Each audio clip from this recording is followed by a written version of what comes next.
നമസ്കാരം. പ്രൈം ഡിബേറ്റിലേക്ക് സ്വാഗതം. കേരളത്തിൽ പിണറായി വിജയൻ സർക്കാരിനെതിരെ ജനങ്ങളുടെ വിധിയെഴുത്ത്. ഭരണവിരുദ്ധ വികാരം UDF-നായുള്ള തരംഗമായി. സർക്കാരിനോടുള്ള എതിർപ്പിൽ BJP-യും നേട്ടമുണ്ടാക്കി. വിമർശനങ്ങളെ അവഗണിക്കുന്ന ശൈലി, സ്വന്തം കോട്ടം മറച്ചുവെക്കാൻ കേന്ദ്രത്തെ കുറ്റപ്പെടുത്തൽ, പറഞ്ഞത് വിഴുങ്ങുന്ന നിലപാട് മാറ്റങ്ങളും വികലമായ ന്യായീകരണങ്ങളും. ക്ഷേമ പെൻഷൻ നൽകിയാൽ ജനങ്ങൾ കൂടെ നിൽക്കും എന്ന് വോട്ടർമാരെ വില കുറച്ച് കാണൽ. ഇത് കേരളമാണ്, ഓർത്തോളൂ എന്ന് പറഞ്ഞ് ഞങ്ങൾ മാത്രമാണ് ശരിയെന്ന് മേനി നടിക്കുന്ന CPM-നും ഇടതു മുന്നണിക്കും കേരള ജനത താക്കീത് നൽകുന്നു. ഇത് കേരളമാണ്, ഓർത്താൽ നല്ലത്. ഒരു കോർപ്പറേഷനിൽ പോലും നന്നായി ഭരണം നടത്താനുള്ള ഭൂരിപക്ഷം കിട്ടാതെ LDF മുടന്തുമ്പോൾ തലസ്ഥാന നഗരം പിടിച്ചടക്കി BJP ശക്തമായ സാന്നിധ്യമായി. ജില്ലാ പഞ്ചായത്തുകളിലും നഗരസഭകളിലും എന്തിന് ബ്ലോക്ക് ഗ്രാമപഞ്ചായത്തുകളിൽ പോലും തരംഗമായി മാറുന്ന UDF. 2026-ൽ മൂന്നാം സർക്കാർ എന്ന് സ്വപ്നം കാണുന്ന ഇടതു മുന്നണിയോട് കടക്ക് പുറത്തെന്ന് പറയാൻ ജനങ്ങൾ UDF-ന് പച്ചക്കൊടി നൽകുകയാണോ? പ്രൈം ഡിബേറ്റ് ചർച്ച ചെയ്യുന്നു.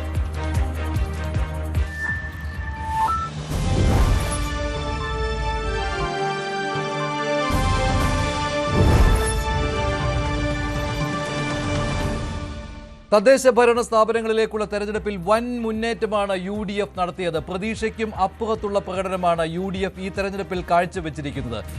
സാധാരണയായി ഗ്രാമപഞ്ചായത്തുകളിലും ബ്ലോക്ക് പഞ്ചായത്തുകളിലും മേധാവിത്വം നേടാറുള്ള LDF-ന് അവിടെയും അടിതെറ്റുകയായിരുന്നു. ജില്ലാ പഞ്ചായത്തുകളിലും വലിയ നേട്ടമാണ് UDF-നുണ്ടായത്. 2020-ൽ 3 ജില്ലാ പഞ്ചായത്തുകൾ മാത്രം നേടിയ UDF-ന് ഇത്തവണ 7ഇടത്ത് ആധിപത്യം നേടാനായി. അതുമാത്രമല്ല, മധ്യ കേരളത്തിൽ നഷ്ടപ്പെട്ട ജില്ലകൾ തിരിച്ചുപിടിക്കാൻ UDF-ന് കഴിഞ്ഞു എന്നത് ഏറ്റവും പ്രധാനപ്പെട്ട കാര്യമായി. അതായത് കേരള കോൺഗ്രസ് മാണി വിഭാഗത്തിന്റെ പിന്തുണ ഉണ്ടായിട്ട് കൂടി LDF-ന് അടിതെറ്റുകയായിരുന്നു. കോട്ടയത്തും എറണാകുളത്തും ഇടുക്കിയിലും പത്തനംതിട്ടയിലും ഒക്കെ. അങ്ങനെ ശക്തമായ സാന്നിധ്യമായി UDF തദ്ദേശ ഭരണ സ്ഥാപനങ്ങളിലേക്ക് വരികയാണ്. ഇത് 2026-ലെ നിയമസഭാ തെരഞ്ഞെടുപ്പിന് മുന്നോടിയായി വലിയ തരംഗമായി വിലയിരുത്തപ്പെടുകയാണ്. അതേസമയത്ത് തന്നെയാണ് തിരുവനന്തപുരം കോർപ്പറേഷൻ പിടിച്ചടക്കി BJP രാജ്യത്ത് തന്നെ ശ്രദ്ധേയമായ പ്രകടനം കാഴ്ചവെച്ചിരിക്കുന്നു. അങ്ങനെ തിരുവനന്തപുരം കോർപ്പറേഷൻ ഇനി BJP-യുടെ കയ്യിലായിരിക്കുകയാണ്. ഒരു കോർപ്പറേഷനിൽ പോലും LDF-ന് സ്വന്തം നിലയ്ക്ക് എത്തുവാൻ, സ്വന്തം ഭൂരിപക്ഷം ഉറപ്പിക്കുവാൻ കഴിഞ്ഞിട്ടില്ല. കോഴിക്കോട് പോലും ഭൂരിപക്ഷം ഉറപ്പിക്കാനാവാതെ ഏറ്റവും വലിയ ഒറ്റക്കക്ഷിയാകാനേ LDF-ന് കഴിഞ്ഞിട്ടുള്ളൂ. തൃശൂർ നഷ്ടമായി, കൊച്ചി കോർപ്പറേഷനും നഷ്ടമായി. എന്തിന് കൊല്ലം കോർപ്പറേഷൻ പോലും LDF-ന് നഷ്ടമാകുന്ന കാഴ്ച. മുനിസിപ്പാലിറ്റികളിലും വലിയ സാന്നിധ്യമായി മാറുന്നത് UDF ആണ്. മധ്യ കേരളത്തിലെ മുനിസിപ്പാലിറ്റികൾ തൂത്തുവാരുകയായിരുന്നു UDF. എറണാകുളത്ത് ഇത് നമ്മൾ കാണുകയുണ്ടായി. എറണാകുളം ജില്ലയിൽ ആകെ മുനിസിപ്പാലിറ്റികളിൽ ഒറ്റ മുനിസിപ്പാലിറ്റി ഒഴികെ ബാക്കി എല്ലായിടത്തും UDF ആണ് ജയിച്ചത്. തൃപ്പൂണിത്തുറയിൽ മാത്രം NDA ജയിച്ചപ്പോൾ മറ്റ് മുനിസിപ്പാലിറ്റികളിൽ ഒന്നും LDF-ന് ഒന്നും ചെയ്യാൻ കഴിഞ്ഞില്ല. അതേപോലെ തന്നെ മലപ്പുറത്തും തരംഗമായി മാറുകയായിരുന്നു UDF എന്നത് പ്രത്യേകതയാണ്. അതേസമയം തെക്കൻ കേരളത്തിൽ തിരുവനന്തപുരത്തും കൊല്ലത്തും മേധാവിത്വം നിലനിർത്താൻ LDF-ന് കഴിഞ്ഞെങ്കിലും കഴിഞ്ഞ തവണത്തെ അത്ര നേട്ടം കൈവരിക്കാൻ കഴിഞ്ഞില്ല. പത്തനംതിട്ടയിൽ തിരിച്ചു പിടിച്ചിരിക്കുകയാണ് UDF തങ്ങളുടെ ആധിപത്യം. ആലപ്പുഴയിൽ LDF-ന് തിളക്കമാർന്ന സാന്നിധ്യമായി മാറുവാൻ കഴിഞ്ഞു. തൃശ്ശൂരും പാലക്കാടും മേധാവിത്വം നിലനിർത്തുവാൻ LDF-ന് കഴിഞ്ഞിട്ടുണ്ട്. കണ്ണൂരിലും മികച്ച പ്രകടനമാണ് LDF നടത്തിയത്. പക്ഷേ പൊതുവെ നോക്കുകയാണെങ്കിൽ രാഷ്ട്രീയ മത്സരം നടന്ന ജില്ലാ പഞ്ചായത്തുകൾ അവിടെ 7 എന്ന രീതിയിൽ വരാൻ കഴിഞ്ഞത് LDF-ന് ആശ്വാസമായിട്ടുണ്ട്. പക്ഷേ ചിലയിടങ്ങളിലൊക്കെ വ്യക്തമായ ഭൂരിപക്ഷം കിട്ടിയിട്ടില്ല.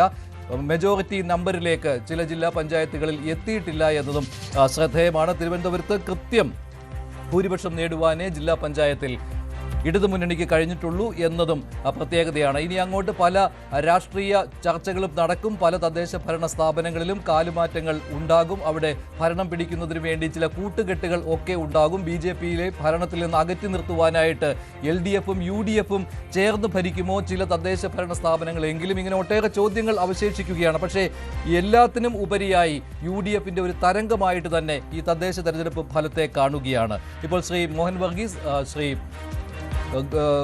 Advocate BN Haskar, MS Venugopal എന്നിവർ ചേരുന്നു. ഒപ്പം ശ്രീ CK ഷാക്കിറും ചേരുന്നുണ്ട് പ്രൈം ഡിബേറ്റിൽ. ശ്രീ മോഹൻ വർഗീസ്, ആദ്യം എങ്ങനെ താങ്കൾ വിലയിരുത്തുന്നു ഇന്നത്തെ തെരഞ്ഞെടുപ്പ് ഫലത്തെ? ഒരു പോസിറ്റീവ് മാൻഡേറ്റായി UDF-ന് ഇത് കാണാം. ഒരുപക്ഷെ LDF അതിനെ ഒരു നെഗറ്റീവിസ്റ്റ് രീതിയിലാണ് കാണുന്നത്. LDF-നും ഒരു പരിധി വരെ മേനി നടിക്കാൻ കഴിയും. രാഷ്ട്രീയ പോരാട്ടം നടന്ന ജില്ലാ പഞ്ചായത്തുകളുടെ 50%. 14 ജില്ലാ പഞ്ചായത്തുകളിൽ 50%, അതായത് 7 ജില്ലാ പഞ്ചായത്തുകൾ LDFന് മേൽക്കൈയുണ്ട്. മേൽക്കൈ എന്ന് മാത്രമാണുള്ളത്, അവിടെ ഭൂരിപക്ഷം എന്ന് കൃത്യം പറയാനുമില്ല. ആകമാന ചിത്രം നോക്കുമ്പോൾ UDFന് അഭിമാനകരമായ തിളക്കമാർന്ന വിജയം കേരളത്തിൻ്റെ 3 മേഖലകളിലും, തെക്കൻ കേരളം, മധ്യ കേരളം, വടക്കൻ കേരളം, പ്രത്യേകിച്ച് മലബാർ മേഖല, ഈ 3ഇടത്തും ഒരുപോലെ സാമാന്യം മേൽക്കൈ നേടാൻ UDFന് കഴിഞ്ഞു. മധ്യ കേരളത്തിൽ യഥാർത്ഥത്തിൽ UDFൻ്റെ തേരോട്ടം കണ്ട തെരഞ്ഞെടുപ്പ് കൂടിയാണ്. അതായത് ഈ പറയുന്ന, പലപ്പോഴും നമ്മൾ പറയുമല്ലോ സ്വിംഗ് സ്റ്റേറ്റ്സ് എന്ന് അമേരിക്കൻ തെരഞ്ഞെടുപ്പിൽ പറയാറുണ്ടല്ലോ, ഈ മാറിയും മറിഞ്ഞും LDF UDF മാറിയും മറിഞ്ഞും നിൽക്കുന്ന ഇടങ്ങൾ, അങ്ങനെയുള്ള ഇടങ്ങളാണ് കോട്ടയം, പത്തനംതിട്ട, ഇടുക്കി ജില്ലാ പഞ്ചായത്തുകൾ. അവിടെ സ്വിംഗ് സ്റ്റേറ്റുകൾ അല്ലെങ്കിൽ സ്വിംഗ് ഡിസ്ട്രിക്റ്റുകളായി കേരളത്തിൽ കാണുന്ന 3 ഇടത്തും UDF മേൽക്കൈ നേടുകയും പരമ്പരാഗതമായ ചുവപ്പ് കോട്ടയായ കോഴിക്കോട്ടും കൊല്ലത്തും കാര്യമായ ഇൻറോഡ്സ് ഉണ്ടാക്കുകയും ചെയ്തപ്പോൾ രാഷ്ട്രീയ കേരളം പൊതുവെ UDFനെ സ്വീകരിക്കുന്നതായി കാണാം. കഴിഞ്ഞ തെരഞ്ഞെടുപ്പിൽ 2020 തെരഞ്ഞെടുപ്പിൽ LDFന് ലഭിച്ചതിന് സമാനമായ ഗ്രാമപഞ്ചായത്ത് സീറ്റുകൾ ഇപ്പോൾ UDFന് ലഭിക്കുകയാണ്. UDFന് ലഭിച്ചതിന് സമാനമായ സീറ്റുകൾ LDFനും. അങ്ങനെ ഒരു റോൾ റിവേഴ്സൽ ഈ തെരഞ്ഞെടുപ്പിൽ കണ്ടു എന്ന് കൃത്യമായി പറയാം. ഇതിൽ ഏറ്റവും അധികം അഭിമാനകരമായ തിളക്കമുള്ള ഈ ഗ്ലാമർ പോരാട്ടം നടന്നത് തിരുവനന്തപുരം കോർപ്പറേഷനിലാണ്. അവിടെ NDA സാന്നിധ്യം അറിയിക്കുക മാത്രമല്ല, തിളക്കമാർന്ന വിജയം 101 അംഗ കോർപ്പറേഷൻ ഡിവിഷനുകളിൽ 50 സീറ്റുകൾ നേടുകയും ഒരുപക്ഷെ ഒരു സ്വതന്ത്രൻ്റെ കൂടി സഹായത്തോടു കൂടി ഭരണത്തിലെത്തുകയും ചെയ്യുമെന്ന് പറയുമ്പോൾ കോർപ്പറേഷനിൽ ഇതം പ്രഥമമായി NDA ഒരിടത്ത് വരികയാണ്. അതിന് അനന്തമായ സാധ്യതയാണ്. കാരണം കേന്ദ്രത്തിൻ്റെ ശ്രദ്ധ കൂടുതലും പതിയാനുള്ള സാധ്യതയുണ്ട്. ഒരു ഡബിൾ എഞ്ചിൻ എന്ന് പറയുന്നത് ബി ജെ പി കാത്തിരുന്ന ഒന്നാണ് തിരുവനന്തപുരം കോർപ്പറേഷന്റെ ഭരണം പിടിക്കുക എന്നുള്ളത്. അത് നിലവിലുണ്ടായിരുന്ന LDFന്റെ ഭരണം അത് മോശമായതുകൊണ്ടാണ് എന്ന വിലയിരുത്തൽ കൂടിയുണ്ട്. അത് BJPക്ക് അങ്ങനെ ഒരു അവസരം ഉണ്ടാക്കി കൊടുക്കുക കൂടിയായിരുന്നു LDF എന്ന രീതിയിലുള്ള വിലയിരുത്തൽ വരുന്നുണ്ട്. കാരണം കഴിഞ്ഞ 5 വർഷവും തിരുവനന്തപുരം കോർപ്പറേഷന്റെ ഭരണം നല്ല രീതിയിലായിരുന്നില്ല, വിവാദങ്ങൾ ഒട്ടേറെ ഉണ്ടായിരുന്നു. അതിന്റെ പേരിൽ ഇപ്പോൾ LDFൽ നിന്ന് പോലും, ഇടത് മുന്നണിയിൽ നിന്ന് പോലും, CPMൽ നിന്ന് പോലും നിലവിലെ മേയർ ആര്യ രാജേന്ദ്രനെതിരെ വിമർശനം ഉയർന്നിട്ടുണ്ട് എന്നതും ശ്രദ്ധേയമായ ഒരു കാര്യമാണ്. തിരുവനന്തപുരം കോർപ്പറേഷൻ BJP പിടിച്ചിരിക്കുകയാണ്. ശ്രീ CK ഷാക്കിർ, ആദ്യം അഭിനന്ദനങ്ങൾ. തിളക്കമാർന്ന വിജയം UDF നേടിയെടുത്തതിൽ. മലപ്പുറം ജില്ലയിൽ പ്രത്യേകിച്ച് UDFന്റെ കോട്ടയാണ്. പക്ഷേ ഇത്തവണ കോട്ട എന്നതിനുപരിയായിട്ട് ഇതൊരു പൊന്നാപുരം കോട്ടയായിട്ടാണല്ലോ എപ്പോഴും പറയുന്നത്. അതേ രീതിയിൽ തന്നെ ഇത്തവണ കാര്യങ്ങൾ പോയിരിക്കുകയാണ്. LDFന് ഒന്നും ചെയ്യാൻ സാധിക്കാത്ത രീതിയിലായിരുന്നു മുന്നേറ്റം. ഇന്ന് ന്യായീകരണം വന്നിരിക്കുകയാണ് MV ഗോവിന്ദന്റെ ഭാഗത്ത് നിന്ന്. അത് സ്വാഭാവികമാണ്. വർഗീയ ശക്തികളെ കൂട്ടുപിടിക്കുകയാണ് UDF ചെയ്തത്. ഇത് ഭരണവിരുദ്ധ വികാരമല്ല. അതുമാത്രമല്ല, ജില്ലാ പഞ്ചായത്തുകളിൽ 7 എന്ന രീതിയിൽ സംഖ്യ വന്നത് അത് രാഷ്ട്രീയ വിജയമായിട്ടും LDF കരുതുന്നുണ്ട്. വിജയം എന്നതിനുപരിയായിട്ട് തിരിച്ചടിയല്ല എന്ന്. ഷാക്കിർ,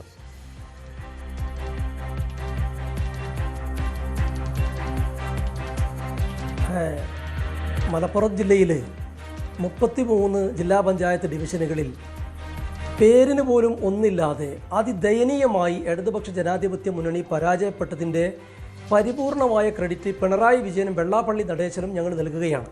ഒന്ന്, പിണറായി വിജയൻ്റെ ദുർഭരണവും അതുപോലെ തന്നെ വെള്ളാപ്പള്ളി നടേശനെ പോലെയുള്ള കടുത്ത വർഗീയവാദികളെ സർക്കാർ കാറിലിരുത്തി തോളിൽ കൈയിട്ട് വർഗീയ വിഭജനമുണ്ടാക്കി കേരളത്തിൽ തുടർഭരണം ആഗ്രഹിക്കുന്ന പിണറായി വിജയനെ മലയാളികൾ എങ്ങനെയാണ് സ്വീകരിക്കുക എന്നുള്ളതിൻ്റെ ഏറ്റവും മനോഹരമായ തെളിവാണ് ഇന്ന് കേരളത്തിൽ നടന്നിട്ടുള്ള തെരഞ്ഞെടുപ്പിൻ്റെ റിസൾട്ട്.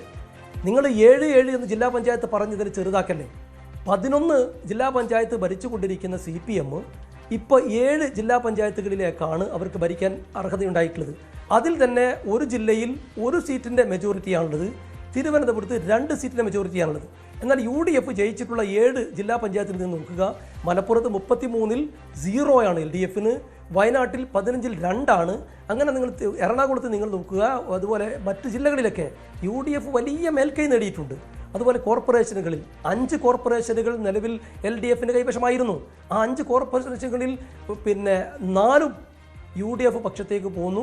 1 കോഴിക്കോട് കോർപ്പറേഷൻ LDFന് ഭരിക്കാൻ അവകാശം വലിയ കക്ഷിയായി എന്നതൊഴിച്ചാൽ അവർക്ക് കേവല ഭൂരിപക്ഷം കിട്ടിയിട്ടില്ല, ഒന്നുപോലും ഇല്ല എന്ന് യഥാർത്ഥം പറയാം. അതുപോലെ മുനിസിപ്പാലിറ്റികൾ 80 മുനിസിപ്പാലിറ്റികൾ UDFൻ്റെ പക്ഷമാണ്. കേരളത്തിലെ ബ്ലോക്ക് പഞ്ചായത്തുകളിൽ മൃഗീയമായ ഭൂരിപക്ഷം UDFനാണ്. ഗ്രാമപഞ്ചായത്തുകളിൽ 500-ലേറെ ഇനി 60 എണ്ണം നമുക്ക് നറുക്കെടുപ്പിലൂടെ കണ്ടെത്തേണ്ടതുണ്ട്. 300 ചില്ലാനം LDF-നും 500 എണ്ണം 500 ചില്ലാനം UDF-നും 60 എണ്ണം കൂടി വരുമ്പോൾ വലിയ വ്യത്യാസം വരും. നിങ്ങൾ നോക്കേണ്ടത് ഒരു കാലത്തും പഞ്ചായത്തി രാജ് ആക്ട് വന്നതിന് ശേഷം ഇതുപോലെയൊരു തിളക്കമാർന്ന ജയം കേരളത്തിൽ ഒരു കക്ഷിക്കും കിട്ടിയിട്ടില്ല.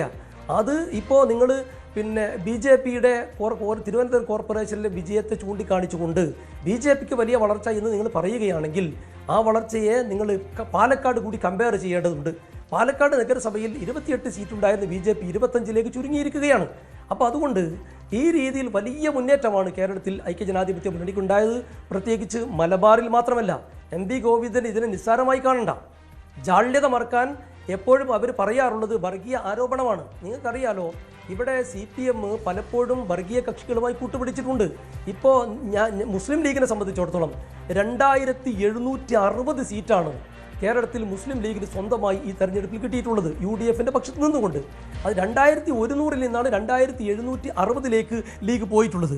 കൃത്യമായി പറഞ്ഞാൽ 1940 ഗ്രാമപഞ്ചായത്ത് വാർഡുകളും 244 ബ്ലോക്ക് പഞ്ചായത്ത് ഡിവിഷനുകളും 36 ജില്ലാ പഞ്ചായത്ത് ഡിവിഷനുകളും 510 മുനിസിപ്പാലിറ്റി ഡിവിഷനുകളും 34 കോർപ്പറേഷൻ ഡിവിഷനുകളും ഉൾപ്പെടെ 2760. നോക്കൂ നിങ്ങൾ, വലിയ മുന്നേറ്റം. അത് സാധ്യമാക്കിയത് ഈ മതേതര ജനാധിപത്യ പ്രസ്ഥാനത്തെ ദുർഭരണം മറച്ചു വെക്കാൻ വേണ്ടി വർഗീയ ചാപ്പ കുത്താനുള്ള CPM-ന്റെ ഇടതുപക്ഷത്തിന്റെ ശ്രമത്തിന് ശരിയാണ്. തിളക്കമാർന്ന വിജയം തന്നെയാണ്. അത് മാത്രമല്ല, വികലമായ ന്യായമാണ് MP ഗോവിന്ദൻ ഉന്നയിക്കുന്നതും. ഇപ്പോഴും ഈ വർഗീയ ശക്തികളെ കൂട്ടുപിടിക്കുന്നു എന്നൊക്കെ പറഞ്ഞ് UDF-ന്റെ വിജയത്തെ ലഘൂകരിച്ച് കാണുവാനാണ് CPM ശ്രമിക്കുന്നത്. മാത്രമല്ല, താങ്കൾ പറഞ്ഞ മറ്റു പോയിന്റുകളും ശരിയാണ്.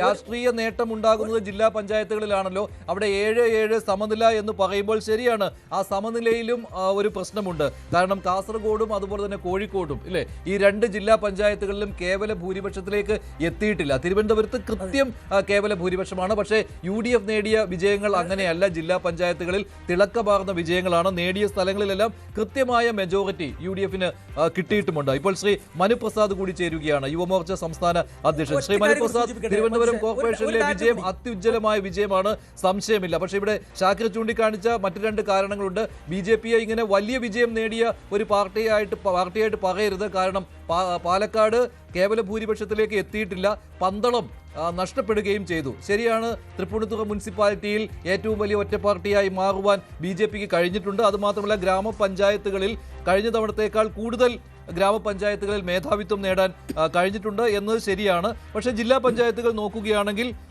ഒരു സീറ്റേ ആകെ കൂടി ഒരു സീറ്റേ നേടാൻ കഴിഞ്ഞിട്ടുള്ളൂ. അപ്പോൾ രാഷ്ട്രീയ വിജയം അല്ല എന്ന രീതിയിൽ ലഘൂകരിച്ച് കാണുന്നുണ്ട് കേട്ടോ. പക്ഷേ തിരുവനന്തപുരം കോർപ്പറേഷനിലെ വിജയത്തെ ഒരു കാരണവശാലും അത് തിളക്കമുള്ളതല്ല എന്ന് പറയുവാനും സാധിക്കുകയില്ല. മനുപ്രസാദ്, താങ്കളുടെ പ്രതികരണം. അല്ല, എനിക്കിവിടെ ആദ്യമേ സൂചിപ്പിക്കാനുള്ളത്, ജനങ്ങളുടെ മുന്നിലാണ് ഞങ്ങൾ വിധിയെഴുത്തിന് വേണ്ടി തയ്യാറായി കൊടുത്തത്. അവർ വിധി എഴുതി കഴിഞ്ഞു. തിളക്കമുള്ളത് ഞങ്ങൾക്ക് അഭിമാനകരമായ ഒരു നേട്ടം ഞങ്ങൾക്കുണ്ടാക്കാൻ സാധിച്ചു. ഇനി ഞങ്ങളെ ആക്രമിക്കുന്നവരെയും ഞങ്ങളെ മാറ്റി നിർത്താൻ ശ്രമിച്ചവരെയും അവരുടെ സർട്ടിഫിക്കറ്റ് ഞങ്ങൾക്ക് ആവശ്യമേ ഇല്ല എന്നാണ് ചർച്ചയിൽ ആദ്യമേ പറയാനുള്ളത്. ജനങ്ങൾ വിധി എഴുതി കഴിഞ്ഞു. ആ സർട്ടിഫിക്കറ്റിൻ്റെ ജനങ്ങളുടെ വിധിയെഴുത്തിൻ്റെ കരുത്തിലാണ് ഞങ്ങൾ മുന്നോട്ട് പോകാൻ ആഗ്രഹിക്കുന്നത്. 2 വിവിധ സ്ഥലങ്ങളിൽ പറഞ്ഞു. ഇപ്പോൾ ഉദാഹരണത്തിന് പറയാതെ പോയ കാര്യങ്ങൾ, കേരളത്തിലെ പല പഞ്ചായത്തുകളിലും BJP-ക്ക് പുതിയ മെമ്പർമാരുണ്ടായിരിക്കുകയാണ്. BJP-യെ കടന്നു കയറ്റാൻ NDA കടന്നു കയറാൻ അനുവദിക്കില്ല എന്ന് പറഞ്ഞ് ഇരു മുന്നണികളും വർഗീയ ശക്തികളോട് ചേർന്ന് വോട്ട് പിടിച്ച് മുന്നോട്ട് പോയി മാറ്റി നിർത്താൻ ശ്രമിച്ച പല സ്ഥലങ്ങളിലും തിരുവനന്തപുരം കോർപ്പറേഷനിലെ വലിയ വിജയം അതുമാത്രമല്ല, എല്ലാ പ്രദേശങ്ങളിലും ആദ്യമായി കൽപ്പറ്റയിൽ, വയനാട് മേഖലകളിൽ BJP-ക്ക് മെമ്പർമാരുണ്ടായിരിക്കുന്നു. നിങ്ങൾ കാസർഗോഡ് മുതൽ പാറശാല വരെ എടുത്താൽ BJP-ക്ക് മെമ്പർമാരില്ലാതിരുന്ന, അല്ലെങ്കിൽ ന്യൂനപക്ഷ വിഭാഗങ്ങൾ കൂടുതലാണ് എന്ന് പറഞ്ഞ് മാറ്റി നിർത്തപ്പെടുന്ന സ്ഥലങ്ങൾ, മുനമ്പം വിഷയം നടന്ന പ്രദേശങ്ങൾ, എല്ലാ പ്രദേശങ്ങളിലും BJP-ക്ക് മെമ്പർമാരുണ്ടാകുന്നു, പ്രതിനിധികളുണ്ടാകുന്നു. അപ്പോൾ BJP വലിയ മുന്നേറ്റം ഉണ്ടാക്കിയിരിക്കുന്നു എന്നുള്ളതാണ്. 2, BJP-ക്ക് ഇവിടെ ഒരു MP ഉണ്ടാവില്ല എന്നവർ പറഞ്ഞല്ലോ. ഇപ്പം BJP-ക്ക് ഒരു MP ഉണ്ടല്ലോ കേരളത്തിൽ. BJP-ക്ക് തിരുവനന്തപുരം കോർപ്പറേഷൻ ഭരിക്കത്തില്ല, നമുക്കത് കാണാം എന്നാണല്ലോ അവർ പറഞ്ഞത്. ജനങ്ങൾ BJP-യെ തിരുവനന്തപുരം കോർപ്പറേഷൻ ഭരിക്കാൻ ഏൽപ്പിച്ചല്ലോ. BJP-ക്ക് കഴിഞ്ഞ തവണത്തേക്കാൾ മെമ്പർമാരുടെ എണ്ണം ഉണ്ടാകില്ല എന്നാണല്ലോ അവർ പറഞ്ഞത്. എന്നാൽ ഇന്ന് അതുമല്ല എന്ന് ജനങ്ങൾ ബോധ്യപ്പെടുത്തി തന്നല്ലോ. നിങ്ങൾ എഴുതി വെച്ചോളൂ, വരാൻ പോകുന്ന തെരഞ്ഞെടുപ്പുകളിൽ BJP-യുടെ വലിയ മുന്നേറ്റമാണ് ഇതിനോടൊപ്പം കാണാൻ പോകുന്നതാണ് ഞങ്ങൾക്ക് പറയാനുള്ളത്. 2 വർഗീയ ശക്തികളോട് കൂട്ടുകൂടിയില്ല എന്നൊക്കെയാണ് മുസ്ലിം ലീഗിൻ്റെ പ്രതിനിധിയുടെ ആവർത്തിച്ച് പറയാൻ ശ്രമിച്ചത്. കേരളത്തിൻ്റെ മണ്ണിൽ വർഗീയ ശക്തികളോട് കൂട്ടുകൂട്ടി അതേ രാഷ്ട്രീയം ചർച്ച ചെയ്ത് മുന്നോട്ട് പോകാൻ ആഗ്രഹിച്ചവരാണ് ഇരു മുന്നണികളും. പോപ്പുലർ ഫ്രണ്ടിൻ്റെയും SDP-യുടെയും കൂടി PDP-യുടെയും ഒക്കെ കൂടി ഒരു വിഭാഗത്തെ ചേർത്ത് നിർത്തി അതിലൂടെ രാഷ്ട്രീയം കൊയ്യാൻ പറ്റുമോ എന്നൊരു വിഭാഗം, ജമാഅത്ത് ഇസ്ലാമിയെയും പോലുള്ളവരെ ചേർത്ത് നിർത്തി അവരുടെ വോട്ട് പരസ്യമായി തന്നെ വാങ്ങി ജയിക്കാൻ പറ്റുമോ എന്ന് പരിശീലിച്ച് അതിനുവേണ്ടി മുന്നോട്ട് പോയി പരിശ്രമിച്ചവരാണ്. NDA സംബന്ധിച്ചിടത്തോളം വികസിത കേരളമെന്ന രാഷ്ട്രീയം മുന്നോട്ട് വെച്ചിട്ടാണ് ഞങ്ങൾ ഏറ്റെടുത്തത്. അത് ഞങ്ങൾക്ക് പരമാവധി ചർച്ചയാക്കാൻ സാധിച്ചു. ഇവരുടെ കപട രാഷ്ട്രീയത്തെയും കുടിലതയും മാറ്റി ജനങ്ങൾക്കിടയിൽ എത്തിക്കാനുള്ള പരമാവധി പരിശ്രമം ഞങ്ങൾ നടത്തി. അതിന് ചുരുങ്ങിയ മാസങ്ങൾക്കുള്ളിൽ തന്നെ വലിയ മുന്നേറ്റം ഞങ്ങൾക്ക് കാഴ്ചവെക്കാൻ സാധിച്ചു.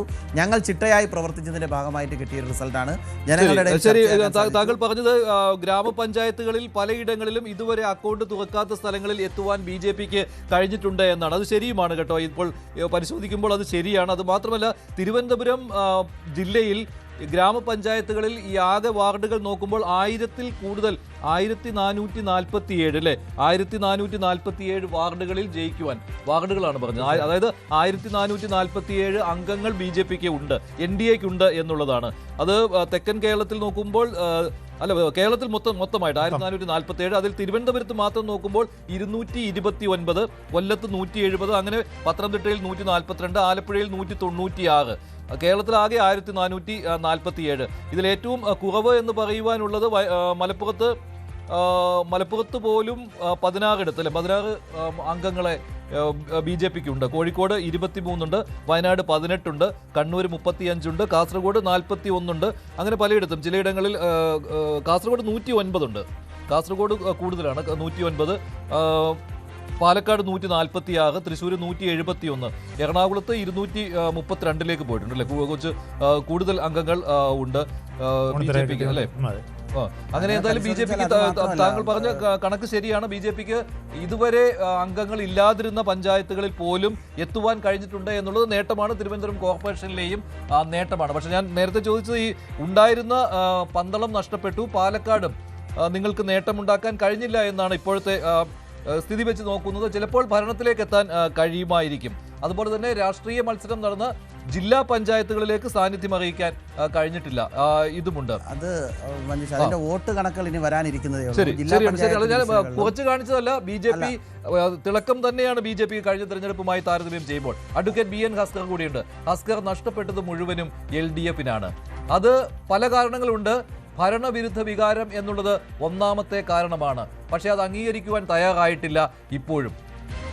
MV ഗോവിന്ദന്റെ വാർത്താ സമ്മേളനത്തിലും അങ്ങനെ തന്നെയായിരുന്നു. തിരുത്തൽ വരുത്തുമെന്നൊക്കെ പറയുന്നുണ്ട്, കാരണം ഒരു തോൽവിയാണല്ലോ, അപ്പോൾ തിരുത്തൽ വരുത്തി മുന്നോട്ട് പോകുമെന്നൊക്കെ പറയുന്നു. പക്ഷേ ഭരണവിരുദ്ധ വികാരം അംഗീകരിക്കാൻ തയ്യാറാകുന്നില്ല. അത് തന്നെയല്ലേ ഏറ്റവും വലിയ കുഴപ്പവും. മഞ്ജുഷ, അക്ഷരാർത്ഥത്തിൽ കേരളത്തിലെ ഇടതുപക്ഷത്തെ സംബന്ധിച്ചിടത്തോളം വലിയൊരു പരാജയം തന്നെയായിരുന്നു ഈ തെരഞ്ഞെടുപ്പ്. പ്രാദേശിക സർക്കാർ രൂപീകരിക്കുന്നതുമായി ബന്ധപ്പെട്ട് ഇടതുപക്ഷത്തെ സംബന്ധിച്ചിടത്തോളം പ്രാദേശിക സർക്കാർ രൂപീകരിക്കുക എന്ന് പറയുന്നത് ജനങ്ങളുമായി ഏറ്റവും അടുത്തിടപഴകുന്ന അല്ലെങ്കിൽ അടുത്ത് നിൽക്കുന്ന ആളുകളാണ് പലപ്പോഴും പ്രാദേശിക സർക്കാരിലേക്ക് തെരഞ്ഞെടുക്കപ്പെടുക എന്നുള്ളത്. അത് ഇടതുപക്ഷത്തെ സംബന്ധിച്ചിടത്തോളം വലിയ ആഘാതമാണ് കേരളത്തിൽ സംഭവിച്ചിട്ടുള്ളത് എന്ന് തുറന്നു സമ്മതിക്കണം. നിരവധി ഘടകങ്ങൾ കേരളത്തിലെ ഈ തെരഞ്ഞെടുപ്പിൽ പ്രവർത്തിച്ചു എന്നുള്ളതാണ്. ഒരു സംസ്ഥാന സർക്കാരിന് കഴിഞ്ഞ 10 കൊല്ലത്തിനിടയിൽ ചെയ്യാൻ കഴിയുന്ന ഏറ്റവും മികച്ച പ്രവർത്തനങ്ങൾ നടത്തിയ സംസ്ഥാന സർക്കാർ. കേരളത്തെ സംബന്ധിച്ചിടത്തോളം പശ്ചാത്തല സൗകര്യ വികസനത്തിന്റെ കാര്യത്തിൽ മറ്റിതര സംസ്ഥാനങ്ങളെ ബഹുദൂരം മുന്നിൽ പോകുന്ന തരത്തിൽ കേരളത്തിന് പ്രവർത്തിക്കാൻ കഴിഞ്ഞു എന്നതൊരു വസ്തുത. കേരളത്തിലെ ആരോഗ്യ മേഖല മുതൽ വിദ്യാഭ്യാസ മേഖല മുതൽ സമസ്ത മേഖലയിലും കേരളത്തിലെ ഇടതുപക്ഷ സർക്കാരിന് വലിയ കാര്യങ്ങൾ ചെയ്യാൻ കഴിഞ്ഞു എന്ന് അവകാശപ്പെടുകയും ജനങ്ങൾക്ക് ബോധ്യമുള്ളത്.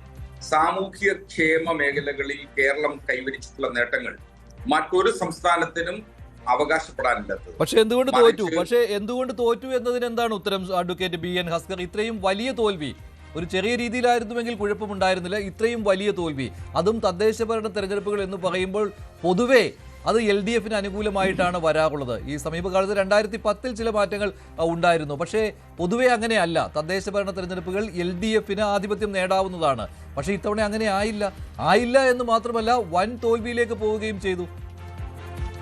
അല്ല മഞ്ജുഷ്, ഏറ്റവും ഒന്നാമതായി കാണാൻ കഴിയുക എന്ന് പറയുന്നത് ആരൊക്കെ എന്തൊക്കെ മറച്ചു വെച്ചാലും ആന്റി ഇൻക്യുബേഷൻ ഫാക്ടർ ഒരു വലിയ ഘടകം തന്നെയായിരുന്നു. സംസ്ഥാനത്തെ സർക്കാരിനെതിരെ ഒരു ഭരണവിരുദ്ധ തരംഗം കേരളത്തിൽ ഉണ്ടായി എന്നത് തുറന്നു സമ്മതിക്കുന്നതിന് ഇടതുപക്ഷം ഇനിയും മടി കാണിക്കുകയാണെങ്കിൽ വരാൻ പോകുന്ന നിയമസഭാ തെരഞ്ഞെടുപ്പിൽ അതൊരു വലിയ ഘടകമാവും. കേരളത്തിലെ ജനങ്ങൾ നാളിതുവരെ ചിന്തിക്കാത്തതിനപ്പുറം ഒരു വർഗീയ ധ്രുവീകരണത്തിന്റെ പാതയിലേക്ക് കേരളം എത്തിയിരിക്കുന്നു എന്നുള്ള വസ്തുത കൂടി നാം ഈ തെരഞ്ഞെടുപ്പിൽ മനസ്സിലാക്കേണ്ടതുണ്ട് എന്നാണ് എന്റെ പക്ഷം. അല്ല, ആര് വർഗീയ ധ്രുവീകരണം നടത്തിയെന്നാണ്? അതുകൂടി പറയൂ, ആര് വർഗീയ ധ്രുവീകരണം നടത്തി എന്നുള്ളതാണ്. അല്ല, കേരളത്തിൽ കഴിഞ്ഞ നിയമസഭാ തെരഞ്ഞെടുപ്പിൽ അല്ലെങ്കിൽ കഴിഞ്ഞ പഞ്ചായത്ത് തദ്ദേശ സ്വയംഭരണ സ്ഥാപന തെരഞ്ഞെടുപ്പുകളിൽ ഇടതുപക്ഷത്തോടൊപ്പം നിന്നിരുന്ന ന്യൂനപക്ഷങ്ങൾ, വിശിഷ്യ മുസ്ലിം സമുദായം കേരളത്തിൽ ഇപ്പോ ഇടതുപക്ഷത്തിൽ നിന്ന് അകന്നു എന്നതാണ് മുസ്ലിം ഭൂരിപക്ഷ മേഖലകളിൽ ഇടതുപക്ഷത്തിനുണ്ടായിട്ടുള്ള കനത്ത പരാജയത്തിന്റെ സൂചനകൾ നൽകുക. അത് കഴിഞ്ഞ ലോക്സഭാ തെരഞ്ഞെടുപ്പിന്റെ സമയത്തും അങ്ങനെ തന്നെ ആയിരുന്നുവല്ലോ. അന്ന് നിങ്ങൾ പുറമേ പറഞ്ഞിരുന്നത് മോദിയെ താഴെ ഇറക്കുന്നതിന് വേണ്ടി ഒന്നിച്ചു, അതവിടെ കോൺഗ്രസിനെ സാധിക്കുകയുള്ളൂ എന്നതുകൊണ്ട് അവർ UDF തെരഞ്ഞെടുത്തു എന്നതായിരുന്നു. പക്ഷേ അതിനിടയ്ക്ക് നിങ്ങൾ സ്വയം ഒരു വിലയിരുത്തലും നടത്തിയല്ലോ. അതുകൊണ്ടായിരുന്നുവല്ലോ പിന്നീട് നടത്തിയ ശ്രമങ്ങൾ, ഭൂരിപക്ഷ സമുദായങ്ങളെ ഒപ്പം നിർത്തുവാനുള്ള ശ്രമങ്ങൾ, അയ്യപ്പ സംഗമം നടത്തി, അവിടെ NSSനെയും SNDPയെയും ഒപ്പം കൂട്ടി. നേരത്തെ ഷാക്കിർ പറഞ്ഞതുപോലെ വെള്ളാപ്പള്ളി നടേശനുള്ള ഒരു ജനവിധി കൂടിയാണ് ഇതെന്ന് മുസ്ലിം ലീഗ് പറയുകയാണ്. ആരാണ് വെള്ളാപ്പള്ളി നടേശന് ഗുഡ് സർട്ടിഫിക്കറ്റ് കൊടുത്തത്? അല്ല, നിശ്ചയമായും അതൊരു വലിയ പരാജയമായിരുന്നു. മഞ്ജുഷ്, ഇതില് വെള്ളാപ്പള്ളി നടേശനെ പോലെ നാഴികയ്ക്ക് 40 വട്ടം മുസ്ലിം വിരുദ്ധത പറയുന്ന വർഗീയ ധ്രുവീകരണത്തിന്റെ കനത്ത നാവായിരുന്ന വെള്ളാപ്പള്ളി നടേശനെ ചേർത്തു പിടിക്കുകയും അയ്യപ്പ സംഗമത്തിൽ ഒരേ വാഹനത്തിൽ വന്ന മുഖ്യമന്ത്രി സഖാവ് പിണറായി വിജയൻ ഇക്കാര്യത്തിൽ ഒരു വലിയ തെറ്റുകാരനായിരുന്നു. ഒരു വാക്കുകൊണ്ട് പോലും അദ്ദേഹത്തെ തിരുത്തുന്നതിന് സഖാവ് പിണറായി വിജയൻ തയ്യാറായില്ല എന്ന വസ്തുത, അത് കേരളത്തിലെ മുസ്ലിം സമൂഹത്തിന്, മുസ്ലിം സാമൂഹ്യ ഘടനയ്ക്കേറ്റ കനത്ത പ്രതിഷേധത്തിന്റെ സൂചിക കൂടിയായിരുന്നു ഈ തെരഞ്ഞെടുപ്പ് വിധി എന്ന് വിലയിരുത്താനാണ് ഞാൻ ആഗ്രഹിക്കുന്നത്. കാരണം മുസ്ലിം ഭൂരിപക്ഷ മേഖലകളിൽ ഇടതുപക്ഷത്തിന് വലിയ പരാജയം ഒരുപക്ഷെ പല ജില്ലകളിലെയും മുസ്ലിം ഭൂരിപക്ഷ മേഖലകളിലെ തെരഞ്ഞെടുപ്പ് വിലയിരുത്തുമ്പോൾ കാണാൻ കഴിയുക എന്ന് പറയുന്നത്, നേരത്തെ പ്രാദേശിക തെരഞ്ഞെടുപ്പിൽ ഇടതുപക്ഷത്തിനൊപ്പം നിന്നിരുന്ന പ്രദേശങ്ങൾ പോലും ഇപ്പോൾ UDFന് ഒപ്പം പോയി. എന്തുകൊണ്ടെന്നാൽ വെള്ളാപ്പള്ളി നടേശനെ പോലെ നാഴികയ്ക്ക് 40 വട്ടം വിഷം തുപ്പുന്ന ഒരു നാവിനെതിരെ മുൻകാലങ്ങളിൽ ഇടതുപക്ഷ നേതൃത്വം ശക്തമായി പ്രതികരിച്ചിരുന്ന ഘട്ടത്തിൽ പോലും ഈ ഘട്ടത്തിൽ സഖാവ് പിണറായി വിജയനെ പോലുള്ള നേതാക്കന്മാർ അല്ലെങ്കിൽ പാർട്ടിയുടെ സംസ്ഥാന സെക്രട്ടറി അദ്ദേഹത്തെ തിരുത്തുന്നതിനോ പ്രതിഷേധിക്കുന്നതിനോ പോലും തയ്യാറായില്ല എന്ന ഏറ്റവും വലിയ കാപട്യം പാർട്ടി കാണിച്ചു എന്നുള്ളത് മുസ്ലിം സമുദായം തിരിച്ചറിഞ്ഞു എന്നിടത്താണ് കേരളത്തിൽ ഇത്തരം ഒരു വലിയ പരാജയത്തിലേക്ക് പോയി. ക്രിസ്ത്യൻ മേഖലകളിലേക്ക് വന്നു കഴിഞ്ഞാൽ കാസ പോലുള്ള അല്ലെങ്കിൽ ക്രിസംഗികൾ ചേരുന്നു എന്ന വലിയ ആശങ്ക പടർത്തുന്ന തരത്തിൽ ക്രിസ്ത്യൻ സമുദായം ഏതോ ഘട്ടത്തിൽ BJPയിലേക്ക് അടുക്കുന്നു എന്ന തരത്തിലുള്ള പ്രചരണം വലിയ തോതിൽ ഇടതുപക്ഷത്തെ ബാധിച്ചിട്ടുണ്ട് എന്ന തിരിച്ചറിവ് ഇനിയെങ്കിലും ഇപ്പോഴെങ്കിലും ഇടതുപക്ഷം അത് തിരിച്ചറിയും എന്ന് തന്നെയാണ് ഞാൻ. ശരി, അങ്ങനെയുള്ള തിരുത്തലുകൾ വരുത്തി മുന്നോട്ട് പോകുമെന്നാണ് പരസ്യമായി സമ്മതിച്ചില്ലെങ്കിലും MV ഗോവിന്ദൻ പറയുന്നത്. പക്ഷെ താങ്കൾ കുറച്ചുകൂടി അത് പരസ്യമായി സമ്മതിക്കുകയാണ്. തെറ്റുകൾ സംഭവിച്ചിട്ടുണ്ട്, അത് സർക്കാരിന്റെ ഭാഗത്ത് നിന്നില്ല എന്ന് താങ്കൾ പറയുമ്പോൾ അത് പാർട്ടിയുടെ ഭാഗത്ത് നിന്ന് ഉണ്ടായിട്ടുണ്ട് എന്നാണ് താങ്കൾ പറയുന്നത്. ഡോക്ടർ G ഗോപകുമാർ, വസ്തുനിഷ്ഠമായ ഒരു വിലയിരുത്തലാണോ ഇപ്പോൾ അഡ്വക്കേറ്റ് BN ഹസ്കർ നടത്തിയിട്ടുള്ളത്? മറ്റൊരു കാര്യം കൂടി ഉണ്ടായിരുന്നു, BJP പിടിക്കുന്ന വോട്ടുകൾ അത് കോൺഗ്രസിനും UDFനെയും ദോഷകരമായി ബാധിക്കും. അതിൽ നിന്ന് കാര്യങ്ങൾ മാറി മറിഞ്ഞ് കഴിഞ്ഞ ലോക്സഭാ തെരഞ്ഞെടുപ്പിൽ തന്നെ വിലയിരുത്തൽ ഉണ്ടായിരുന്നു. BJP പിടിച്ച വോട്ടുകൾ അത് കോൺഗ്രസിന്റെയും UDFന്റെയും മാത്രമല്ല, അതിൽ ഗണ്യമായ രീതിയിൽ CPMന്റെ കേഡർ വോട്ടുകൾ പോലും ഉണ്ടായിരുന്നുവെന്ന്. അതേ രീതിയിൽ തന്നെയല്ലേ ഇപ്പോഴും കാര്യങ്ങൾ സംഭവിച്ചിരിക്കുന്നത്, പ്രത്യേകിച്ച് തെക്കൻ കേരളത്തിൽ? മഞ്ജുഷ്, ആദ്യം പറഞ്ഞ കാര്യം, ഹസ്കർ എടുത്ത നിലപാട്, അദ്ദേഹം വിവരിച്ച കാര്യങ്ങൾ ഒരു വലിയ പരിധിവരെ അദ്ദേഹം പറഞ്ഞതിനോട് യോജിക്കുകയാണ്. ആത്മാർത്ഥമായിട്ടുള്ള ചില കാര്യങ്ങൾ, ആത്മപരിശോധന നടത്തേണ്ട സാഹചര്യത്തെക്കുറിച്ച് ഹസ്കർ വളരെ നന്നായിട്ട് തന്നെ അവതരിപ്പിച്ചു. അത് എന്തുകൊണ്ടാണ് സംഭവിച്ചതെന്നും വെള്ളാപ്പള്ളി നടേശൻ്റെ നിലപാടിനെക്കുറിച്ച് നേരത്തെ മറ്റൊരാൾ മുസ്ലിം ലീഗിൻ്റെ നേതാവും അത് പറയുകയുണ്ടായി. അതിലും വസ്തുതയുണ്ട്. കാരണം ഇടതുപക്ഷം ഇപ്പോൾ എവിടെയാണ് നിൽക്കുന്നത്? 1987 എല്ലാ വർഗീയ കക്ഷികളെയും പുറത്താക്കി തനിച്ച് കൂടെ ഇടതുപക്ഷ പാർട്ടികളല്ലാതെ മറ്റ് സഖ്യകക്ഷികളില്ല, ലീഗോ മറ്റ് വിഭാഗങ്ങളോ അതിൻ്റെ എതിർവിഭാഗങ്ങളോ ഇല്ലാതെ തനിച്ച് നിന്ന് 87 വിജയിച്ച LDF ഇന്ന് എവിടെ നിൽക്കുകയാണെന്നൊരു ആത്മപരിശോധന നടത്തണം. ഭാസ്കർ പറഞ്ഞത് വളരെ വളരെ ശരിയാണ്. ആ നിലയ്ക്ക് കാണിച്ച ഈ കമ്മ്യൂണൽ പൊളിറ്റിക്സ് തന്നെയാണ് കാണിച്ചത്, അതൊരു സംശയവുമില്ല. വെള്ളാപ്പള്ളിയെ കൂടെ കൂട്ടിച്ചേർത്ത് അയ്യപ്പ മഹാസംഗമത്തിന് ചെല്ലുക, വെള്ളാപ്പള്ളി പറയുന്ന അത്രയും ഒരു സമൂഹത്തെ ആക്ഷേപിച്ച് പറയുക. അപ്പോൾ മറുവശത്ത് അതുപോലെ കൺസോളിഡേഷൻ ഉണ്ടാകും എന്നുള്ളൊരു സെൻസ് അവിടെ ആലോചിച്ചില്ലല്ലോ. അത് മാത്രമല്ല, ആശയപരമായി ഇങ്ങനെ തമ്മിലടുപ്പിക്കുന്നതാണോ മതേതരത്വം? ആ നിലയ്ക്ക് എടുത്ത നിലപാടുകൾ, CPM എടുത്ത നിലപാടുകൾ, സോഷ്യൽ എഞ്ചിനീയറിംഗ് സ്റ്റെപ്സ് എല്ലാം തിരിച്ചടിക്ക് കാരണമാക്കി. അതെല്ലാം പാളിപ്പോയി എന്നല്ലേ മനസ്സിലാക്കൽ. അതുകൊണ്ടാണ് ഹസ്കർ തുറന്നു പറഞ്ഞതിനെ ഞാൻ പൂർണ്ണമായും സ്വാഗതം ചെയ്യുന്നുണ്ട്. അത് അദ്ദേഹം അതിൽ നിന്നൊക്കെ എങ്ങനെ മാറാൻ കഴിയുമെന്നുള്ളത് CPM ആലോചിക്കേണ്ടതാണ്. രണ്ടാമത് മഞ്ജുഷ ചൂണ്ടിക്കാണിച്ച കാര്യം, പരമ്പരാഗതമായിട്ടുള്ള നമ്മുടെ ഒരു സിദ്ധാന്തമുണ്ട്. രണ്ട് മുന്നണികൾ ഇടതുപക്ഷത്തിനെതിരെ നിൽക്കുമ്പോൾ ഇടതുപക്ഷത്തിന് അഡ്വാൻറ്റേജ് കിട്ടും. അതുകൊണ്ട് തന്നെ തുടർഭരണവും ഉണ്ടാകും. പഞ്ചായത്തുകളിൽ പരമ്പരാഗതമായ ഇടതുപക്ഷത്തിനുള്ള വൻ ശക്തി, അവർക്കെന്നും വലിയ ശക്തി ഉണ്ടായിരുന്നു. അതിനുള്ള കേഡറുണ്ട്, സംഘടനാ സംവിധാനമുണ്ട്, മെഷീനറിയുണ്ട്. എല്ലാ തരത്തിലും പണ്ട് മുതലേ പ്രാദേശിക ഇലക്ഷനിൽ ജയിക്കുന്ന ഒരു പാർട്ടിയും മുന്നണിയുമാണ് ഇടതുപക്ഷം എന്ന് പറയുന്നത്. അപൂർവമായിട്ട് നിങ്ങളൊക്കെ പറയുന്നത് 2010ഉം 2000ഉമാണ്. ഞാൻ അതിലും പിറകിലോട്ട് പോകും. 1968 പോലും പഞ്ചായത്ത് ശക്തിയായിട്ടില്ല. 67 9 സീറ്റ് മാത്രം കിട്ടിയ കോൺഗ്രസ് ഒരു കൊല്ലം കഴിഞ്ഞപ്പോൾ നിർണായകമായ തിരിച്ചുവരവ് നടത്തിയത് എൻ്റെ ഓർമ്മയിൽ ഇപ്പോഴുമുണ്ട്. 1968 അന്ന് പഞ്ചായത്ത് ഭരണം ശക്തിയായില്ലെങ്കിലും പഞ്ചായത്തുകളും മുനിസിപ്പാലിറ്റികളും എല്ലാം അന്ന് UDF അല്ല കോൺഗ്രസിൻ്റെ നേതൃത്വത്തിൽ തിരിച്ചു വന്നത്. ജനം അത്രത്തോളം ഒരു കൊല്ലം കൊണ്ട് ഭരണവിരുദ്ധ വികാരം എത്ര ശക്തിപ്പെട്ടു എന്നുള്ളതിൻ്റെ തെളിവ് ഞാൻ ഓർക്കുന്നത് 1968 ആണ്. നിങ്ങൾ 2010ഉം 2000ഉമാണ് പറയുന്നത്. അപ്പോൾ ചുരുക്കത്തിൽ ഇത്തവണ വന്നത് ശക്തമായ ഭരണവിരുദ്ധ വികാരമാണ്. നമുക്കാര്യത്തിൽ യോജിക്കാം, നമുക്ക് എല്ലാവർക്കും ഒരു സമവായമുണ്ടാക്കാം. ഭരണവിരുദ്ധ വികാരമാണ് ഇടതുപക്ഷത്തെ ഈ തരത്തിൽ എത്തിച്ചത്. അത് തടുക്കാൻ പറ്റാത്ത രീതിയിലുള്ള ഭരണവിരുദ്ധ വികാരമാണ് എന്ന കാര്യത്തിൽ സംശയമില്ല. പക്ഷെ താങ്കൾ സൂചിപ്പിച്ചതുപോലെ ഇപ്പോൾ രണ്ട് ശക്തികൾ CPMനും LDFനും എതിരെ നിൽക്കുമ്പോൾ അവിടെ ഈ ഭരണവിരുദ്ധ വികാരം സ്പ്ലിറ്റായി പോകുമെന്നുള്ളതാണല്ലോ. പക്ഷേ അതുണ്ടായില്ല എന്നിപ്പോൾ മനസ്സിലാക്കേണ്ടിയിരിക്കുന്നു, ഇല്ലേ? അങ്ങനെ വന്നിട്ടുണ്ട്. അതിന്റെ ഗുണം രണ്ടുപേർക്കും കിട്ടുകയും ചെയ്തു. BJPക്ക് ഇതിനേക്കാൾ വലിയൊരു ഗുണം കിട്ടാനില്ലല്ലോ. BJP പ്രതീക്ഷിച്ചതിലും കൂടുതലായിട്ടുണ്ട് ഇപ്പോൾ. അതെ മഞ്ജുഷ, ഞാൻ അതിലേക്ക് തന്നെയാണ് വരുന്നത്. വ്യക്തമായിട്ട് അതിലേക്ക്. നമ്മുടെ പഴയ സിദ്ധാന്തം അങ്ങനെ ആയിരുന്നില്ല. LDFും UDFും മാത്രമായിട്ടുള്ള ഒരു ബൈപോളാർ പൊളിറ്റിക്സ് ഉണ്ടായിരുന്നു. അത് കഴിഞ്ഞ് പാർലമെൻറ്റിൽ വരുമ്പോൾ അത് UDFന് ഗുണം ചെയ്യും, അസംബ്ലിയിൽ വരുമ്പോൾ LDFന് ഗുണം ചെയ്യും. ഈ തിയറിയാണ് ഇന്ന് തകർക്കപ്പെട്ടത്. അപ്പോൾ അതിൽ നിന്ന് മനസ്സിലാക്കേണ്ടത് നിശ്ചയമായിട്ടും ഭരണവിരുദ്ധ വികാരം UDF ഏറിയ പങ്ക് കൊണ്ടുപോയി.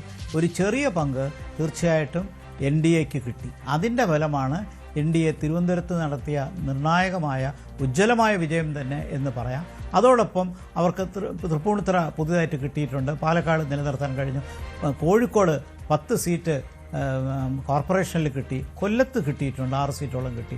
അപ്പോൾ ഇടതുപക്ഷ ദുർഗങ്ങളിലെല്ലാം അവർ കയറി എന്ന് പറയുമ്പോൾ നഷ്ടപ്പെട്ട വോട്ടുകൾ UDFൻ്റേതല്ല, ഇടതുപക്ഷത്തിൻ്റേതാണ്. സാധാരണ കണക്കാക്കുന്ന അങ്ങനെയല്ല. BJP കൊണ്ടുപോകുന്ന വോട്ട് ഇടതുപക്ഷത്തിൻ്റെ UDFൻ്റെ വോട്ട് എന്നാണ്.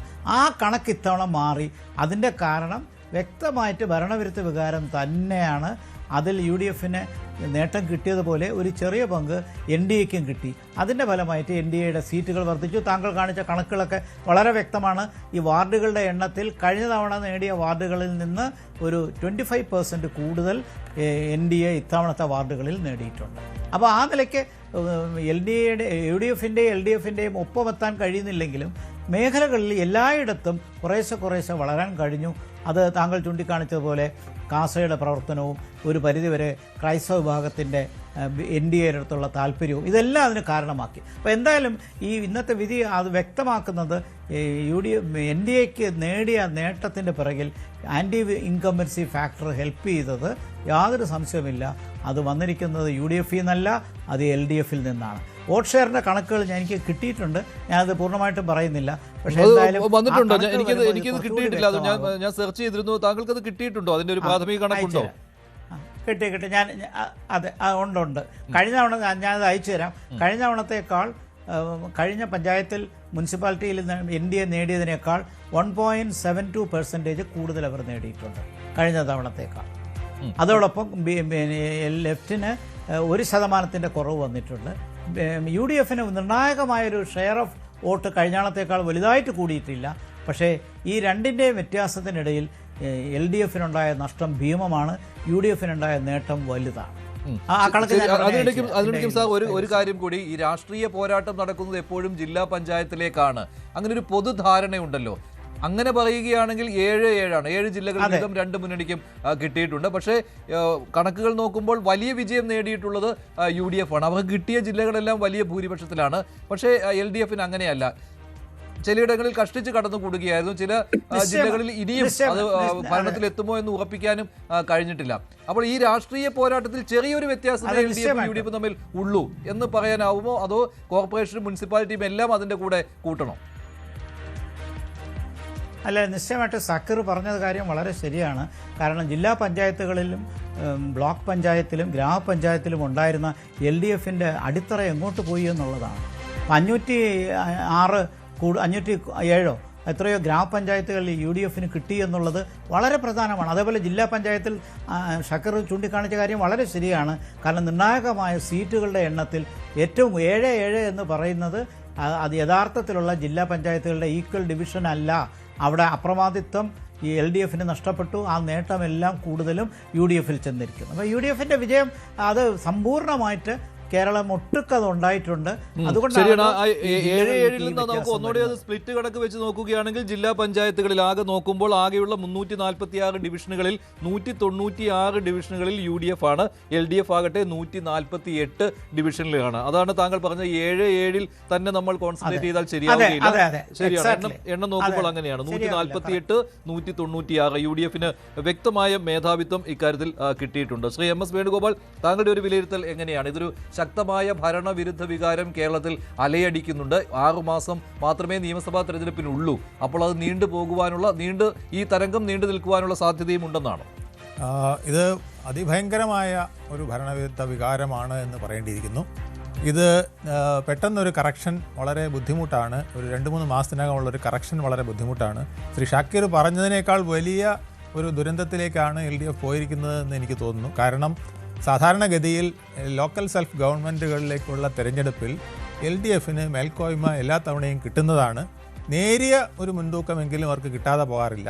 ഇത്തവണ വന്നിരിക്കുന്നത് ഡീലിമിറ്റേഷൻ വഴിയും ഈ വാർഡുകൾ വെട്ടിച്ചുരുക്കി രൂപപ്പെടുത്തിയത് വഴിയുമൊക്കെ ഒരുപാട് സീറ്റുകൾ അധികം പിടിക്കണം, അങ്ങനെ ഒരു തൂത്തുവാരലിന് വേണ്ടിയിട്ടാണ് അത്തരത്തിലൊരു പ്രയോഗം ഇവിടെ നടത്തിയതെന്നുള്ളത് വ്യക്തമാണ്. തിരുവനന്തപുരത്ത് തന്നെ നമുക്കറിയാം, തിരുവനന്തപുരത്ത് 101 വാർഡുകൾ ഉണ്ടാക്കി അതിലെ ഓരോ ഭാഗങ്ങളായി വെട്ടിമുറിച്ചത് വോട്ടർമാർക്ക് തന്നെ പിടിയില്ല എൻ്റെ വാർഡ് എവിടെയാണ് അതിര് എന്നുള്ളതിൽ. ആ വിധത്തിൽ വെട്ടിമുറിച്ച് തങ്ങൾക്ക് അനുകൂലമാക്കിയിട്ട് പോലും ഇവിടെ NDAക്ക് 50 സീറ്റ് നേടാൻ കഴിഞ്ഞു എന്ന് പറയുന്നത് വലിയ ഒരു നേട്ടമായിട്ടാണ് എനിക്ക് തോന്നുന്നത്. ഇല്ലെങ്കിൽ ഇതൊരു പക്ഷേ 60 65 ആയി പോയേനെ പഴയ രീതിയിലായിരുന്നു എങ്കിൽ എന്ന് എനിക്ക് തോന്നുകയാണ്. കാരണം തോന്നുന്നത് മാത്രമല്ല, അത് പലയിടത്തെയും രീതികൾ വെച്ചുകൊണ്ടാണ് ഞാനിത് പറയുന്നത്. ഈ ഒരു ഭരണവിരുദ്ധ വികാരം എന്നതിനപ്പുറം മറ്റൊരു കാര്യം കൂടെ ഞാൻ പ്രധാനമായി കാണുന്നത്, ഇവിടെ ഒരു പിണറായി വിജയൻ്റെ ഒരു സ്റ്റേച്ചർ നമുക്ക് സഹിക്കാം. അദ്ദേഹത്തിൻ്റെ നിലപാടുകളോ അദ്ദേഹത്തിൻ്റെ ചില ധാർഷ്ട്യങ്ങളോ ഒരു വിധത്തിൽ ഒരു പക്ഷേ ജനങ്ങൾ സഹിച്ചെന്നിരിക്കും. പക്ഷേ കേരളമൊട്ടാകെ 10-12,000 വരുന്ന, അതിനേക്കാൾ കൂടുതലായിരുന്നു അവരുടെ LSTDയിലെ അംഗങ്ങൾ. അവർ കാണിച്ച ധിക്കാരം, കുട്ടി പിണറായിമാരെ കൊണ്ട് ഈ നാട് നിറഞ്ഞു എന്നുള്ളതായിരുന്നു ഒരു സത്യം. ഉദാഹരണം തിരുവനന്തപുരം. അത് ഞാൻ പറയാം, അവിടെ മാത്രമല്ല, അത് പറയട്ടെ. വടക്കുന്ന് PP ദിവ്യ മുതൽ തെക്ക് ആര്യ രാജേന്ദ്രൻ വരെ അങ്ങനെ അഴിഞ്ഞാടുന്ന ഒരു സാഹചര്യം, ഇത് ജനങ്ങളുടെ മേൽ കുതിര കയറുന്ന ഒരു സാഹചര്യം ഉണ്ടായത് സത്യം പറഞ്ഞാൽ UDFനും BJPക്കും വളരെ ഗുണം ചെയ്തു എന്നുള്ളതാണ് ഒരു സത്യം. മറ്റൊന്ന്, ഈ അവസാന നിമിഷങ്ങളിൽ ഈ PM ശ്രീ ഉൾപ്പെടെയുള്ള കാര്യങ്ങൾ വന്നത്, അതുപോലെ തന്നെ കേന്ദ്രമന്ത്രി അമിത്ഷായുടെ ഭവനത്തിൽ മുഖ്യമന്ത്രി പോയി സംസാരിച്ചത് ഒക്കെ ഇവിടെ ഏറ്റവും കൂടുതൽ മുസ്ലിം ലീഗും UDFും ഹൈലൈറ്റ് ചെയ്തത് ഇതൊരു അന്തർധാര ഉണ്ട് എന്ന് പറയാനാണ്. പക്ഷേ ഈ അന്തർധാര ശരിക്ക് ഇല്ലായിരുന്നു എന്നുള്ളതാണ് സത്യം. എന്നാൽ ഈ അന്തർധാര വളരെ വ്യക്തമായി ഉണ്ടെന്ന് തെളിയിക്കുന്ന വിധത്തിൽ CPI തോളിലിരുന്ന് ചെവി കടിച്ചതാണ് LDFന് ഏറ്റവും വലിയ ദുരന്തം വന്നതെന്ന് എനിക്ക് തോന്നുന്നു. കാരണം ഒരാഴ്ച മുഴുവൻ ഇപ്പോൾ ഈ PM ശ്രീ പദ്ധതിയിലൂടെ ഉണ്ടാക്കിയിരിക്കുന്ന അവിഹിത ബന്ധം അവസാനിപ്പിച്ചില്ലെങ്കിൽ ഞങ്ങൾ ക്യാബിനറ്റിൽ പോലും വരുന്ന പ്രശ്നമില്ല എന്ന് പറഞ്ഞുകൊണ്ട് ഒരു വലിയ ഒരു വിഷയം, അതായത് ശൂന്യതയിൽ നിന്നൊരു വിഷയമെടുത്ത് LDFനെ വെട്ടിലാക്കിയത് CPI ആണ് എന്നുകൂടി എനിക്ക് ബോധ്യമുണ്ട്. കാരണം ഇത് ജനങ്ങൾക്ക് മുസ്ലിം ലീഗ് പറഞ്ഞാലോ അല്ലെങ്കിൽ കോൺഗ്രസ് പറഞ്ഞാലോ ഇത്രയധികം ബോധ്യമാവില്ല. പക്ഷേ ഘടകകക്ഷിയിലെ ഒരു പ്രധാന അംഗം തന്നെ ഇരുന്നു കൊണ്ട് പറയുകയാണ് വലിയ തെറ്റാണ് ചെയ്തത്, ആവശ്യമില്ലാത്ത ഒരു അന്തർധാര ഇവിടെ ഉണ്ടായിപ്പോയി, ആ കൂട്ടുകെട്ടുണ്ടെങ്കിൽ ഞങ്ങൾ ക്യാബിനറ്റിലേക്ക് പോലും വരില്ല എന്ന് പറയുമ്പോൾ കേരളത്തിലെ ഏതാണ്ട് എല്ലാ മുസ്ലിം വിഭാഗത്തിലും മറ്റ് രാഷ്ട്രീയ പാർട്ടികളിലുമുള്ളവർ ബോധ്യമാക്കി ഇതൊരു അന്തർധാര ഉണ്ട്. ശരിയാണ് ഹസ്കർ, അതൊരു മറ്റൊരു കാര്യം കൂടിയുണ്ട്. നിങ്ങൾ തിരിച്ചു പറയുന്നത് അവിടെ കോൺഗ്രസും BJPയും തമ്മിൽ ഡീലുണ്ട് എന്നൊക്കെയാണ്. പക്ഷേ അതിനേക്കാൾ ജനങ്ങൾ വിശ്വസിച്ചത് അവിടെ CPM BJP ഡീൽ എന്ന രീതിയിലാണ്. പക്ഷെ അത് ഉണ്ടായോ എന്നൊക്കെ ചോദിച്ചാൽ അത് നമുക്ക് ഉണ്ടായിട്ടില്ല എന്നാണ് എന്റെ വിശ്വാസം. തെരഞ്ഞെടുപ്പ് രംഗത്ത് അത് ഉണ്ടായിട്ടുണ്ടോ എന്ന് ചോദിച്ചാൽ അത് ഉറപ്പ് പറയാൻ പറ്റുകയില്ല. പക്ഷേ അങ്ങനെ ഒരു ധാരണ, നിങ്ങൾ അങ്ങോട്ട് കോൺഗ്രസ് BJP ഡീൽ എന്ന് പറയുമ്പോൾ തിരിച്ച് അങ്ങനെയല്ല CPM BJP ഡീലാണെന്ന് UDF പറയുമ്പോൾ അത് ജനങ്ങൾ വിശ്വസിച്ചിട്ടുണ്ട്. കാരണം അതിന് കാരണം മുന്നണി തന്നെയാണ്, മുന്നണിയിലെ CPI പോലെയുള്ള പാർട്ടികൾ തന്നെയാണ്, നിങ്ങളുടെ ചെയ്തികൾ തന്നെയാണ്. ചുരുക്കത്തിൽ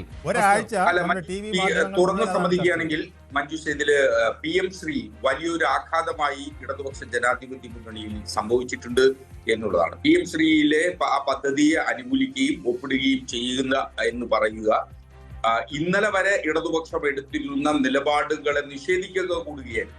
ആ നിലപാടുകളെ നിഷേധിക്കുകയും അതിനെ നിരാകരിക്കുകയും അതിനുവേണ്ടി ന്യായീകരണങ്ങൾ കണ്ടെത്തുകയും ചെയ്യേണ്ടി വരുന്ന ഗതികേടിലേക്ക് CPM-ഉം സംസ്ഥാന സർക്കാരും പോയി എന്നത് PM ശ്രീയെ സംബന്ധിച്ചിടത്തോളം വലിയ തോതിലൊരു അതുപോലെ തന്നെ CPI ആ വിഷയത്തിൽ എടുത്ത നിലപാട് ഇടതുപക്ഷത്തെ ആകമാനം ക്ഷയിപ്പിക്കുന്നതിന് ഒരു കാരണമായി മാറിയിട്ടുണ്ട് എന്നുള്ളത് തുറന്ന് സമ്മതിക്കുക എന്നുള്ളതാണ് ഈ ഘട്ടത്തിൽ നമുക്ക് ചെയ്യാറാവുക.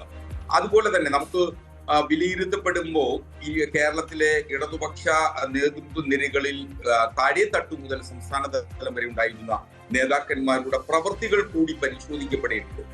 ഈ ഘട്ടത്തിൽ അത് പറയാതെ പോവുക എന്ന് പറയുന്നത് ശരിയല്ലാത്തതുകൊണ്ടാണ് ഞാനത് പറയുന്നത്. എന്തുകൊണ്ടെന്നാൽ കേരളത്തിലെ ഇടതുപക്ഷ നേതാക്കന്മാരെ വരെ ഇന്നലെ വരെ ഉണ്ടായിരുന്ന കാഴ്ചപ്പാടുകൾക്കൊന്നും വ്യത്യാസമായി കഴിഞ്ഞ ഒരു കാൽനൂറ്റാണ്ടായി ഇടതുപക്ഷ നേതൃനിരകളിലേക്ക് വരുന്ന നേതാക്കന്മാർക്ക് വ്യത്യസ്തമായ ഒരു സ്വഭാവ സവിശേഷത അവരിൽ വന്നു ചേർന്ന് പോയിട്ടുണ്ട്. അവരുടെ ധാർഷ്ട്യവും ധിക്കാരവും ജനങ്ങൾ നൽകിയ പ്രതികാരമാണ് യഥാർത്ഥത്തിൽ ഈ തെരഞ്ഞെടുപ്പിൽ ഇത്ര വലിയ പ്രാദേശിക തെരഞ്ഞെടുപ്പ് ഇത്ര വലിയ പരാജയം ഉണ്ടാക്കിയത്. എന്തുകൊണ്ടെന്നാൽ പലപ്പോഴും അതിന് വ്യത്യസ്തമായ കാരണങ്ങളുണ്ട്. പലപ്പോഴും ഇടതുപക്ഷത്തിന്റെ പ്രാദേശിക നേതാക്കന്മാർ വലിയ തോതിൽ അഹങ്കാരികളായി തീരുന്നതിന് പല ഘട്ടങ്ങളിലായി പരിശോധിച്ചു കഴിഞ്ഞാൽ ഒരു പ്രധാന കാരണം ഇടതുപക്ഷ നേതാക്കന്മാരെ സംബന്ധിച്ചിടത്തോളം അല്ലെങ്കിൽ CPIM-ന്റെ പ്രാദേശിക നേതാക്കന്മാർ, ഉദാഹരണത്തിന് ഒരു പാർട്ടി ഏരിയ കമ്മിറ്റി അംഗത്തെ സംബന്ധിച്ചിടത്തോളം തന്റെ ആ ഏരിയ കമ്മിറ്റി അംഗത്തിന്റെ ജീവിതത്തിലെ 12 മണിക്കൂറിൽ പകലിലെ 12 മണിക്കൂറിൽ 10 മണിക്കൂറും പാർട്ടികളുടെ വിവിധ കമ്മിറ്റികളിൽ പങ്കെടുക്കേണ്ട ഗതികേടിലേക്ക് അല്ലെങ്കിൽ അതിലേക്ക് ചുരുങ്ങിപ്പോകുന്നു. ജനങ്ങളുമായി ഇടപെടുക അല്ലെങ്കിൽ ജനങ്ങളുടെ ആവശ്യങ്ങളിലേക്ക് അവർക്ക് ഇടചേർന്നു പ്രവർത്തിക്കുന്നതിന് പോരായ്മ സംഭവിച്ചിട്ടുണ്ട് എന്നുള്ളത് പാർട്ടി ഈ ഘട്ടത്തിലെങ്കിലും തിരിച്ചറിയണം. പാർട്ടിയുടെ ജില്ലാ കമ്മിറ്റി അംഗങ്ങൾ, സംസ്ഥാന കമ്മിറ്റി, മാത്രമല്ല ഇപ്പൊ പാർട്ടിയുടെ ജില്ലാ കമ്മിറ്റിയിലേക്ക് എത്തപ്പെട്ടു കഴിഞ്ഞാൽ അവരെ സംബന്ധിച്ചിടത്തോളം അവർ ആ പാർട്ടി ജില്ലാ കമ്മിറ്റി അംഗങ്ങളുമായി മാത്രം ഇടചേർന്ന് പ്രവർത്തിക്കുന്ന സാഹചര്യമാണ് കേരളത്തിലുള്ളത്. ഇതിന് സമാനമായ ഒരു ഉദാഹരണം നമുക്ക് കാണിക്കാൻ കഴിയുക പശ്ചിമ ബംഗാളും ത്രിപുരയും തന്നെയാണ്. പശ്ചിമ ബംഗാളും ത്രിപുരയിലും പാർട്ടിക്കുണ്ടായിട്ടുള്ള ആഘാതങ്ങളുടെ തുടർച്ചയാണ് ഇപ്പോൾ കേരളത്തിൽ ഉണ്ടായിരിക്കുന്നതെന്ന് ഈ ഘട്ടത്തിലെങ്കിലും പാർട്ടി തിരിച്ചറിയും എന്ന് തന്നെയാണ് എന്നെപ്പോലുള്ള ആളുകൾ വിശ്വസിക്കുന്നത്. ശരി, അത് വസ്തുനിഷ്ഠമായ വിമർശനം തന്നെയാണ്, ആത്മവിമർശനം എന്ന് തന്നെ പറയാം ഹസ്കറിന്റെ വാക്കുകളിൽ. കാരണം ഈ ഘട്ടത്തിൽ ന്യായീകരിച്ചാൽ അത് ഒരു തരത്തിലും അംഗീകരിക്കപ്പെടുകയില്ല എന്നുള്ള ബോധ്യം ഹസ്കറിനുണ്ട് എന്ന് ഞാൻ മനസ്സിലാക്കുകയാണ്. അല്ലെ, ഈ പാനലിലുള്ള എല്ലാവർക്കും ആ ഒരു ബോധ്യം ഉണ്ടായിട്ടുണ്ടാവും. കാരണം വിമർശനത്തെ ഈ ഒരു തോൽവിയെ വിമർശന ബുദ്ധിയാ സമീപിക്കുന്നത് തന്നെയാണ് CPM-ന് നല്ലത്. അത് തന്നെയാണ് ഒരു ബംഗാൾ ആവർത്തിക്കപ്പെടും. ശരിയാണ്, ഹസ്കർ തുറന്നു പറയുകയും ചെയ്തു. ഇപ്പോൾ ശ്രീ വസന്ത് തെങ്ങുംപള്ളി, വസന്ത്, ഉജ്ജ്വല വിജയത്തിന് അഭിനന്ദനങ്ങൾ. താങ്കൾ മധ്യ കേരളത്തിൽ നിന്നുള്ള ആളാണല്ലോ. എങ്ങനെയാണ് മധ്യ കേരളത്തിൽ ഈ വലിയ നേട്ടം ഉണ്ടാക്കുവാൻ? പൊതുവെ ശക്തി കേന്ദ്രമാണ് UDF-ന്റെ, കോൺഗ്രസിന്റെ ശക്തി കേന്ദ്രമാണ്. അവിടെ കേരള കോൺഗ്രസ് മാണി വിഭാഗം പോയതിനു ശേഷം ദുർബലമായിരുന്നു UDFന്റെ ആകെയുള്ള ഘടന. പക്ഷേ ലോക്സഭാ തെരഞ്ഞെടുപ്പിൽ മറിച്ചായിരുന്നു. ഇത്തവണ അമിതമായ ആത്മവിശ്വാസമായിരുന്നു ജോസ് കെ മാണിക്കും കൂട്ടർക്കും ഉണ്ടായിരുന്നത്. അതുകൊണ്ടാണല്ലോ UDF ക്ഷണിച്ചിട്ടും തിരികെ വരാൻ അവർ തയ്യാറാകാതിരുന്നതും. എങ്ങനെ ഈ നേട്ടം കൈവരിക്കാൻ കഴിഞ്ഞു മധ്യ കേരളത്തിൽ? വസന്ത്. അല്ല മഞ്ജുഷ്, നോക്കൂ, കൃത്യമായ ഹോംവർക്ക്, വീട് കയറിയുള്ള അടിസ്ഥാനപരമായ പ്രവർത്തനം, ഹൈക്കമാൻഡ് മുതൽ ബൂത്ത് ലെവലിലെ ഏറ്റവും അവസാനത്തെ പ്രവർത്തകൻ വരെ ഈ വിജയം ആഗ്രഹിച്ചതാണ്. അതിനുവേണ്ടി അഹോരാത്രം പണിയെടുത്തതാണ്, രാത്രികളെ പകലുകളാക്കി പണിയെടുത്തതാണ്. അതിന്റെ വിജയമാണ്. അതിന് അഖിലേന്ത്യാ കോൺഗ്രസ് കമ്മിറ്റി മുതൽ ബൂത്ത് കോൺഗ്രസ് കമ്മിറ്റി വരെയുള്ള എല്ലാവർക്കും പങ്കുണ്ട്. നോക്കൂ, ഞങ്ങൾ ഈ സ്ഥാനാർത്ഥി നിർണയവുമായി ബന്ധപ്പെട്ട് ബഹുമാനപ്പെട്ട കോൺഗ്രസിന്റെ ഹൈക്കമാൻഡ് സ്ഥാനാർത്ഥി നിർണയത്തിൽ യാതൊരു തരത്തിലും DCCകൾ ഇടപെടാൻ പാടില്ല എന്ന് കർശനമായ നിർദ്ദേശം ശ്രീ കെ സി വേണുഗോപാൽ തൊട്ടുള്ള നേതാക്കൾ കൊടുത്തിരുന്നു. അതിന്റെ ഫലമായി എന്തുണ്ടായി? അതാത് ബൂത്ത് ലെവലുകളിൽ നിന്ന് പ്രവർത്തകരായിട്ടുള്ളവർ തന്നെ മത്സരരംഗത്തേക്ക് വന്നു. അവർ മത്സരരംഗത്തേക്ക് വരുമ്പോൾ കഴിഞ്ഞ കാലങ്ങളിൽ മുഴുവൻ, കഴിഞ്ഞ 9.5 വർഷക്കാലം ഈ സർക്കാരിനെതിരായി സമരം ചെയ്തവരാണവർ. ഈ സർക്കാരിനെതിരായി സമരം ചെയ്തതിന്റെ പേരിൽ കേസുള്ളവരാണ്, അടികൊണ്ടവരാണ്. അങ്ങനെയുള്ള പ്രവർത്തകർ ജനങ്ങളുടെ മുമ്പിൽ ചെന്ന് അവർക്ക് വളരെ ഈസിയായി വിഷയങ്ങൾ അവതരിപ്പിക്കാൻ സാധിച്ചു എന്നുള്ളതാണ്. നോക്കൂ, ശബരിമലയിലെ സ്വർണം കട്ട സർക്കാർ മുതൽ അടിസ്ഥാനപരമായ ഒരു ജനത്തെ ബാധിക്കുന്ന KSEB ബില്ല്, വാട്ടർ ബില്ല്, ഓട്ടോറിക്ഷകളുടെ പെർമിറ്റ് ഫീ തൊട്ട് എന്റെയോ മഞ്ജുഷിന്റെ വീടിന്റെ മുകളിൽ നാളെ ഇതാ മഴ പെയ്യുമ്പോൾ കുറച്ച് തുണി വിരിക്കാൻ വേണ്ടി 4 ഷീറ്റ് വലിച്ചു കെട്ടിയാൽ 450% ഇരട്ടി ടാക്സ് കൊടുക്കേണ്ട ഗതികേടിലേക്ക് പോയൊരു സർക്കാരാണ് ഈ സംസ്ഥാനം ഭരിച്ചതെന്ന് ജനത്തിന് മനസ്സിലായി. അതുകൊണ്ടാണ് ജനം അത്രമാത്രം വലിയ ഒരു തിരിച്ചടി ഈ തെരഞ്ഞെടുപ്പിൽ കൊടുത്തത്. ആ കാര്യം ഞാൻ അംഗീകരിക്കുകയാണ്. കാരണം ജനങ്ങൾ അറിഞ്ഞു നൽകിയ ഒരു വിധി തന്നെയാണ് ഇത് LDF സർക്കാരിനെതിരെ. പക്ഷേ വസന്ത് ആദ്യം പറഞ്ഞതിനോട് ഞാൻ ഖേദപൂർവ്വം ഞാൻ അതിനെ വിയോജിക്കുകയാണ്. ഈ പാനലിലുള്ള മറ്റുള്ളവരും ഷാക്കിർ ഒഴിച്ച് അതിനോട് വിയോജിക്കുമെന്ന് തന്നെയാണ് എനിക്ക് തോന്നുന്നത്. കാരണം സംഘടനാ തലത്തിൽ LDFനെ പോലെ, ഇടതുമുന്നണിയെ പോലെ, CPMനെ പോലെ ശക്തരായിരുന്നില്ല കോൺഗ്രസ്. അത് താഴെത്തട്ടിൽ നോക്കുമ്പോൾ തന്നെ അറിയാവുന്ന കാര്യമായിരുന്നു. അതിൽ ഒരു കാര്യം കൂടി ഞാൻ പറയട്ടെ, BJPയെ പോലും അത്രയ്ക്ക് പോലും സംഘടിതമായ രീതിയിൽ സംഘടനാ തലത്തിൽ താഴെത്തട്ടിൽ ഇടപെടാൻ കോൺഗ്രസിനും UDFനും കഴിഞ്ഞിരുന്നില്ല. പക്ഷെ ജനങ്ങൾ നൽകിയ ഒരു വിധിയാണ്. കാരണം പിണറായി വിജയൻ സർക്കാരിനെ മടുത്തിരുന്നു ജനങ്ങൾ. അതുകൊണ്ട് കോൺഗ്രസിനും UDFനും അവർ വോട്ട് ചെയ്തു. അങ്ങനെ റീഡിംഗ് തെറ്റാണ്. ശരിയല്ല ഷാക്കിർ കൂടിയുണ്ട്. ഷാക്കിർ അതിനോട് എതിർക്കുമെന്ന് എനിക്കറിയാം.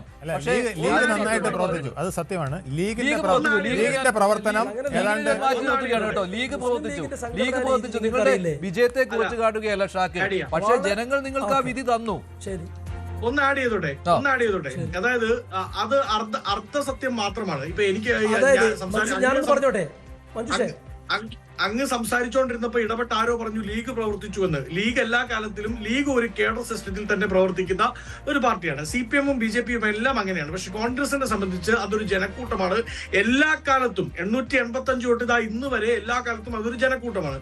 അപ്പൊ ഒരു സെമി കേഡർ ലൈനിലേക്ക് പോലും ഈ പാർട്ടി എത്തിയിട്ടില്ല എന്നുള്ളത് യാഥാർത്ഥ്യമാണ്. പക്ഷെ നിങ്ങൾക്ക് മനസ്സിലാവാത്ത ഒരു കാര്യമുണ്ട്. കോൺഗ്രസ് ലീഡർഷിപ്പ് ഡയറക്റ്റ് ഇടപെട്ടില്ല ഈ തെരഞ്ഞെടുപ്പിൽ എന്നുള്ളതാണ്. അവിടെ സാധാരണക്കാരായ പ്രവർത്തകർ വീട് കയറി. ഞാൻ അങ്ങനെ സോഷ്യൽ മീഡിയ പോസ്റ്റുകൾ ശ്രദ്ധിച്ചിട്ടുണ്ടാവുമല്ലോ. ഞാൻ വീട് കയറാൻ പോയ ഒരു പ്രവർത്തകനാണ്. എനിക്ക് മനസ്സിലായത് അവിടെയുള്ള ഈ ന്യൂട്രൽ വോട്ടുകളായിട്ടുള്ള ജനങ്ങളുണ്ടല്ലോ, എന്നാൽ UDF അല്ല, അവർ LDFും അല്ല, അവർ ആർക്കാണ് വോട്ട് ചെയ്യുന്നത് നമുക്കറിയില്ല. അവർ പോലും ഇത്തവണ ഞങ്ങളുടെ കൂടെ വീട് കയറാൻ വരികയാണ്. അത് നിങ്ങൾ പോവാണല്ലേ, വീട് കയറാൻ പോവാണല്ലേ, നിങ്ങൾ വോട്ട് ചോദിക്കാൻ പോവാണല്ലേ, ഞങ്ങൾ കൂടി വരാം എന്ന് പറഞ്ഞ് ഞങ്ങളോടൊപ്പം ആ ന്യൂട്രൽ വോട്ടുകൾ കൂടി കടന്നു വന്നതിന്റെ ഒരു എഫക്ട് ഈ തെരഞ്ഞെടുപ്പിലുണ്ട്. ഇനി ഒരു കാര്യം, ഹസ്കർ നേരത്തെ 2 കാര്യങ്ങൾ പറഞ്ഞു, അതിന് 2നും ഉത്തരവുണ്ട്. ഒന്ന് അദ്ദേഹം പറഞ്ഞത് ജനങ്ങളുമായി ഏറ്റവും അധികം ഇടപെടുന്നവരുടെ തെരഞ്ഞെടുപ്പാണ്, അതുകൊണ്ടാണ് ഇത് സംഭവിച്ചു പോയത് എന്ന് പറഞ്ഞാൽ CPM എന്ന് പറയുന്ന പാർട്ടി അദ്ദേഹം തന്നെ നേരത്തെ ഓൺ ചെയ്തതുപോലെ ബംഗാളിൽ എങ്ങനെയാണോ ജ്യോതി ബസുവിന്റെ കാലത്ത് ജനങ്ങളിൽ നിന്ന് വിട്ടുപോയത്, ത്രിപുരയിൽ എങ്ങനെയാണോ ജനങ്ങളിൽ നിന്ന് അകന്നുപോയത്, അതേ രീതിയിൽ കേരളത്തിലും അകന്നുപോയെന്നും അകന്നു പോയിക്കൊണ്ടിരിക്കുകയാണെന്നും അദ്ദേഹം തന്നെ രജിസ്റ്റർ ചെയ്യാണ്. അദ്ദേഹം പറഞ്ഞത് മുസ്ലിം വോട്ടുകൾ, ആ വോട്ടുകൾ വർഗീയ ധ്രുവീകരണത്തിന്റെ ഭാഗമായി എന്നാണ്. അതായത് മുസ്ലിം വോട്ടുകൾ LDFന് കിട്ടിയാൽ അത് മതേതര വോട്ടുകൾ, സെക്യുലർ വോട്ടുകൾ, എന്ത് വർണ്ണനയാണ് അത് UDFന് കിട്ടിയാൽ അത് വർഗീയ ധ്രുവീകരണം, ജമാഅത്തെ ഇസ്ലാമി ബന്ധം, ജമാഅത്തെ ഇസ്ലാമിയുടെ വോട്ട്. അപ്പോൾ ഒന്നെങ്കിൽ അദ്ദേഹം അംഗീകരിക്കണം കേരളം മുഴുവൻ ജമാഅത്തെ ഇസ്ലാമിക്ക് വോട്ടുണ്ട്, ജമാഅത്തെ ഇസ്ലാമിക്ക് അല്ലെങ്കിൽ വെൽഫെയർ പാർട്ടിക്ക് കേരളം മുഴുവൻ.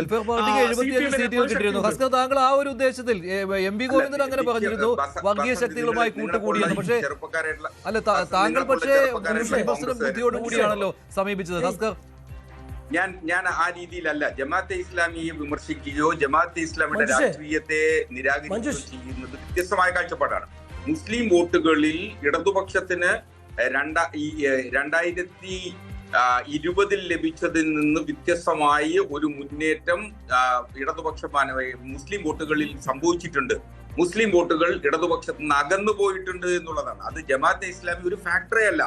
ജമാഅത്തെ ഇസ്ലാമിക്ക് കേരളത്തിലെ ഓരോ നിയമസഭാ മണ്ഡലങ്ങൾ പരിശോധിച്ചു കഴിഞ്ഞാൽ ലഭിക്കാൻ കഴിയുക എന്ന് പറയുന്നത് ആവറേജ് ഒരു 1000 വോട്ടുകൾക്കപ്പുറം ജമാഅത്തെ ഇസ്ലാമിക്കോ വെൽഫെയർ പാർട്ടിക്കോ പോൾ ചെയ്യാനാവില്ല. 1000 വോട്ടുകൾക്കപ്പുറം. നിങ്ങൾ ഈ വെൽഫെയർ പാർട്ടിയുടെ പേര് പറഞ്ഞാണല്ലോ UDF വർഗീയ ശക്തികളുമായി കൂട്ടുകൂടുന്നു എന്ന് പറയുന്നതും. ഇതിൽ മൊത്തത്തിൽ കേരളീയ മനസാക്ഷി വർഗീയ ധ്രുവീകരണത്തിലേക്ക് ഒരു പോളറൈസേഷന്റെ ഘട്ടത്തിലാണ്. അത് NDAയുടെ വിജയമടക്കം അത് അത്തരത്തിലൊരു മനോഭാവത്തിലേക്ക് കേരളീയ മനസ്സ് മാറുന്നു എന്ന അപകടകരമായിട്ടുള്ള പശ്ചാത്തലം. അല്ല, പ്രിയപ്പെട്ട ഹസ്കർ, ഒരു ചോദ്യം. അതിനുള്ള ചുമപ്പൻ പരവതാനി CPM അല്ലേ? അതായത് ശബരിമലയിൽ ഒരു സൈഡിൽ നിങ്ങൾ സ്ത്രീപ്രവേശനത്തിന് വേണ്ടി നിന്നു, അതേസമയം പിണറായിയുടെ വിശ്വസ്തനായ പത്മകുമാർ തന്നെ ആ സ്ത്രീപ്രവേശനത്തിനെതിരായ സമരം നടത്താൻ നിന്നു. അങ്ങനെ രണ്ടിന്റെയും ഇടയിൽ നിന്ന് ആടിനൊപ്പവും പുലിയുടെ ഒപ്പവും ഓടി, അതായത് വേട്ടക്കാരനും ഇരയുടെ ഒപ്പം ഓടി രക്തം കുടിക്കാം എന്ന ലൈനായിരുന്നു നിങ്ങളുടേത്. ഇനി ഇവിടെ എന്താണ് ഉണ്ടായത്? ഈ പറയുന്ന നമ്മുടെ SNDP യോഗത്തിന്റെ ജനറൽ സെക്രട്ടറിയുമായി ബന്ധപ്പെട്ട് എന്താണ് ഉണ്ടായത്? അദ്ദേഹം നടത്തിയ പരാമർശങ്ങളെ തള്ളിക്കളഞ്ഞില്ല എന്ന് മാത്രമല്ല, അതിന്റെ തൊട്ടടുത്ത ദിവസം ഈ അയ്യപ്പ സംഗമം നടക്കുന്നുണ്ടല്ലോ, ആ വേദിയിലേക്ക് അദ്ദേഹത്തെ ഈ പറയുന്ന വാഹനത്തിൽ ആനയിച്ച്, മുഖ്യമന്ത്രിയുടെ വാഹനത്തിൽ കയറാൻ പാർട്ടി സെക്രട്ടറിക്ക് പോലും അനുവാദമില്ലാത്തൊരു നാട്ടിൽ, അല്ലെങ്കിൽ അതിന് പോലും കാത്തു നിൽക്കേണ്ട ഒരു നാട്ടിൽ ആ വാഹനത്തിൽ ആനയിച്ച് ഞങ്ങൾ ആരുടെ കൂടെയാണ് എന്ന് നിങ്ങൾ രജിസ്റ്റർ ചെയ്യാൻ ശ്രമിച്ചു. കഴിഞ്ഞ തെരഞ്ഞെടുപ്പിൽ നിങ്ങൾ ന്യൂനപക്ഷ വോട്ടുകളുടെ കേന്ദ്രീകരണം നടത്തി. അതിന് നിങ്ങൾ സോഷ്യൽ എഞ്ചിനീയറിംഗ് എന്നൊക്കെയാണ് നിങ്ങൾ വിളിക്കുക. അത് ധ്രുവീകരണം നടത്തി ജയിക്കാൻ നിങ്ങൾ ശ്രമിച്ചു. ഈ തെരഞ്ഞെടുപ്പിൽ നിങ്ങൾ ശ്രമിച്ചത്, അല്ലെങ്കിൽ വരാൻ പോകുന്ന തെരഞ്ഞെടുപ്പിൽ നിങ്ങളുടെ അജണ്ട ഭൂരിപക്ഷ വോട്ടുകളെ കൺസോളിഡേറ്റ് ചെയ്യുക എന്നുള്ളത്. അത് തെറ്റായി പോയി എന്ന് ഹസ്കർ സമ്മതിക്കുകയും ചെയ്യുന്നുണ്ട് കേട്ടോ. അത് തെറ്റായി പോയി, അങ്ങനെ ഒരു സമീപനം സ്വീകരിക്കരുത് എന്ന് ഒരു വിമർശന ബുദ്ധിയെ തന്നെ അദ്ദേഹം പറഞ്ഞിരുന്നു. ഷാക്കിർ എന്താണ് ഹസ്കർ പറഞ്ഞതിൽ എതിർപ്പുണ്ടോ? ഞാനിവിടെ ഇരിക്കുന്നുണ്ട്. പറഞ്ഞോളൂ, താങ്കൾക്കാണ്. ഇന്നത്തെ ഷാക്കിറിന്റെയും വസന്തിന്റെയും ദിവസമാണ്. ഞാൻ കുറച്ചേരം ഇവിടെ ഞാനത് പറഞ്ഞോട്ടെ. എനിക്ക് നിങ്ങൾ പറയാൻ സമയം തന്നിട്ടില്ല. അല്ല, അങ്ങനെയല്ല, ഞാൻ പറയട്ടെ. നിങ്ങൾ എനിക്ക് പറയാൻ സമയം തന്നിട്ടില്ല. അതായത് ഈ കേരളത്തിൽ Muslim vote, Hindu vote, Christian vote എന്ന് CPM തോൽക്കുന്ന സമയത്ത് അവരെടുക്കുന്ന ആയുധമാണ്. യഥാർത്ഥത്തിൽ മതപരമായ വോട്ടാണോ ഇത്? നിങ്ങൾ വെറുതെ ദയവ് ചെയ്തിട്ട് മലയാളികളെ അണ്ടർ എസ്റ്റിമേറ്റ് ചെയ്യല്ലേ. ഇവിടെ കമ്മ്യൂണൽ പോളറൈസേഷൻ നടക്കുന്നുണ്ട് എങ്കിൽ BJPക്ക് 10% വോട്ടെങ്കിലും സീറ്റെങ്കിലും കിട്ടണ്ടേ? ഇന്ന് നടന്ന തെരഞ്ഞെടുപ്പിലും തിരുവനന്തപുരം കോർപ്പറേഷനും ഒറ്റപ്പെട്ട കേസുകൾ നിങ്ങൾ പറയുമ്പോൾ നിങ്ങൾ ടോട്ടൽ കണക്കെടുക്ക്. മാത്രമല്ല, നിങ്ങൾ കാസർഗോഡ് മുതൽ തിരുവനന്തപുരം വരെയുള്ള ഇന്ന് വിജയിച്ച കണക്കെടുത്തോ. ഇപ്പോൾ UDF ആണെങ്കിലും മുസ്ലിം ലീഗ് ആണെങ്കിലും 14 ജില്ലകളിൽ മുന്നേറ്റം ഉണ്ടായിട്ടുണ്ട്. ഞാൻ ചില ഉദാഹരണങ്ങൾ പറയാം, മഞ്ജുഷേക്ക് സമയം തരണം. ഇപ്പോൾ എറണാകുളം ജില്ലയിൽ ഒറ്റ ജില്ലാ പഞ്ചായത്ത് സീറ്റ് ലീഗിനില്ല, 2 ജില്ലാ പഞ്ചായത്ത് സീറ്റ് മുസ്ലിം ലീഗിൽ നിന്ന് ജയിച്ചിട്ടുണ്ട്. കൊച്ചിൻ കോർപ്പറേഷനിൽ 3 സീറ്റുകൾ നേടി. കളമശ്ശേരി, കോതമംഗലം, മൂവാറ്റുപുഴ, പെരുമ്പാവൂർ, പിന്നെ തൃക്കാക്കര മത്സരിച്ച മുഴുവൻ മുനിസിപ്പാലിറ്റികളിലും മുസ്ലിം ലീഗ് മിന്നും വിജയം നേടി. കോതമംഗലത്ത് 22 സീറ്റിൽ മത്സരിച്ചു, 19 സീറ്റിൽ വിജയിച്ചു. നിങ്ങളറിയാം, പത്തനംതിട്ടയിൽ ഒരു ബ്ലോക്ക് പഞ്ചായത്ത് സീറ്റ് ഉൾപ്പെടെ 7 സീറ്റ് കിട്ടി. അതിൽ 1 പട്ടിക വർഗവും 2 പട്ടിക ജാതിയുമാണ് ഇന്ത്യൻ യൂണിയൻ മുസ്ലിം ലീഗിന്റെ പ്രതിനിധികൾ വിജയിച്ചു വന്നിട്ടുള്ളത്. അങ്ങനെ എല്ലാ സ്ഥലത്തും നിങ്ങളിത് കമ്മ്യൂണൽ പോളറൈസേഷൻ അല്ലെങ്കിൽ ന്യൂനപക്ഷ കേന്ദ്രീകരണം എന്ന് MP ഗോവിന്ദിന്റെയും CPMന്റെ സൈബർ ഗുണ്ടകളുടെയും വാക്കുകൾ ദയവ് ചെയ്ത് അത് കേരളത്തിൽ അങ്ങനെ പറയില്ലേ. മറ്റൊരു കാര്യം, വെൽഫെയർ പാർട്ടി SDPI ബന്ധവുമായി ബന്ധപ്പെട്ടുള്ള പരാമർശം ഒരു ഉദാഹരണം പറയാം. നമുക്ക് പാലക്കാട് നഗരസഭയിൽ വെൽഫെയർ പാർട്ടിക്ക് ഒരു സീറ്റ് ഉണ്ടായിരുന്നു. അതിന്ന് തോറ്റുപോയി. ആരാ ജയിച്ചതെന്ന് അറിയോ? അവിടെ ജയിച്ച് UDF ആണ്. 2ാം സ്ഥാനത്ത് പോയി വെൽഫെയർ പാർട്ടി. അതുപോലെ മണ്ണാർക്കാട് നഗരസഭയിലെ കുന്തിപ്പുഴ വാർഡിൽ നമ്മുടെ അങ്കമാലിയിലെ CPMന് പ്രധാനമന്ത്രിയെ കാത്തിരുന്ന ആർഷോയുടെ മുനിസിപ്പാലിറ്റി ഉണ്ടല്ലോ, അവിടെ CPMന് വെൽഫെയർ പാർട്ടിയുമായി മത്സരിച്ച വാർഡിൽ 1 വോട്ടാണ് കിട്ടിയത്. മഞ്ജുഷ, ഒരൊറ്റ വോട്ട് എന്ന്. ബാക്കി വോട്ട് മുഴുവൻ വെൽഫെയർ പാർട്ടിക്ക് കൊടുത്തു. അവിടെ അബ്ദുറഹ്മാൻ എന്ന് പറയുന്ന മുസ്ലിം ലീഗിന്റെ നേതാവ് 300 ചില്ലാനും വോട്ടിന് ഭൂരിപക്ഷം ജയിച്ചു. അതുപോലെ കണ്ണൂർ ജില്ലയിലെ മാട്ടൂർ പഞ്ചായത്തിൽ SDPക്ക് 3 സീറ്റുണ്ടായിരുന്നു. ആ 3 സീറ്റും ലീഗിന്റെ ചുടക്കുട്ടികൾ തൂക്കിയെടുത്തു. നിങ്ങൾ മനസ്സിലാക്കുക, നിങ്ങൾ പറയുന്നത് പോലെ തീവ്രവാദികളോടോ അല്ലെങ്കിൽ മറ്റ് RSS പോലെയുള്ള ഏതെങ്കിലും ശക്തികളോടോ ഒരു തരത്തിൽ കോംപ്രമൈസ് ഇല്ലെന്ന് മാത്രമല്ല, ഞങ്ങൾ മതത്തിന്റെ അഡ്രസ്സിലോ ലേബലിലോ അല്ല മലയാളികളെ വോട്ടർമാരെ കാണുന്നത്. CPM തോൽക്കുമ്പോൾ ഈ ജാതി വർത്തമാനങ്ങൾ പറയുന്നത് ദയവ് ചെയ്ത് നമ്മൾ ഏറ്റെടുക്കരുത്. ശരി ശരി, ഷാബു പ്രസാദ് കൂടി ചേരുന്നുണ്ട്. ഷാബു പ്രസാദ്, താങ്കൾ എങ്ങനെയാണ് വിലയിരുത്തുന്നത് UDF-ന്റെ ഈ വിജയത്തെ? ഷാബു പ്രസാദ് കൂടി, ഞാൻ താങ്കളിലേക്ക് വരാം, ഒരുപാട് പേരുണ്ട്, അതുകൊണ്ടാണ്. ഷാക്കിർ, ഞാൻ പറഞ്ഞ പോലെ താങ്കളുടെയും വസന്തിന്റെയും ഒക്കെ ദിവസമാണെന്ന്. ഷാബു എങ്ങനെ വിലയിരുത്തുന്നു താങ്കൾ? തീർച്ചയായിട്ടും UDF-ന് വസ്തുത ക്ലിയർ ആയി പറഞ്ഞുതരാം. ശരി ഷാബു. UDF വളരെ വലിയ വിജയമാണ് നേടിയത്. ശ്രീ ഷാക്കിറിനും എന്റെ പ്രിയ സുഹൃത്ത് വസന്ത് തെങ്ങുംപള്ളിക്കും അഭിനന്ദനങ്ങൾ നേരുകയാണ്. തീർച്ചയായിട്ടും അവരുടെ കഠിനാധ്വാനത്തിന്റെ കൂടി വലിയൊരു വിജയമാണ്. പിന്നെ LDF എങ്ങനെ ഇത്ര വലിയൊരു പരാജയത്തിലേക്ക് പോയി എന്ന് പറഞ്ഞാൽ അതിന് രണ്ട് കാരണമാണ്. ഒന്ന്, ഭരണവിരുദ്ധ വികാരം ഇവിടെ ഉണ്ട് എന്നുള്ളതൊരു സത്യമാണ്. അത് മാത്രമല്ല, ഭരണവിരുദ്ധ വികാരത്തിനെ മറികടക്കാൻ വേണ്ട സംഘടനാ സംവിധാനവും അവരുടെ ആ ഒരു പ്രവർത്തന പരിചയവും ഒക്കെ LDF-ന് ഉണ്ട് എങ്കിലും പക്ഷെ അവരെ ഈ ഭീകരമായ തോൽവിയിലേക്ക് നയിച്ചത് അവരുടെ ആ അഹങ്കാരവും അമിത ആത്മവിശ്വാസവുമാണ്. ഈ കഴിഞ്ഞ നോക്കൂ മഞ്ജുഷേ, ഈ കഴിഞ്ഞ ഒരാഴ്ച 10 ദിവസമായിട്ട് ഈ കേരളത്തിലെ പ്രചരണങ്ങളിലെ പ്രധാന വിഷയമെന്ന് LDF ഉന്നയിച്ച പ്രധാന വിഷയം അത് രാഹുൽ മാങ്കൂട്ടത്തിൽ വിഷയം മാത്രമായി. ഇത് സത്യത്തിൽ ഈ കേരളത്തിൽ ഇപ്പൊ അത് കേസിന്റെ കാര്യങ്ങളൊക്കെ ഇവിടെ ഒരുപാട് ചർച്ച ചെയ്തു. അതിന്റെ അകത്തോടെ പറഞ്ഞില്ല, അത് രാഹുൽ മാങ്കൂട്ടം, അത് അയാളുടെ വ്യക്തിപരമായ കാര്യം, അയാൾ വേറൊരു പെണ്ണും തമ്മിലുണ്ടെങ്കിൽ അത് അവര് തമ്മിൽ തീർക്കട്ടെ എന്ന ഒരു നിലപാടാണ് സത്യത്തിൽ ജനം ഇതിനെപ്പറ്റി. ഇത് കൃത്യമായി വായിച്ചറിയാൻ LDF-ന് കഴിഞ്ഞില്ല. അതൊരു സത്യമാണ്. കഴിഞ്ഞ പ്രത്യേകിച്ച് അവസാന നിമിഷം വരെ മിനിഞ്ഞാന്ന അവസാനഘട്ട തെരഞ്ഞെടുപ്പിന്റെ സമയത്തും മുഖ്യമന്ത്രി ഈ വിഷയമാണ് ഇവിടെ ഉന്നയിച്ചത്. ഈ വിഷയം ഉന്നയിക്കുന്നവർ ഈ കാര്യത്തിൽ എത്ര കേമന്മാരാണ് എന്നുള്ളതും നമ്മുടെ മുമ്പിൽ യാഥാർത്ഥ്യങ്ങൾ ഒരുപാട് കാര്യങ്ങളുണ്ട്. ഈ രണ്ട് കാര്യങ്ങളാണ് സത്യത്തിൽ LDF-നെ ഏറ്റവും വലിയ ഈ ഒരു പരാജയത്തിലേക്ക് നയിച്ചത്. പിന്നെ BJP നേടിയ ഈ മുന്നേറ്റം, സത്യത്തിൽ BJP ഇങ്ങനെയുള്ള പ്രചരണങ്ങളിൽ ഒന്നും ഭാഗമായിട്ടില്ല. പിന്നെ പാലക്കാട് അതിന് കുറച്ചുകൂടെ ഒരു സെന്റിമെന്റൽ ഇമ്പോർട്ടൻസ് ഉണ്ടായിരുന്നതുകൊണ്ട് പാലക്കാട് മാത്രം അത് കുറച്ച് ഉണ്ടായിരുന്നു എന്നുള്ളതല്ലാതെ ഈ രാഹുൽ മാങ്കൂട്ടത്തിൽ വിഷയമോ അല്ലെങ്കിൽ ദിലീപിന്റെ വിഷയമോ ഇങ്ങനത്തെ കാര്യങ്ങളൊന്നും BJP ഏറ്റെടുത്തിട്ടില്ല. അത് മുമ്പോട്ട് വെച്ചിട്ടുമില്ല. അതിന് പകരം BJP കഴിഞ്ഞ കുറച്ച് 6-7 മാസങ്ങളായി വളരെ ചിട്ടയോടെയുള്ള ഹൈലി സിസ്റ്റമാറ്റിക് ആയിട്ടുള്ള പ്രൊഫഷണൽ ആയിട്ടുള്ള വളരെ ആ പ്രവർത്തനത്തിലൂടെ ജനങ്ങളുടെ ഇടയിൽ അടിത്തട്ടിൽ വർക്ക് ചെയ്യുകയും കൃത്യമായ ലക്ഷ്യബോധത്തോടുകൂടി വർക്ക് ചെയ്യുകയും. കാര്യം അത്ര എളുപ്പമല്ല BJP-ക്ക് ഈ രണ്ട് കടാകടിയൻ ഭീമൻ മുന്നണികളുടെ ഇടയിൽ കിടന്ന് പെർഫോം ചെയ്യുക എന്ന് പറയുന്നത് അത്ര എളുപ്പമുള്ള കാര്യമല്ല. എളുപ്പമല്ല എന്നുള്ളത് മാത്രമല്ല, ഇത്തവണ ഈ തിളക്കമാർന്ന നേട്ടം കൈവരിച്ചു എന്ന് പറയുമ്പോഴും ഗ്രാമപഞ്ചായത്തുകളിൽ സാന്നിധ്യം കൂട്ടാൻ കഴിഞ്ഞിട്ടുണ്ട്, ബ്ലോക്കിൽ സാന്നിധ്യം കൂട്ടാൻ കഴിഞ്ഞിട്ടുണ്ട്. തിരുവനന്തപുരം കോർപ്പറേഷനിലെ വിജയം എന്ന് പറയുന്നത് ഒരു ചരിത്ര നേട്ടവുമാണ്. പക്ഷേ ഏറ്റവും പ്രധാനപ്പെട്ട കാര്യം ജില്ലാ പഞ്ചായത്തുകളിലേക്ക് എത്തി നോക്കാൻ ഇതുവരെ കഴിഞ്ഞിട്ടില്ല. ശ്രീ ഷാബു പ്രസാദ്. അതെ ശരിയാണത്. കാര്യം BJP ഇനിയും ഒരുപാട് മുമ്പോട്ട് പോകാനുണ്ട്. BJP-യുടെ ഇത്തവണത്തെ ഫോക്കസ് ജില്ലാ പഞ്ചായത്ത് BJP-യുടെ ഫോക്കസിലുണ്ടായിരുന്ന സാധനമല്ല. BJP-യുടെ ഫോക്കസ് എവിടെയായിരുന്നു? ഏറ്റവും വലിയ ഫോക്കസ് തിരുവനന്തപുരം കോർപ്പറേഷൻ തന്നെയായിരുന്നു. പിന്നെ മുനിസിപ്പാലിറ്റിയും പഞ്ചായത്തും. ബ്ലോക്ക്, ജില്ല എന്നുള്ളത് BJP-യുടെ പ്രയോറിറ്റി ലിസ്റ്റിൽ ഉണ്ടായിരുന്നു. പക്ഷെ അത് അവസാനത്തെ ഫസ്റ്റ് പ്രയോറിറ്റി തിരുവനന്തപുരം കോർപ്പറേഷൻ തന്നെയായിരുന്നു. നോക്കൂ, BJP-യുടെ ഓരോ സംസ്ഥാനങ്ങളിലെയും രാജ്യത്തെ വളർച്ചയുടെ ചരിത്രം ഒന്ന് പരിശോധിച്ചാൽ നമുക്ക് മനസ്സിലാകും. ആദ്യം BJP സാന്നിധ്യം അറിയിക്കുന്നതും വിജയത്തിന്റെ രുചി അറിയുന്നതും തലസ്ഥാന നഗരങ്ങളിലും പ്രധാനപ്പെട്ട നഗരങ്ങളിലുമാണ്. BJP അതായത് ഇവിടെ രാജ്യത്ത് തന്നെ BJP ഏറ്റവും നിർണായകമായ സ്വാധീനം ആദ്യം തെളിയിച്ച ഒരു ഇടം എന്ന് പറയുന്നത് BJP ജനസംഘവും ഡൽഹിയിലായിരുന്നു. അതേപോലെ തന്നെ ഓരോ ഇടങ്ങളിലും ഇത് അങ്ങനെയാണ്. അതാണ് BJP-യുടെ ഒരു സിസ്റ്റം, അതാണ് BJP-യുടെ ഒരു ചരിത്രം. അതാണ് ഇവിടെയും ഈ തിരുവനന്തപുരത്തെ വിജയം എന്ന് പറയുന്നത് അതിന് ഒരു കോർപ്പറേഷൻ ജയിച്ചു എന്നുള്ളതിനപ്പുറത്തേക്കുള്ള വളരെ വലിയ മാനങ്ങൾ അതിനുണ്ട്. അതാണ് പറഞ്ഞത്. ഇനിയിപ്പോ പ്രധാനമന്ത്രി നരേന്ദ്രമോദി വരാൻ പോകുന്നു, പ്രഖ്യാപനങ്ങൾ നടത്താൻ പോകുന്നു, കാര്യങ്ങൾ നടത്താൻ പോകുന്നു. അതായത് BJP-യെ വിശ്വസിച്ചാൽ, BJP-യെ വിജയിപ്പിച്ചാൽ അതിന്റെ റിസൾട്ട് ഇതാ ഇങ്ങനെയൊക്കെ ആയിരിക്കും എന്ന് ജനങ്ങളെ ബോധ്യപ്പെടുത്താനുള്ള ഒരു വലിയ അവസരമാണ് BJP-ക്ക് ഇവിടെ വന്നിരിക്കുന്നത്.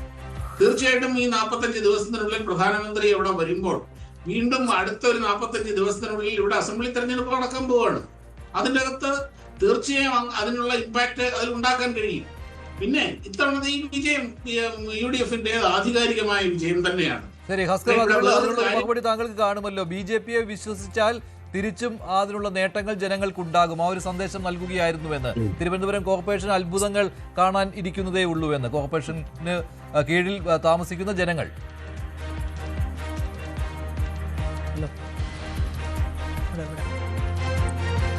ഹസ്കർ കേട്ടോ? മഞ്ജുഷ്, ഇതില് BJP-ക്ക് ഒരു സമഗ്രാധിപത്യത്തിൻ്റെതായിട്ടുള്ള ഒരു സ്വഭാവം കേരളത്തിൽ സംഭവിച്ചു എന്നുള്ളതിന് അത്തരത്തിലൊരു കാഴ്ചപ്പാട് നാം എടുക്കുന്നത് ശരിയല്ല എന്നുള്ളതാണ്. കാരണം തിരുവനന്തപുരം കോർപ്പറേഷനിൽ BJP-ക്ക് ഒറ്റയ്ക്കൊരു ഭൂരിപക്ഷം നേടാൻ കഴിഞ്ഞിട്ടുണ്ട്. BJP അവിടെ ഭരണത്തിലേക്ക് വരുന്നു, തൃപ്പൂണിത്തുറ പിടിക്കുന്നു, പന്തളം നഷ്ടപ്പെടുന്നു, തുടങ്ങിയിട്ടുള്ള കാര്യങ്ങളുണ്ട്. പക്ഷേ അവർ ഗ്രാമീണ മേഖലകളായിട്ടുള്ള രാഷ്ട്രീയമായി കേരളം ചർച്ച ചെയ്യപ്പെടുക എന്ന് പറയുന്നത് എല്ലാ കാലത്തും ജില്ലാ പഞ്ചായത്തുകളിലേക്കാണ്. ജില്ലാ പഞ്ചായത്തുകളിൽ ഏതെങ്കിലും തരത്തിൽ BJP-ക്ക് മുന്നേറ്റം ഉണ്ടാക്കാൻ കഴിഞ്ഞിട്ടുണ്ടോ എന്ന് ചോദിച്ചു കഴിഞ്ഞാൽ അത് വലിയ തോതിൽ ഉണ്ടാക്കാൻ കഴിഞ്ഞില്ല. അവരുടെ ശ്രദ്ധ അവിടെ ഉണ്ടായിരുന്നില്ല എന്നുള്ളത് ഒരു വ്യാഖ്യാനമായി നമുക്ക് പറയാൻ കഴിയുമെങ്കിലും അവിടെ വരാൻ പോകുന്ന ഏറ്റവും പരമപ്രധാനമായിട്ടുള്ള കാതൽ എന്ന് പറയുന്നത് കേരളത്തിൽ ഭൂരിപക്ഷ വർഗീയതയിലേക്ക് കേരളീയ സാമൂഹ്യ ഘടന മുൻപ് ചിന്തിക്കാതിരുന്നിടത്ത് ഇപ്പോൾ ചിന്തിക്കുന്നതിലേക്ക് കേരളീയ സാമൂഹ്യ ഘടനയിൽ മാറ്റം വന്നിട്ടുണ്ട് എന്ന് തുറന്ന് സമ്മതിക്കണം. ഇതൊരു വലിയ അപകടത്തിലേക്കാണ് കേരളം പോകുന്നത് എന്നുള്ളത് ഇനിയെങ്കിലും UDF-ന്റെ നേതൃത്വം തിരിച്ചറിയണം. എന്തുകൊണ്ടെന്നാൽ UDF നേതൃത്വം അത് തിരിച്ചറിയുക എന്ന് പറയുമ്പോൾ UDF നേതൃത്വത്തെ സംബന്ധിച്ചിടത്തോളം UDF-ന് ഘടനാപരമായി വലിയ സംഘടനാ സ്വഭാവം ഉള്ള ഒരു രാഷ്ട്രീയ നിലപാടല്ല. ഇടതുപക്ഷത്തെ നിരാകരിക്കുക. നമുക്കറിയാം 99-ലെ UDF-നെ മാത്രം എന്തിനാണ് നിങ്ങൾ കുറ്റം പറയുന്നത്? അത് UDF ഒറ്റയ്ക്ക് അല്ല, ഇതിപ്പോൾ UDF BJP-ക്ക് എന്തോ സഹായം ചെയ്തു കൊടുത്തു എന്ന രീതിയിലാണ് ഹസ്കർ സംസാരിക്കുന്നത്. ഡോക്ടർ ജി ഗോപകുമാർ, അദ്ദേഹത്തിന് പോകാൻ ധൃതിയുണ്ട്. ഡോക്ടർ ജി ഗോപകുമാർ, താങ്കൾ ഈ വാദത്തെ എങ്ങനെയാണ് കാണുന്നത്? ഇപ്പോൾ ഭൂരിപക്ഷ വർഗീയത അപകടകരമായ രീതിയിൽ കേരളത്തിൽ വളരാൻ പോകുന്നു എന്നുള്ള കാര്യം ഹസ്കർ പറയുന്നു. ഇടതുപക്ഷത്തിന്റെ പൊതുവെയുള്ള ഒരു നറേറ്റീവ് കൂടിയാണല്ലോ അത്. പരമ്പരാഗതമായിട്ട് ഇവിടുത്തെ രണ്ട് മുന്നണികളും എടുക്കുന്നൊരു നിലപാട് അതാണെങ്കിലും ഇടതുപക്ഷമാണ് അത് കൂടുതൽ പറയാറുള്ളതെന്നുള്ളത് സത്യമാണ്. പക്ഷേ കേരളത്തിൻ്റെ ഈ രാഷ്ട്രീയ ഭൂമികയിൽ BJP-ക്ക് വളരണമെങ്കിൽ ഭൂരിപക്ഷ വർഗീയത പറഞ്ഞുകൊണ്ട് മാത്രം വളരാൻ പോകുന്നില്ല. അതിനൊരുപാട് ഘടകങ്ങളുണ്ട്. ജനസംഖ്യയിൽ തന്നെ നമ്മൾ പറയുന്ന പോലെ ഹിന്ദു സമൂഹം അത്ര വലിയൊരു ഭൂരിപക്ഷമൊന്നുമില്ല. ഔദ്യോഗിക കണക്കുകളിൽ പോലും 53% പേരെ പറയുന്നുള്ളൂ. അതിൽ തന്നെ ഉപരി ജാതികളും വിഭാഗങ്ങളും ഒക്കെ ഉണ്ട്. മാത്രമല്ല ഉത്തരേന്ത്യയിലെ പോലത്തെ ഒരു ജാതി വർഗീയ പൊളിറ്റിക്സ് ഇവിടെ കളിക്കാൻ പറ്റില്ല. ആ നിലയ്ക്കുള്ള ഒരു കമ്മ്യൂണൽ ബൈപോളാറിസം മറ്റ് നോർത്ത് ഇന്ത്യയിലുള്ളതുപോലെ കേരളത്തിലില്ല എന്നുള്ളതും വിവിധ വിഭാഗങ്ങൾ ഒരുമിച്ച് കഴിയുന്ന ഒരു സമൂഹമാണ്. താരതമ്യേന പൊതുസമൂഹത്തിന് ശക്തിയുള്ളൊരു സംസ്ഥാനം കൂടിയാണ്. അപ്പോൾ ആ നിലയ്ക്ക് BJP എടുക്കുന്ന നിലപാട് ഒരിക്കലും അതായിരിക്കില്ല. തിരുവനന്തപുരത്ത് ജയിച്ചത് വർഗീയത പറഞ്ഞിട്ടല്ല, വികസനം പറഞ്ഞിട്ടാണ്. ആ നിലപാടായിരിക്കും BJP മറ്റ് ജില്ലകളിലും പറയുന്നത്. ആ അടിത്തറയിൽ കൂടി വളരാനാണ്. അതാണല്ലോ പ്രധാനമന്ത്രിയെ കൊണ്ടുവരാൻ പോകുന്നു. കേരളത്തിൽ തിരുവനന്തപുരത്തിന്റെ അടുത്ത ഏറ്റവും വലിയൊരു നഗരമാക്കി ഇന്ത്യയിലെ ഒന്നാമത്തെ അങ്ങനെ കൊണ്ടുവരണമെന്ന് ആഗ്രഹിക്കുന്ന ഞാനിത് പറഞ്ഞോട്ടെ. അപ്പൊ ആ നിലയ്ക്കുള്ള കാസർഗോഡ് ജില്ലാ പഞ്ചായത്തിലെ 2 ഡിവിഷനിൽ റീകൗണ്ടിംഗ് 15-ാം തീയതി തീരുമാനിച്ചിട്ടുണ്ട്. അപ്പോൾ അത് LDF-ന് ഉറപ്പില്ല കാസർഗോഡ് ജില്ലാ പഞ്ചായത്ത് ഭരണം മാറാൻ സാധ്യതയുണ്ട്. ഡോക്ടർ ജി ഗോപകുമാർ തുടർന്നോളൂ. ഇല്ല, അതെ. അപ്പോൾ ആ നിലയ്ക്ക് BJP-ക്ക് വളരണമെന്നുണ്ടെങ്കിൽ തീർച്ചയായിട്ടും ഇവിടെ വികസനത്തിൻ്റെ രാഷ്ട്രീയം കൊണ്ടുവന്നാലേ പറ്റത്തുള്ളൂ. മറ്റ് 2 മുന്നണികൾക്കകത്തുള്ള പൊളിറ്റിക്സിൻ്റെ അതേ അപ്രോച്ച് പറ്റില്ല. ഒന്നാമതായി BJP-ക്ക് അവരുടെ സഖ്യകക്ഷികളെന്ന് പറയാൻ ആരുമില്ല.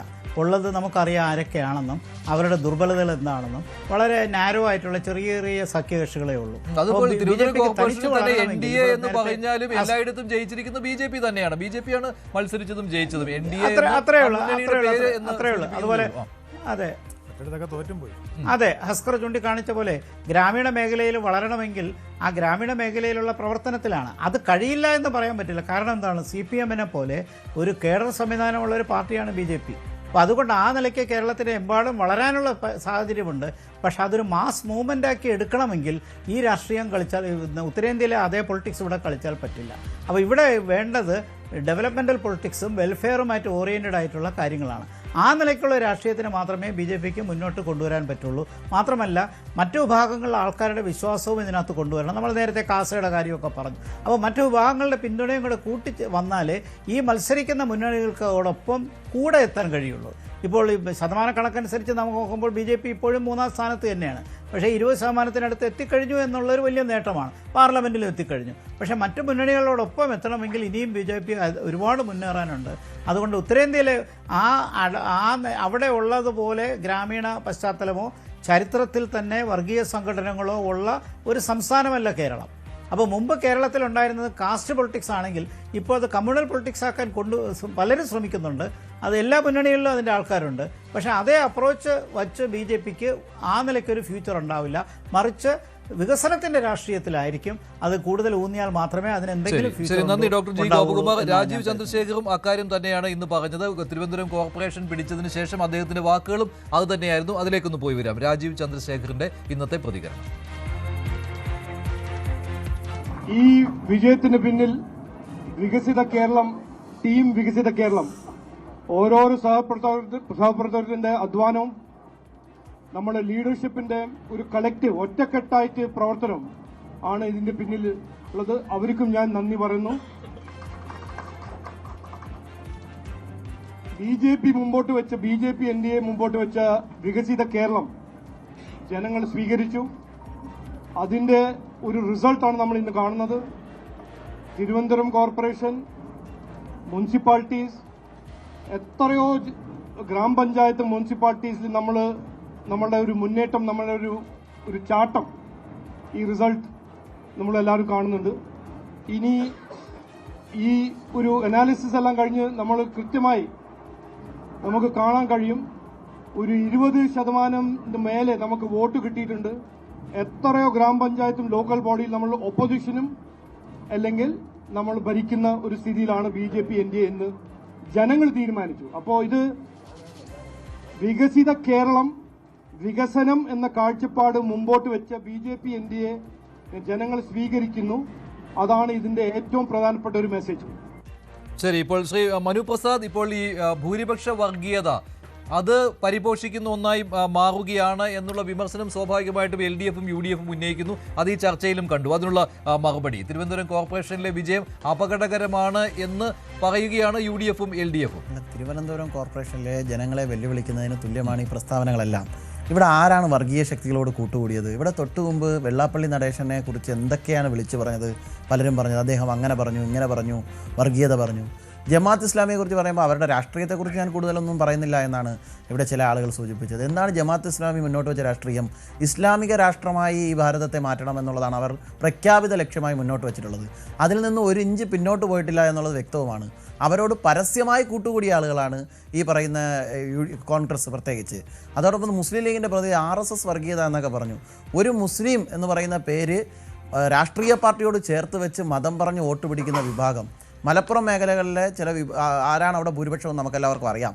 അവരുടെ വോട്ട് കളക്ട് ചെയ്യുന്നതിന് വേണ്ടിയിട്ട് ചില തന്ത്രങ്ങൾ ആവിഷ്കരിക്കുന്നവർ, അവർ പറയുകയാണ് നമ്മൾ മതം പറഞ്ഞ് വോട്ട് പിടിക്കുന്നില്ല, മതപരമായ വോട്ടല്ല ഇതിൽ ലഭ്യമായത് എന്നുള്ളത്. അപ്പോൾ ഈ കേരളത്തിൻ്റെ മണ്ണിൽ വർഗീയതയെ കൂട്ടുപിടിച്ചത്, ചർച്ച നടത്തിയത് ആരാണെന്ന് ഇവിടെ എല്ലാവർക്കും അറിയാം. ഇനി ഉത്തരേന്ത്യൻ പൊളിറ്റിക്സിനെ പോലെയല്ല, അങ്ങനെയല്ല ഇങ്ങനെയല്ല എന്നൊക്കെ പറഞ്ഞു. ഞങ്ങൾ കൃത്യമായി നരേന്ദ്രമോദിജി രാജ്യത്തെമ്പാടത്തും ഉത്തരേന്ത്യയിൽ ഉൾപ്പെടെ നടപ്പിലാക്കുന്ന വികസന പ്രവർത്തനത്തിൻ്റെ അതിൻ്റെ പേരിൽ തന്നെയാണ് ജനങ്ങളെ അഭിമുഖീകരിക്കാൻ ഇറങ്ങിയത്. അതിൻ്റെ ഗുണഭോക്താക്കൾ കേരളത്തിലുണ്ട്. കേരളത്തിലെ സാധാരണക്കാരായിട്ടുള്ള വീടില്ലാത്തവർ, പ്രധാനമന്ത്രി ആവാസ് യോജനയുടെ ഭാഗമായി വീട് ലഭിച്ച ആളുകൾ, പ്രധാനമന്ത്രി കിസാൻ സമ്മാൻ നിധി ലഭിച്ച ആളുകൾ, ജൽജീവൻ മിഷനിലൂടെ വെള്ളം ലഭിച്ച ആൾക്കാർ, അങ്ങനെ കുടിവെള്ളം ലഭിച്ച ആൾക്കാർ, അങ്ങനെ നിരവധി ആളുകൾ നമ്മുടെ ഈ കേരളത്തിൻ്റെ മണ്ണിൽ ഗുണഭോക്താക്കളായിട്ടുണ്ട്. അവരെ ഞങ്ങൾ അഡ്രസ്സ് ചെയ്യാനും കാണാനും പോയി. വികസനമാണ് ഞങ്ങൾ എല്ലായിടത്തും പറയുന്നത്. എല്ലായിടത്തും വികസനം പറഞ്ഞു തന്നെയാണ്, ജനങ്ങളെ അഭിമുഖീകരിച്ചാണ് NDA മുന്നോട്ട് പോകുന്നത്. കേരളത്തിലും അത് തുടരുക തന്നെ ചെയ്യും. കേരളത്തിൻ്റെ മണ്ണിൽ സവിശേഷമായ ഒരു കാര്യം, UDF-ഉം LDF-ഉം അങ്ങോട്ടും ഇങ്ങോട്ടും നടത്തുന്ന പൊറാട്ടു നാടകങ്ങളുടെ മുന്നിൽ ഞങ്ങൾ മുന്നോട്ട് വയ്ക്കുന്ന മാധ്യമങ്ങളുടെ കൂടി സഹായം അവർക്ക് ലഭിക്കാറുണ്ട്. അതിൻ്റെ മുന്നിൽ ഞങ്ങൾ മുന്നോട്ട് വയ്ക്കുന്ന വികസന രാഷ്ട്രീയത്തിന് വേണ്ട തരത്തിലുള്ള ചർച്ചയാവാതെ പോകുന്ന സാഹചര്യങ്ങൾ പലപ്പോഴും ഉണ്ടാകാറുണ്ട്. പക്ഷേ ഇത്തവണ ഞങ്ങൾ കുറച്ചുകൂടി കാര്യക്ഷമമായി എണ്ണയിട്ട യന്ത്രം പോലെ ഞങ്ങളുടെ മുഴുവൻ നേതാക്കളും ആ വിഷയത്തിൽ സ്റ്റിക്ക് ഓൺ ചെയ്ത് ജനങ്ങളെ അഭിമുഖീകരിക്കാൻ തയ്യാറായി. അതിൻ്റെ റിസൾട്ട് ഞങ്ങൾക്ക് കിട്ടി. ഇനി ഞങ്ങൾ മുന്നോട്ട് പോകും. ഇന്ന് ഞങ്ങൾക്ക് കാണിച്ചു കൊടുക്കാനുമുണ്ട്. നരേന്ദ്രമോദിയുടെ 10 വർഷത്തിൻ്റെ ഭരണത്തിൻ്റെ കീഴിൽ ഈ രാജ്യത്തുണ്ടായ എല്ലാ വളർച്ചയും നമ്മുടെ കേരളത്തിലും ദൃശ്യമാണ്. നാഷണൽ ഹൈവേ ആയാലും വന്ദേ ഭാരത് എക്സ്പ്രസ്സുകളായാലും റെയിൽവേ സ്റ്റേഷനുകളിൽ ഉണ്ടാകുന്ന മാറ്റങ്ങളായാലും സ്വച്ഛ് ഭാരത് മിഷൻ്റെ ഭാഗമായിട്ട് പല സ്ഥലത്തും നടപ്പിലാക്കേണ്ടതായിട്ടുള്ള പല കാര്യങ്ങളായാലും ഇതൊക്കെ ഞങ്ങളെ സംബന്ധിച്ചിടത്തോളം ഞങ്ങൾ മുന്നോട്ട് വെച്ച രാഷ്ട്രീയത്തിന് ഒരു പിന്തുണ കിട്ടുന്നതാണ്. ഇനി ജില്ലാ പഞ്ചായത്തുകളുടെ വിജയത്തെക്കുറിച്ച് പറഞ്ഞു. ജില്ലാ പഞ്ചായത്തുകളിൽ സീറ്റുകളായി കൺവേർട്ട് ചെയ്യപ്പെടാൻ ഇനി ചിലപ്പോൾ സമയം ഉണ്ടായെന്നിരിക്കാം. പക്ഷേ ജില്ലാ പഞ്ചായത്തുകൾ സീരിയസ് ആയി കണ്ടില്ല എന്ന് വിചാരിക്കരുത്. കാരണം ജില്ലാ പഞ്ചായത്തിലെ വോട്ട് ഷെയർ നോക്കിക്കഴിഞ്ഞാൽ BJPക്ക് വലിയ തോതിലുള്ള വളർച്ച എല്ലാ ജില്ലാ പഞ്ചായത്ത് ഡിവിഷനുകളിലും ഉണ്ടായിട്ടുണ്ട്.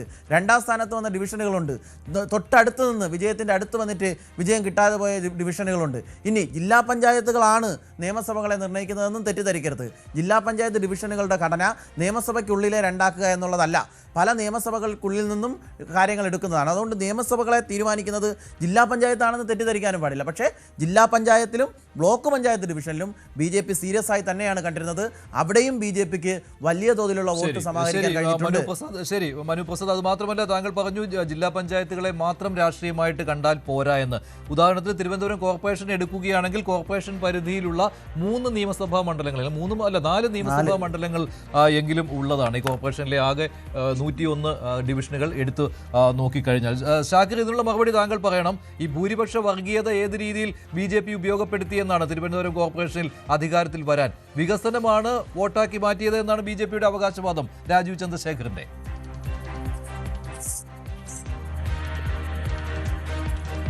അങ്ങനെയാണെങ്കിൽ നരേന്ദ്രമോദിജിയുടെ വികസനം നമ്മൾ കാണണ്ടേ? അത് എന്താണ്? ജനങ്ങളെ പരമാവധി രാജ്യത്ത് വലിയ രീതിയിൽ അഴിമതി നടത്തുക. ഇന്ത്യയിലെ അഡാനിയെ പോലെയുള്ള വൻകിട മുതലാളിമാർക്ക് സൗകര്യങ്ങൾ ചെയ്തു കൊടുക്കുക. ഇതാണോ പറഞ്ഞ് കേരളത്തിൽ എങ്ങനെ ഒരു കോർപ്പറേഷൻ നരേന്ദ്രമോദിയുടെ വികസനം എവിടെ കാണുമെന്നാണ് ചോദിച്ചത്. നരേന്ദ്രമോദിയുടെ വികസനം നിയമസഭയ്ക്കുള്ളിൽ പറഞ്ഞിട്ടുണ്ട്. ഗഡ്കരിയുടെ റോഡാന്നാ പറഞ്ഞത്. മുസ്ലിം ലീഗിന്റെ നേതാവ് നിയമസഭയിൽ പറഞ്ഞതാ. അല്ല ആര്യ രാജേന്ദ്രൻ ഇത് കേൾക്ക്. അല്ല നിങ്ങൾ നോക്ക്, ഇപ്പൊ തൊട്ട് ഈ ത്രിതല പഞ്ചായത്ത് തെരഞ്ഞെടുപ്പ് നടക്കുന്ന സമയത്താണ് തിരുവനന്തപുരത്തെ ആര്യയും ഭർത്താവ് MLA-യും ചേർന്ന് ഒരു KSRTC ഡ്രൈവറെ ആക്രമിച്ചിട്ട് അവർക്കെതിരെയുള്ള കേസ് പിൻവലിച്ച് നമ്മൾ കണ്ടതാണ്. അതുപോലെ തന്നെ അവരുടെ അഹങ്കാരത്തിന് കയ്യും കാലും വെച്ചതിനെ കുറിച്ച് ഗായത്രി എന്ന് പറയുന്ന CPM-ന് തന്നെ ഒരു സ്റ്റാൻഡിംഗ് കമ്മിറ്റി ചെയർപേഴ്സൺ കഴിഞ്ഞ ദിവസം പ്രസ്താവന നടത്തുകയുണ്ടായി. ഈ രീതിയിൽ ജനങ്ങളാൽ വെറുക്കപ്പെട്ട അഹങ്കാരത്തിന് കയ്യും കാലും വെച്ച ഒരു ഭരണസമിതിയാണ് കാലങ്ങളെ അവിടെ ഭരിച്ചുകൊണ്ടിരിക്കുന്നത്. ഇപ്പോൾ കേരളക്കരയിൽ BJP-യും CPM-ഉം ഒരേപോലെയാണ്. ഞാനിപ്പോൾ നിങ്ങളോട് സംസാരിക്കുന്നത് കോഴിക്കോട് കോർപ്പറേഷനിലെ അകത്ത് നിന്നാണ്. ഇവിടെ നിങ്ങൾ നോക്കുക, ഇവിടെ ഈ തെരഞ്ഞെടുപ്പിൽ പ്രധാനമായി CPM നടത്തിയിട്ടുള്ളത് വാർഡ് വിഭജനത്തിലെ ഗുരുതരമായ സ്വജനപക്ഷപാതമാണ്. കോഴിക്കോട് കോർപ്പറേഷൻ ഉൾപ്പെടെ പല സ്ഥലങ്ങളിലും 13,000 വാർഡിൻ്റെ വോട്ടർമാരുള്ള വാർഡുണ്ടാക്കുന്നു. 12,000 വോട്ട്. ഇപ്പോൾ ഫാത്തിമ തഹലിയ മത്സരിച്ച വാർഡിൽ, TPM ജിഷാൻ മത്സരിച്ച വാർഡിലൊക്കെ 13,000 12,000 വോട്ട്. എന്നാൽ BJPക്ക് അനുകൂലമായി ചാലപ്പുറം വാർഡ് പോലെയുള്ള സ്ഥലങ്ങളിൽ 2,600 3,000 വോട്ടുകൾ. ഇപ്പോൾ തിരുവനന്തപുരം കോർപ്പറേഷനിലും നിങ്ങൾ നോക്കുക, കേരളത്തിൽ BJP ജയിച്ചിട്ടുള്ള സ്ഥലങ്ങളിൽ തോറ്റതാരാണ്? CPM ആണ്. നേരത്തെ നമ്മൾ അഷ്കർ ഇവരാരെ പറഞ്ഞല്ലോ, ത്രിപുരയിലും ബംഗാളിലും. ഇവിടെ താങ്കൾക്ക് തിരുവനന്തപുരം കോർപ്പറേഷൻ അറിയാൻ പാടില്ല എന്ന് തോന്നുന്നു. തിരുവനന്തപുരം കോർപ്പറേഷനിൽ വാർഡ് വിഭജനത്തിൽ BJPക്കും തിരിച്ചടി ഏറ്റിട്ടുണ്ട്. BJP വോട്ട് ചെയ്യുന്ന വലിയൊരു സമൂഹത്തിന്റെ വോട്ട് ലിസ്റ്റിൽ നിന്ന് ഞാൻ തിരുവനന്തപുരം മാത്രമല്ല, കേരളത്തിൽ മൊത്തമായി നമ്മൾ തിരുവനന്തപുരം കോർപ്പറേഷൻ മാത്രമല്ല പറയുന്നത്. ഇല്ല, വാർഡ് വിഭജനത്തിലെ രണ്ട് കൂട്ടർക്കും തിരിച്ചടി നേരിട്ടിട്ടുണ്ട്. BJPക്കും UDF-നും തിരിച്ചടി നേരിട്ടിട്ടുണ്ട്. LDFിൻ്റെ ഒരു അഡ്വാൻറ്റേജിന് വേണ്ടി തന്നെയാണ് വാർഡ് വിഭജനം നടത്തുന്നത്. അതൊരു ഇൻകംബന്റ് അഡ്വാൻറ്റേജ് പക്ഷേ ആണ്. ജനങ്ങളുടെ അടുത്ത് തിരിച്ചറിഞ്ഞ് നേടിയിട്ടില്ല. മഞ്ജു, അവിടെ ശ്രദ്ധിക്കേണ്ട ഒരു കാര്യം തരുമോ? ജനങ്ങളുടെ അടുത്ത് അവിടെ ശ്രദ്ധിക്കേണ്ട ഒരു കാര്യമുണ്ട്. വാർഡ് വിഭജനത്തിൽ ജനങ്ങളുടെ കൈകളിൽ നിന്ന് UDFന് തിരിച്ചടി നേരിട്ടിട്ടില്ല. ഇല്ല ഇല്ല, അതില്ല. അല്ല, താങ്കൾ പറയുന്നു BJPക്ക് വേണ്ടി വാർഡ് വിഭജനം ചെയ്തു കൊടുത്തു എന്നൊക്കെ പറയുമ്പോൾ അത് എന്ന് പറഞ്ഞിട്ട് ഇവർ ഒരുമിച്ച് ഭരിക്കുന്നവരാണ്. അത് ഞാൻ കോഴിക്കോട് ചാലപ്പുഴ വാർഡ് ഉദാഹരണം പറഞ്ഞല്ലോ. ഞാൻ ഒരുപാട് വാർഡുകൾ പറഞ്ഞല്ലോ. UDF മത്സരിച്ചു. 19 രണ്ടുപേരും കൂടെ കൈകോർക്കാൻ നിൽക്കുകയാണ്. പാലക്കാട് ശ്രീകണ്ഠൻ പറഞ്ഞത് LDF UDF സഖ്യം ഉണ്ടാകാനുള്ള സാധ്യത തള്ളിക്കളയാൻ പറ്റില്ലെന്നാ.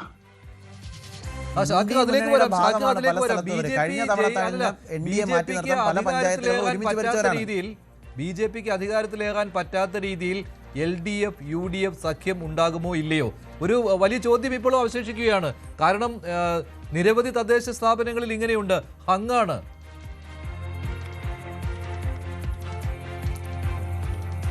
അല്ല, പാലക്കാട്ട് ആദ്യമായി BJP അധികാരത്തിൽ വരുന്നത് എങ്ങനെയാണ്? CPM അവരെ പിന്തുണച്ചതുകൊണ്ടല്ലേ, സപ്പോർട്ട് മാറി നിന്ന് സഹകരിച്ചത് കൊണ്ടല്ലേ. ഇപ്പോഴും അവിടുത്തെ ഒരു സ്വതന്ത്രനെ ഇവർ പിന്തുണക്കാൻ തയ്യാറായാൽ BJPക്ക് പടിക്ക് പുറത്താണ്. അവിടെ യഥാർത്ഥ BJPക്ക് ഭരിക്കാനുള്ള കേവല ഭൂരിപക്ഷം കിട്ടിയിട്ടില്ലല്ലോ. 28 സീറ്റ് ഉണ്ടായിരുന്ന BJP 25ലേക്ക് താഴ്ന്നതല്ലേ. BJP നേതാവ് ശ്രീ ഉല്ലാസ് ബാബു ഒരേ സഖ്യമാണ്. ഒരേ സഖ്യമാണ്. ഇതിൽ തന്നെ തുറന്ന് സമ്മതിച്ചതാണ്. ഒരേ സഖ്യമായി BJPയെ മാറ്റി നിർത്താൻ എല്ലാ പണിയും എടുക്കുമ്പോഴും BJP ഈ മുന്നേറ്റം കാഴ്ചവെക്കുന്നു എന്നുള്ളതാണ്. അതുകൊണ്ടാണ് തിരുവനന്തപുരത്തെ ജനതയ്ക്ക് അത് മനസ്സിലായിട്ട് BJP ഒറ്റയ്ക്ക് തന്നെ ഭരിക്കട്ടെ എന്ന് തീരുമാനം എടുക്കുന്നത്. ഇവരെ ബഹുദൂരം മാറ്റി നിർത്തുന്ന സാഹചര്യം ഉണ്ടായത്. ഇവിടെ വികസനം 50 ആയിട്ടുള്ളൂ. 51 കേവല ഭൂരിപക്ഷം. ഒറ്റയ്ക്ക് ഭരിക്കാൻ വേണ്ടത് 51. ബാക്കി എല്ലാവരും കൂടെ കൂട്ടി നോക്കുമ്പോൾ 50 ഉണ്ട്.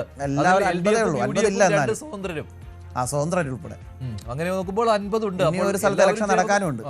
ശരി, ഒരു സീറ്റിൽ ഒരിടത്ത് തെരഞ്ഞെടുപ്പ് നടക്കാനും ബാക്കിയുണ്ട്. തെരഞ്ഞെടുപ്പ് നടക്കുവാനും ബാക്കിയുണ്ട്. അത് BJPയുടെ ഒരു ശക്തി കേന്ദ്രവും അല്ല. അങ്ങനെ ഒന്നില്ല മഞ്ജുഷ് ഇത്തവണ. അത് ഞങ്ങൾക്ക് മനസ്സിലായി. ജനങ്ങൾ സ്വീകരിക്കുമെന്ന് മനസ്സിലായി. അല്ല, ജനങ്ങളുടെ ഒരു അംഗീകാരം കിട്ടിയിട്ടുണ്ട്, ഒരു സംശയവുമില്ല. ഉല്ലാസ് ബാബു, തൃശ്ശൂരിൽ എന്തു പറ്റി? തൃശ്ശൂരിൽ തിളക്കമാർന്ന ജയം ലോക്സഭാ തെരഞ്ഞെടുപ്പിൽ കിട്ടിയപ്പോൾ തന്നെ 35 ഡിവിഷനുകളുടെ അഡ്വാൻറ്റേജ് ഉണ്ടായിരുന്നു BJPക്ക്.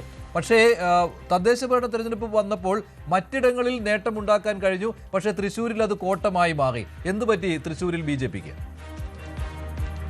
നമ്മൾ ആദ്യം ഇവരൊന്ന് ചർച്ച ചെയ്തതിന് ഒരു മറുപടി പറഞ്ഞതിന് ശേഷം അങ്ങ് ചോദിച്ച തൃശ്ശൂരിന്റെ കാര്യം ഞാൻ പറഞ്ഞുതരാം.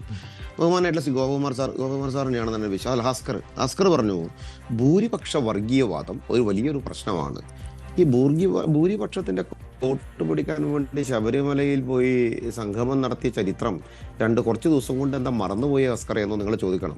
ആ വോട്ട് പിടിക്കാൻ വേണ്ടി നടത്തിയ തന്ത്രം വലിച്ചു തൂരി കളഞ്ഞില്ലേ ജനങ്ങൾ? ഇത് തന്നെയാണ് നിങ്ങളോട് ഞാൻ പറയുന്നത്. കാലങ്ങളായി നമ്മൾ ചർച്ചയിൽ പറഞ്ഞതുകൊണ്ട് നിങ്ങളുടെ ഈ തട്ടിപ്പും വെട്ടിപ്പും നിർത്തിയാൽ തന്നെ പകുതി പ്രശ്നങ്ങൾ തീരും. നിങ്ങളുടെ MM മണിയില്ലേ, മണി ആസാൻ എന്ന് നിങ്ങൾ വിളിക്കുന്ന ആള്, ആ ആളിന്ന് എന്താ പറഞ്ഞതെന്നറിയോ? ഞങ്ങളുടെ പെൻഷനും മേടിച്ച് തിന്നിട്ട് നിങ്ങൾ നന്ദികേട് കാണിച്ചു വോട്ടർമാരെന്ന്. അപ്പം നിങ്ങളുടെ കുടുംബത്തിൽ നിന്ന് കൊണ്ടുവരുന്നതാണ് ഇടതുപക്ഷ നേതാക്കന്മാരുടെ ഈ പെൻഷൻ കൊടുക്കുന്ന പൈസ. ഇവരുടെ AKG സെന്ററിൽ നിന്ന് കൊടുക്കുന്ന കാശാണോ ഈ പെൻഷൻ കൊടുക്കുന്ന പൈസ എന്ന് പറയപ്പെടുന്നത്? സർക്കാർ ചെയ്യേണ്ട ഉത്തരവാദിത്തങ്ങൾ സർക്കാർ അത് തന്നെ സൗകര്യമാണ് ഇവർ ചെയ്യുന്നത്. 3 മാസം 4 മാസം 5 മാസം കഴിഞ്ഞ് സർക്കാരിന്റെ ഉത്തരവാദിത്തങ്ങൾ നിറവേറ്റുന്നതിന്റെ ഭാഗമായിട്ട് സർക്കാർ കൊടുക്കുന്ന കാശ് മേടിച്ച് തിന്നിട്ട് അത് നന്ദികേട് കാണിച്ചു എന്ന് പറഞ്ഞത് MM മണി എന്ന് പറഞ്ഞാൽ നിങ്ങൾക്കെതിരെ ജനം വിധി എഴുതിയപ്പോഴേ അവരുടെ മെക്കെട്ട് കയറുകയാണ്.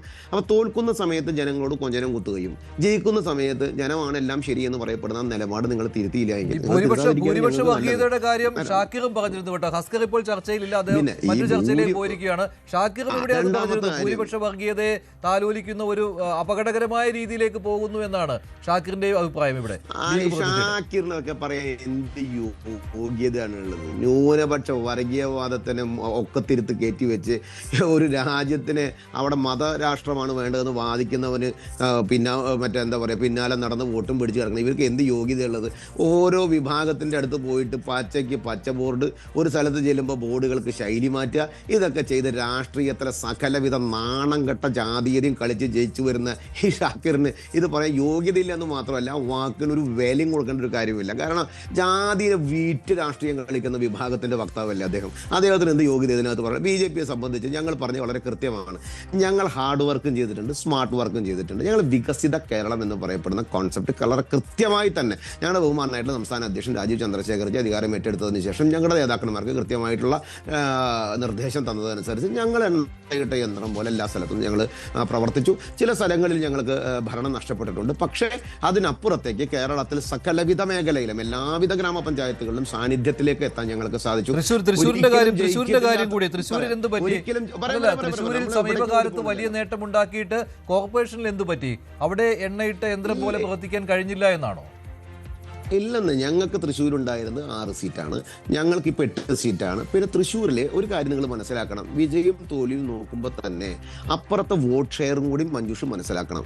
ഇടതുപക്ഷം എന്ന് പറയപ്പെടുന്ന രാഷ്ട്രീയ സംവിധാനം പരിപൂർണമായിട്ട് 11 സീറ്റിലേക്ക് തകൃതത്തരിപ്പണമാക്കിക്കൊണ്ട് അവർ കൃത്യമായി കോൺഗ്രസിനോട് ചേർന്ന് നിൽക്കുന്ന ഒരു രാഷ്ട്രീയം അവിടെ ഉണ്ട്. എനിക്കതിനകത്ത് ഡീലഗീലൊന്നും പറയാൻ ആഗ്രഹിക്കുന്നില്ല. പക്ഷെ കൃത്യമായി ഇടതുപക്ഷം 11ലേക്ക് ഒതുക്കിക്കൊണ്ട് ഈ കോൺഗ്രസിനെ സഹായിച്ച് BJP അധികാരത്തിൽ വരരുത് എന്ന രാഷ്ട്രീയ അജണ്ട നടപ്പിലാക്കിയിട്ടുണ്ട്. CPI പരസ്യമായി കോൺഗ്രസിന്റെ ഒപ്പം നിന്നത്, പരസ്യമായി അധികാരം നഷ്ടപ്പെട്ട് UDFനെ സഹായിക്കുന്ന രീതിയിലേക്കൊക്കെ CPI പോകുമെന്ന് എങ്ങനെ വിശ്വസിക്കാൻ കഴിയും? അവിടെ ഭരണത്തിലിരുന്നത് LDF ആണ്. നോക്കൂ മഞ്ജുഷേ, LDF ഭരണത്തിൽ ഇരുന്നിരുന്നു. LDFന് തിരിച്ചു വരാൻ സാധ്യമാകില്ലെന്ന് LDFന് അറിയാം. BJPയുടെ മുന്നേറ്റമുണ്ടെന്ന് LDFന് അറിയാം.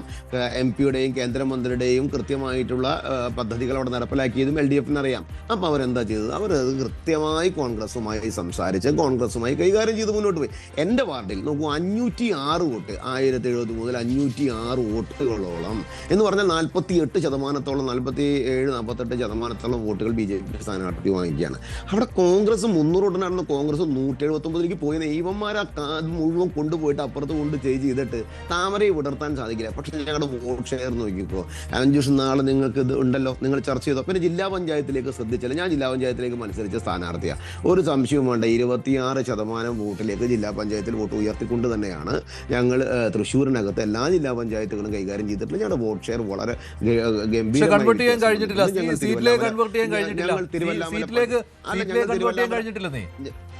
അല്ല, അതിന് സ്വാഭാവികമായിട്ട് ഈ 2 മുന്നണികൾ ഇവിടെ മത്സരിക്കുന്ന സമയത്ത് NDA പരിപൂർണമായി എല്ലാ മേഖലകളിലും സാന്നിധ്യം അറിയിച്ച് മുന്നോട്ട് പോകുന്ന സമയത്ത് കൺവേർഷന് കുറച്ച് സമയം എടുക്കുക. അതിൽ തെറ്റുള്ള കാര്യമില്ല. ഇവർ വലിയേട്ടൻ ഇപ്പം ജയിച്ചിരിക്കുന്നു, കൊച്ചനിയും തോറ്റിരിക്കുന്നുണ്ട്. ഇന്ത്യ മുന്നണി 2 പേരാണല്ലോ ഇവർ. പിന്നെ ഞങ്ങൾ തിരുവല്ലാമല ജയിച്ചെന്നേ, ഞങ്ങൾ അവണിശ്ശേരി 7-7 നിൽക്കുന്നു, പാർലമെന്റ് 6-6 നിൽക്കുന്നു, അതേപോലെ തന്നെ വല്ലച്ചർ 6-6 നിൽക്കുന്നു. ഞങ്ങളെ സംബന്ധിച്ച് ഒരുവിധം എല്ലാ മേഖലകളിലും കൃത്യമായ സീറ്റുകളോടുകൂടി തന്നെയാണ് ജയിച്ചു വന്നിരിക്കുന്നത്. അവിടെ ഞങ്ങൾ എല്ലാ ഗ്രാമപഞ്ചായത്ത് കോലഴി ഞങ്ങൾ ഒരു കാലഘട്ടത്തിൽ ഇല്ലാത്തതാണ് തൃശ്ശൂർ ജില്ലയിൽ ഞങ്ങൾ 2 സീറ്റ് ജയിച്ചിരിക്കുന്നു. അതേപോലെ തന്നെ ഊണൂര് ഞങ്ങൾ ഉണ്ടായിരുന്നില്ല, അവിടെ ഞങ്ങൾ വിജയിച്ചു വന്നിരിക്കുന്നു. അങ്ങനെ നിരവധി സ്ഥലങ്ങളിൽ ഞങ്ങളില്ലാത്ത കൊണ്ടാഴി പഞ്ചായത്ത്, വരവൂര് പഞ്ചായത്ത്, അങ്ങനെ എല്ലാ പഞ്ചായത്തുകളിലും ഞങ്ങൾ കൃത്യമായി സാന്നിധ്യം അറിയിച്ച് വിജയിച്ചിട്ടുമുണ്ട്. അവിടെ നിങ്ങളൊരു കാര്യം മനസ്സിലാക്കേണ്ടത്, ഞങ്ങൾ ഇത്ര കാലമായിട്ട് നടപ്പിലാക്കിയിട്ടുള്ള പദ്ധതി എന്ന് പറയപ്പെടുന്നത് ഡെവലപ്മെന്റിനാണ്. ഞങ്ങൾ ഇവരുടെ പച്ച ഫ്ലക്സ് അടിച്ച് പച്ച വോട്ട് മേടിക്കുക, ചുവപ്പ് ഫ്ലക്സ് അടിച്ച് അപ്പുറത്ത് വോട്ട് മേടിക്കുക, ഇപ്പുറത്ത് മഞ്ഞ ഫ്ലക്സ് അടിച്ച് ഇവിടെ വോട്ട് മേടിക്കുക. ആ വക ഉടായിപ്പ് രാഷ്ട്രീയത്തിന് തൃശ്ശൂരിൽ BJPയുടെ വിജയം ഉണ്ടാകുമെന്ന് BJP കേന്ദ്രങ്ങൾ അവകാശവാദം ഉന്നയിച്ചതാണ്. ഇതിന് ഉല്ലാസ് ബാബു ഇപ്പോൾ പറയുന്ന കാര്യങ്ങൾ ഇങ്ങനെയാണ്. അവിടെ LDF UDF ഒരു സഹകരണം ഉണ്ടായി എന്ന്. കേരളം മുഴുവൻ എടുത്തു നോക്കിയാൽ തന്നെ ഇങ്ങനെ പരസ്പര സഹായ പദ്ധതി അത് ഇത്തവണ ഉണ്ടായിട്ടുണ്ടോ? ഒരിക്കലുമില്ല ശ്രീ മഞ്ജുഷ്. LDF UDF സഹായ സഹകരണ പദ്ധതി ഉണ്ടാകാൻ പാടില്ല എന്ന് പറഞ്ഞാൽ അടിസ്ഥാനപരമായി കേരളത്തിന്റെ ഇന്ത്യയുടെ മൊത്തം ചരിത്രം മാറ്റി നിർത്തുക. അവിടെ BJPക്കെതിരെ ഇന്ത്യ മുന്നണി കക്ഷികൾ യോജിച്ച് പ്രവർത്തിക്കും. പക്ഷേ കേരളത്തിൽ ഒരു UDF പ്രവർത്തകൻ്റെ, പ്രത്യേകിച്ച് കോൺഗ്രസ് പ്രവർത്തകൻ്റെ ഏറ്റവും വലിയ ശത്രു BJP പ്രവർത്തകനല്ല, അത് CPM പ്രവർത്തകനാണ്. CPM ഒതുക്കാൻ ആഗ്രഹിക്കുന്നത് കോൺഗ്രസിനെ തന്നെയാണ്. കാരണം അല്ലെങ്കിൽ പിന്നെ CPM ഇല്ല. അതുകൊണ്ട് ഇവിടെ CPM-ഉം കോൺഗ്രസും BJPയെ നേരിടാനായി ഒന്നിക്കുന്നു എന്ന് പറഞ്ഞാൽ അത് തൃശ്ശൂരെന്നല്ല, തിരുവനന്തപുരത്തെന്നല്ല, ഒരിടത്തും പ്രായോഗികമല്ല. ഇവിടെ തിരുവനന്തപുരത്തെ കുറിച്ചൊരു കാര്യം പറഞ്ഞു, അത് ഞാൻ മുമ്പ് ക്രോസ് വോട്ടിംഗ് ഉണ്ടായി. തിരുവനന്തപുരത്തെ കുറിച്ചൊരു കാര്യം നേരത്തെ പറഞ്ഞതല്ലേ? അതല്ലേ, അങ്ങനെയല്ല നേമത്ത് ജയിച്ചത് ശിവൻകുട്ടി, എന്നിട്ട് ഇല്ലാന്നാ പറയാ. നേരെ എന്തിനാണ് സാർ നേമം മണ്ഡലത്തിൽ പിന്നെ K. മുരളീധരൻ മത്സരിച്ചു. UDFന്റെ വോട്ട് കൃത്യമായി UDFന് പോൾ ചെയ്യാൻ K. മുരളീധരൻ സാന്നിധ്യം സഹായിച്ചു. LDFന്റെ വോട്ട് LDFന് പോൾ ചെയ്തു.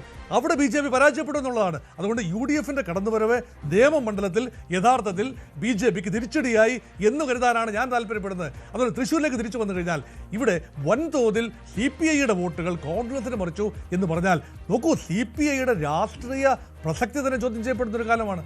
കൊല്ലം ജില്ലയിൽ വേണ്ട മുന്നാക്കം നേടാൻ CPMനും CPIക്കും കഴിഞ്ഞിട്ടില്ലെന്ന് ഓർക്കണം. CPIയുടെ അവശേഷിക്കുന്ന ഒറ്റപ്പെട്ട തുരുത്തുകളിൽ രണ്ടേ രണ്ട് ജില്ലകളാണ് കൊല്ലം ജില്ലയും തൃശ്ശൂർ ജില്ലയും. അവിടെ തൃശ്ശൂർ ജില്ലയിൽ LDFന്റെ മുഖ്യ കക്ഷികളിലൊന്നായ CPIക്ക് കാലിടറി എന്ന് പറഞ്ഞാൽ നിയമസഭാ തെരഞ്ഞെടുപ്പിൽ CPIയുടെ വിലപേശൽ ശക്തി എവിടെ ചെന്ന് നിൽക്കും? അതുകൊണ്ട് ആ രീതിയിലുള്ള സഹകരണം അറിവില്ലായ്മ കൊണ്ട് പറയുന്നതാണെന്ന്. മുല്ലശ്ശേരി പഞ്ചായത്തിലെ, എളവള്ളി പഞ്ചായത്തിലെ, വെങ്കടങ്ങ് പഞ്ചായത്തിലെ CPI വിമതന്മാരാണ് മത്സരിക്കുന്നത് CPMനെതിരെ. ഈ സാർ അത് മനസ്സിലാക്കാതെയാണ്. ഞാൻ തൃശ്ശൂർ ജില്ലയിലുള്ള ആളാണ്. ഞാൻ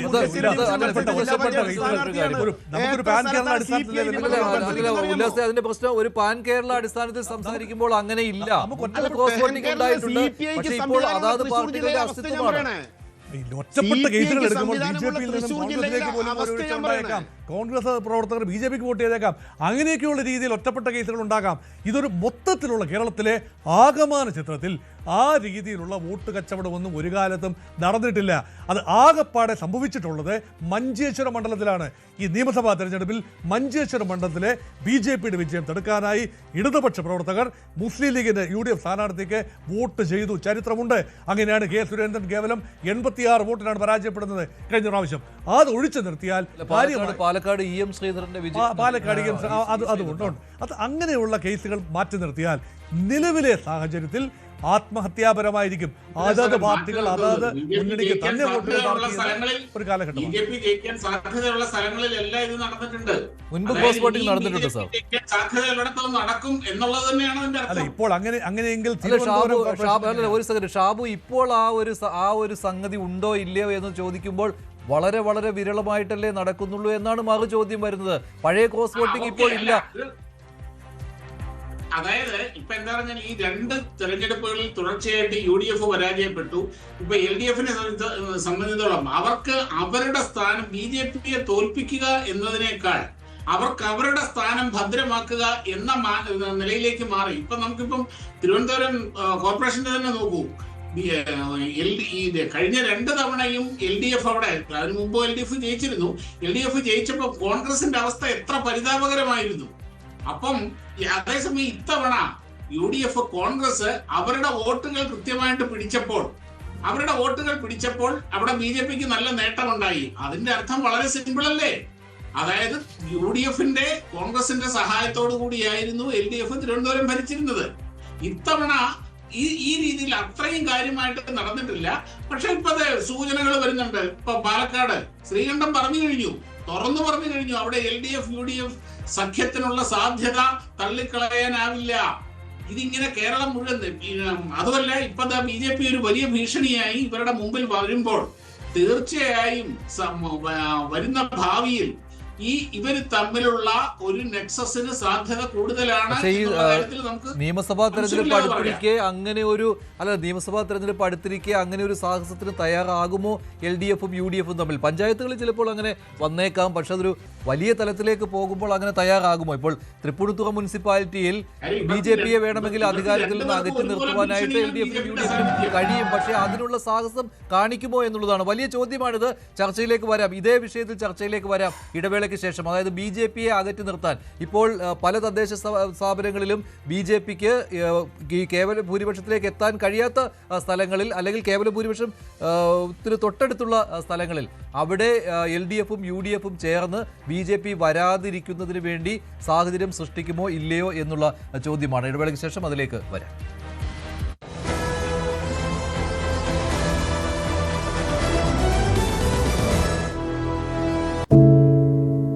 മാധ്യമപ്രവർത്തക എന്ന നിലയ്ക്ക് ഇപ്പോൾ ഏറ്റവും കൂടുതൽ കൈകാര്യം ചെയ്യേണ്ടി വരുന്നത് ലഹരിയുമായി ബന്ധപ്പെട്ട വാർത്തകളാണ്. കൊച്ചുകുട്ടികൾ മുതൽ യുവാക്കൾ വരെ എല്ലാവരും ഉൾപ്പെട്ടിരിക്കുന്ന ലഹരിയുടെ ഒരു വല. എന്താണ് നമ്മുടെ യുവതലമുറയ്ക്ക് സംഭവിക്കുന്നത് എന്നൊക്കെ എല്ലാവരും ചോദിച്ചു കാണും.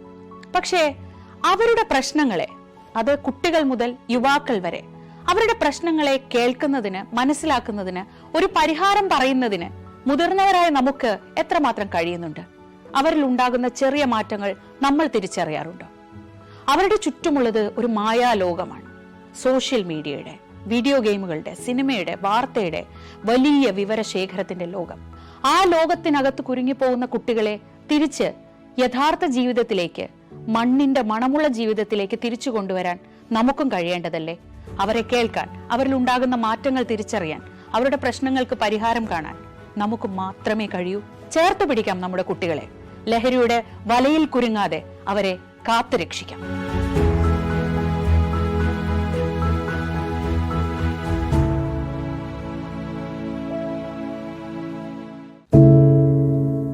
എന്തു പറ്റി നമ്മുടെ നാടിന് എന്ന് ചോദിച്ചു പോകുന്ന കാര്യങ്ങളാണ് ഇപ്പോൾ സംഭവിക്കുന്നത്. എന്തൊക്കെയാണ് നമ്മുടെ യുവതലമുറ തെരുവുകളിൽ കാട്ടിക്കൂട്ടുന്നത്? കൊല്ലാൻ പോലും മടികാട്ടാത്ത ഇവർ സ്വബോധത്താൽ ഇങ്ങനെയൊന്നും ചെയ്യില്ല. നാടിന്റെ അഭിമാനമായി വളരേണ്ട യുവത്വത്തെ ഇങ്ങനെ പോകാൻ അനുവദിച്ചുകൂടാ. നമ്മൾ ഓരോരുത്തരും മാതാപിതാക്കൾ കൂടിയാണ്. നേർവഴിക്ക് നടത്താൻ, തെറ്റുകൾ പറഞ്ഞു മനസ്സിലാക്കാൻ നമുക്ക് കഴിയണം. ഇപ്പോഴത്തെ അക്രമ സംഭവങ്ങളിൽ 99% ലഹരിയുടെ, പ്രത്യേകിച്ച് ഗുരുതരമായ ആരോഗ്യ പ്രശ്നങ്ങളിലേക്ക് കൊണ്ടുവന്നെത്തിക്കുന്ന ഡ്രഗ്സിന്റെ ഉപയോഗമുണ്ടെന്ന് മനസ്സിലാക്കിയിട്ടുണ്ട്. ഇത് നിസ്സാരമല്ല. കണ്ടില്ലെന്ന് നടിക്കാൻ ആർക്കുമാവില്ല. ജീവിതം ഒട്ടേറെ ബാക്കിയുണ്ടെന്ന് യുവതലമുറ മനസ്സിലാക്കണം. സ്നേഹിക്കാൻ, സർഗാത്മകത, ലഹരിയുടെ സഹായമില്ലാതെ വളർത്താൻ അവർക്ക് കഴിയണം. നിയമത്തിന്റെ ശക്തി അവരെ ബോധ്യപ്പെടുത്തണം. Say no to drugs, a big yes to life.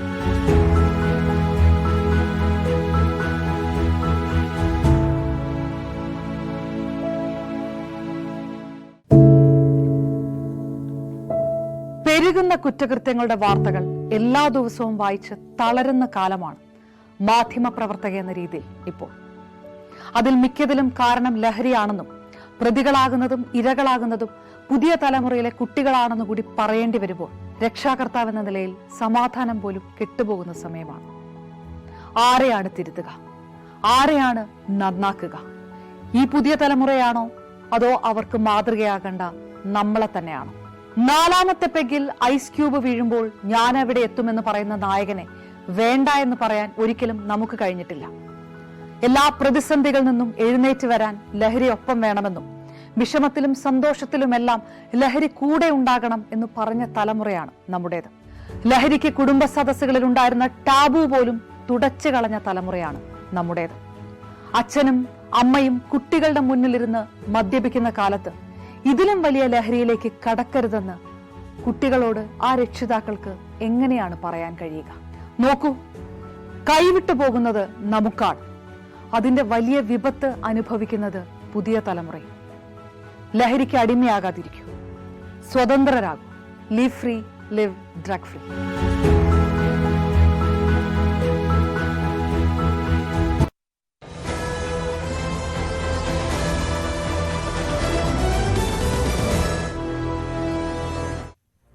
ഇന്ത്യയിലെ ഏറ്റവും വലിയ കാർ കമ്പനിയായ മാരുതി അവരുടെ SUV ആയ ഈ വിറ്റാരയിലൂടെ പഞ്ചായത്തിലെ തോൽവിക്ക് പിന്നാലെയാണ് ഈ ആക്രമണം ഉണ്ടായിരിക്കുന്നത്.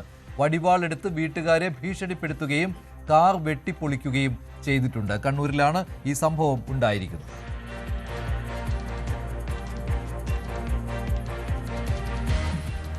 വോട്ടെണ്ണൽ പൂർത്തിയായപ്പോൾ ജില്ലാ പഞ്ചായത്തുകളിൽ 7ഇടത്ത് LDF, 7ഇടത്ത് UDF എന്നുള്ളതാണ്.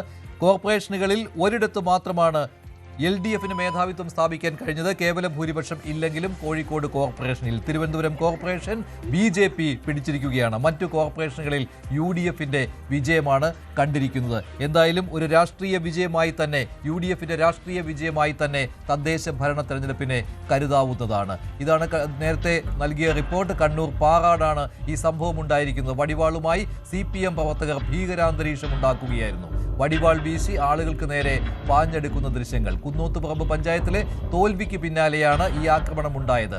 വടിവാളെടുത്ത് വീട്ടുകാരെ ഭീഷണിപ്പെടുത്തുകയും കാർ വെട്ടിപ്പൊളിക്കുകയും ചെയ്തു.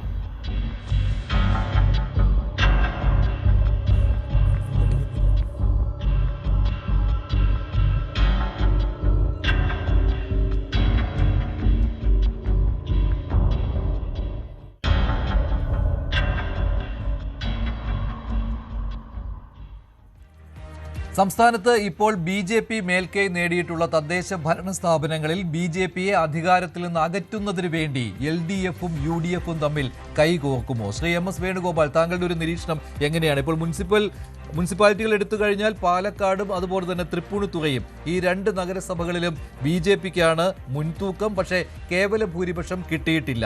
അവിടെ LDFും UDFും കൈകോർക്കുവാനുള്ള സാധ്യതയുണ്ടോ? അത്തരത്തിലുള്ള സാധ്യതകൾ കൂടുതലാണ്. പക്ഷേ ഇത് ഇനി വരാനിരിക്കുന്ന തെരഞ്ഞെടുപ്പ് അടുത്തു പോയതുകൊണ്ട് അഡ്ജസ്റ്റ്മെൻറ്റ് രാഷ്ട്രീയം ഒരു 2 മാസത്തേക്ക് മാറ്റിവെച്ചാൽ ചിലപ്പോൾ സംഭവിച്ചേക്കാം. അത് കഴിഞ്ഞാൽ തീർച്ചയായും ഇത്തരത്തിലുള്ള അവിശുദ്ധ മുന്നണികൾ രൂപപ്പെടാനുള്ള സാധ്യതകൾ വളരെ കൂടുതലാണ്. തൃപ്പൂണിത്തുറയിൽ 21 സീറ്റുകൾ BJPക്ക് കിട്ടിയിട്ടുണ്ട്.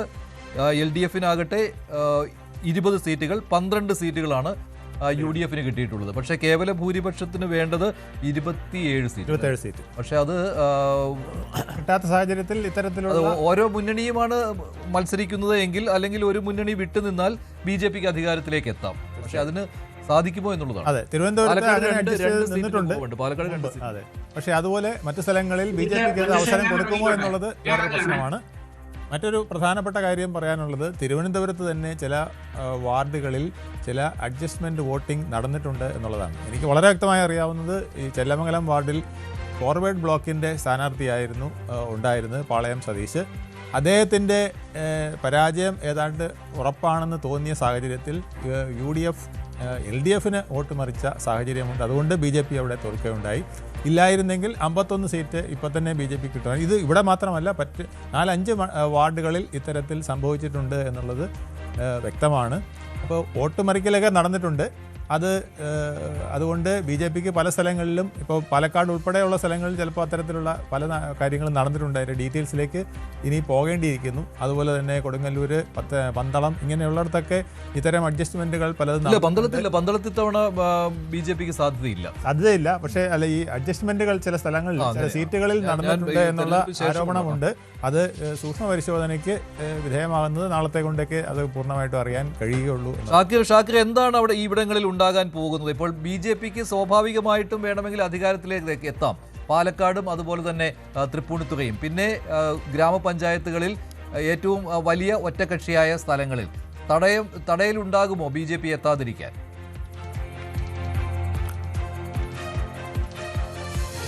അത് നമ്മൾ കാത്തിരുന്ന് കാണേണ്ട സംഗതിയാണ്. അതിനിടയ്ക്ക് നേരത്തെ സംസാരിച്ചൊരു സുഹൃത്ത് പറഞ്ഞതിന് ഞാൻ അപ്പോൾ ഇടയിൽ കയറി മറുപടി പറയേണ്ടതെന്ന് കരുതിയാണ്. ഹൈന്ദവ ഭീകരവാദ സംഘടനയാണ് യഥാർത്ഥത്തിൽ BJP. അതിന് കള്ളത്തരത്തിലൂടെ, വോട്ട് ചോരിയിലൂടെ, ഇപ്പോൾ തൃശ്ശൂരിലൊക്കെ നമ്മൾ കണ്ടതാണ്, സുരേഷ് ഗോപി ജയിച്ചത് 1.25 ലക്ഷം കള്ളവോട്ട് ചേർത്തിട്ടാണ്. എന്നിട്ട് അതിൻ്റെ മേനി പറഞ്ഞ് മറ്റ് മതേതര സംഘടനകളെ ജാതീയമായും വർഗീയമായും അധിക്ഷേപിക്കാൻ നിങ്ങൾ മെനക്കെടുന്നത് ഇന്ത്യയിലെ ബഹുഭൂരിഭാഗം വരുന്ന ജനങ്ങൾ തള്ളിക്കളഞ്ഞതിൻ്റെ ഒരു പ്രതിഫലനമാണ് നിങ്ങളിൽ നിന്ന് വരുന്നതെന്നറിയാം. അപ്പോൾ അതുകൊണ്ട് തന്നെ ഞങ്ങളെക്കുറിച്ച്, അല്ലെങ്കിൽ മതേതര സംഘടനകളെക്കുറിച്ച് നിങ്ങൾ ഒരു തരത്തിലുള്ള അധിക്ഷേപം നടത്തിയതിനെ ഞാൻ ശക്തമായി പ്രതിഷേധം അറിയിക്കുന്നു. ഒന്ന്. മറ്റൊരു കാര്യം, ഇപ്പോൾ മഞ്ജു സൂചിപ്പിച്ച കാര്യം, ഇപ്പോൾ BJPയെ സംബന്ധിച്ചിടത്തോളം BJP അധികാരത്തിൽ വന്ന സ്ഥലത്ത് അഴിമതിയാണ്, സ്വജനപക്ഷമാണ്, തമ്മിലടിയാണ്. ഇപ്പോൾ പാലക്കാട് നഗരസഭയിലെ നിലവിലെ ചെയർമാൻ്റെ ഇപ്പോഴത്തെ സാഹചര്യം നമുക്കറിയാലോ. അവർ പ്രമീള എന്നാണ് അവരുടെ പേരെന്നാണ് എനിക്ക് ഓർമ്മയിലുള്ളത്. അവർ ഇപ്പോൾ UDFിന് അനുകൂലമാണ്, അല്ലെ രാഹുൽ മാങ്കൂട്ടത്തിൽ കൂടെ പരിപാടി സംബന്ധിച്ചെന്നൊക്കെ പറഞ്ഞ് അവർ തമ്മിൽ തർക്കമാണ്. നിങ്ങൾ എവിടെ എടുത്തോ ഈ നരേന്ദ്രമോദിയുടെയും അമിത്ഷായുടെയും ഡയറക്റ്റ് ഫാസിസ്റ്റ് നിയന്ത്രണത്തിലുള്ള BJP ഒഴികെ ഇപ്പോൾ കേരളത്തിൽ തന്നെ എന്തുകൊണ്ടാണ് ഈ രാജീവ് ചന്ദ്രശേഖരനെ BJPയുടെ പ്രസിഡന്റാക്കിയത്? ഇവിടെ കേരളത്തിലെ ആളുകൾ ഇല്ലാഞ്ഞിട്ടാണോ? അല്ല, ഇവർ തമ്മിലടി രൂക്ഷമാണ്. മാത്രവുമല്ല, കോടിക്കണക്കിന് രൂപയുടെ അഴിമതിയാണ് ചെറിയ ഭരണ സംവിധാനത്തിലേക്ക് കടന്നു വരുന്ന സമയത്ത് പോലും ഇവർ നടത്തിക്കൊണ്ടിരിക്കുന്നത്. ഇവർ ആദ്യമായി അധികാരത്തിൽ വന്ന് നമുക്കറിയാം ശവപ്പെട്ടി കുംഭകോണം നടത്തിയ ആളുകളാണ്. അപ്പോൾ അതുകൊണ്ട് തന്നെ അഴിമതിയുടെ വലിയ തോതിൽ അഴിമതി നടത്തുന്ന ആളുകളായ BJPയെ, അതുപോലെ തന്നെ ഭീകരവാദവും വർഗീയതയും ഏറ്റുപിടിച്ചുള്ള BJPയെ അധികാരത്തിൽ മാറ്റി നിർത്താൻ ഒരുപക്ഷെ UDFും അല്ലെങ്കിൽ സമാനമായ ചിന്താഗതിക്കാരായിട്ടുള്ള ആളുകൾ ഒരുപക്ഷെ ഏതെങ്കിലും ത്രിതല പഞ്ചായത്ത് സംവിധാനങ്ങൾ സഹകരിക്കുന്നുണ്ടെങ്കിൽ അത് പ്രാദേശികമായിട്ടുള്ള അവിടെയുള്ള കമ്മിറ്റികളുടെ കൂടിയാലോചന ഫലമായിരിക്കും. അത് നമ്മൾ കാത്തിരിക്കേണ്ട സംഗതിയാണ്.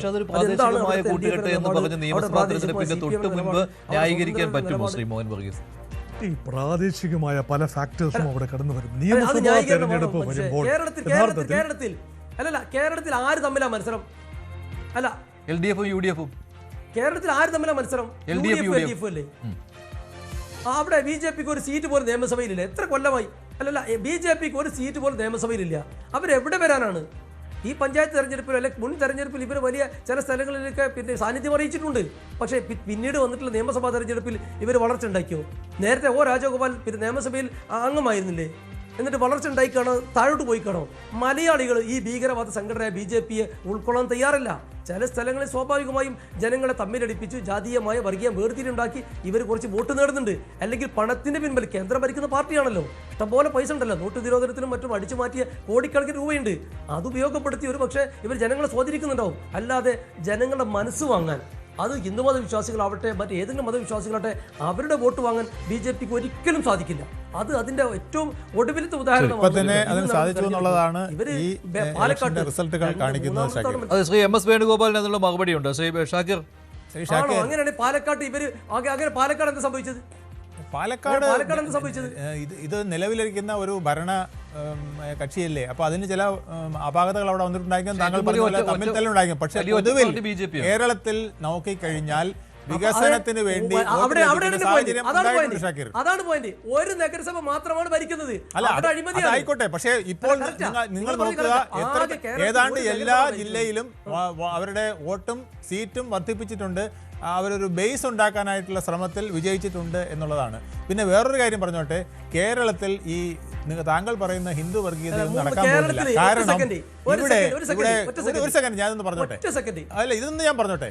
കേരളത്തിൽ താങ്കൾ പറയുന്ന ഹിന്ദു വർഗീയത നടക്കാൻ പോകുന്നില്ല. കാരണം ഇവിടെ 51-52% ഉള്ള ഹിന്ദുക്കളിൽ ഏതാണ്ട് 25% LDFിലും UDFിലും ആയിട്ടാണ് നിൽക്കുന്നത്. ബാക്കി ഒരു 25% പിടിച്ചുകൊണ്ട് വർഗീയത കാണിച്ചതുകൊണ്ട് തീർച്ചയായിട്ടും പിന്നെ BJP താഴോട്ട് പോകുകയല്ലാതെ മേലോട്ട് പോകില്ല. അതവർക്ക് അറിയാം, വളരെ വ്യക്തമായിട്ട് അറിയാം. അതുകൊണ്ട് ഈ പിന്നെ ഹിന്ദു വർഗീയതയേക്കാൾ എനിക്ക് തോന്നുന്നു ന്യൂനപക്ഷ വർഗീയത കാണിക്കുന്നത്. അതുകൊണ്ട് വളരെ വിശാലമായിട്ട് അവർ പറയുന്നത് കേരളത്തിൽ ഒരു പിന്നെ എല്ലാ മതങ്ങളെയും ഉൾക്കൊണ്ടുകൊണ്ട്, പ്രത്യേകിച്ച് മതന്യൂനപക്ഷങ്ങളെ ഉൾക്കൊണ്ടുകൊണ്ട് ഒരു വികസന പദ്ധതി തന്നെയാണ് ആവിഷ്കരിച്ചിട്ടുള്ളത്. പ്രത്യേകിച്ച് രാജീവ് ചന്ദ്രശേഖർ വന്നതിന് ശേഷം ആ മാറ്റം വളരെ വലുതാണ്. ആ മാറ്റത്തിൻ്റെ റിസൾട്ട് ഈ കഴിഞ്ഞ തെരഞ്ഞെടുപ്പിൽ ഉണ്ടായിട്ടുണ്ട്. അത് തിരുവനന്തപുരം മുതൽ കാസർഗോഡ് വരെ അതിൻ്റെ ഓളം ഉണ്ടായിട്ടുണ്ട്. അതിന് യാതൊരു സംശയവുമില്ല. തിരുവനന്തപുരത്ത് തന്നെ ഇത്രയും വോട്ടും സീറ്റും പിടിക്കാൻ കാരണം രാജീവ് ചന്ദ്രശേഖരന്റെ ആ നിലപാടാണ്. അല്ലായിരുന്നെങ്കിൽ തീർച്ചയായിട്ടും ഇവിടെയും ന്യൂനപക്ഷങ്ങൾ തിരിച്ചു വോട്ട് ചെയ്ത് പിന്നെ ഒരു പക്ഷേ 30-40 സീറ്റിലേക്ക് ഒതുങ്ങിപ്പോയതിന്. CPM അതാണ് ആഗ്രഹിച്ചിരുന്നതും പ്രതീക്ഷിച്ചിരുന്നതും. പക്ഷേ രാജീവ് ചന്ദ്രശേഖരന്റെ വളരെ ബുദ്ധിപൂർവ്വമുള്ള പ്രവർത്തനം കൊണ്ട് വികസനം എന്ന ഒരൊറ്റ അജണ്ട വേറെ ഒന്നും അദ്ദേഹം തൊട്ടിട്ടില്ല എന്നുള്ളതാണ്. അതുകൊണ്ട് തിരുവനന്തപുരത്തെ ജനങ്ങൾ നിഷ്പക്ഷമായിട്ട് വോട്ട് ചെയ്തിട്ടുള്ളത് ആ വികസനത്തിന് തന്നെയാണ്. അതുകൊണ്ടാണ് ഇവിടെ 50%-ൽ അധികം പിന്നെ സീറ്റുകൾ ഇവിടെ നേടാൻ കഴിഞ്ഞത്. ഇപ്പം 100-ൽ 50% അവർ നേടിയിരിക്കുകയാണ്. അതുപോലെ തന്നെ രണ്ട് സ്വതന്ത്രർ ജയിച്ചിരിക്കുന്നത് പോലും പിന്നെ LDFിനും UDFിനും എതിരായി നിന്നുകൊണ്ട് ജയിച്ചവരാണ്. അതും വളരെ പ്രധാനമാണ്. ശരിക്കും പറഞ്ഞാൽ 52 സീറ്റ് ഇപ്പോൾ ഉള്ള പോലെയാണ് ഫലത്തിൽ. ഒരു മിനിറ്റ് കാര്യം ഒരു കാര്യം പറഞ്ഞോട്ടെ മഞ്ജുഷേ.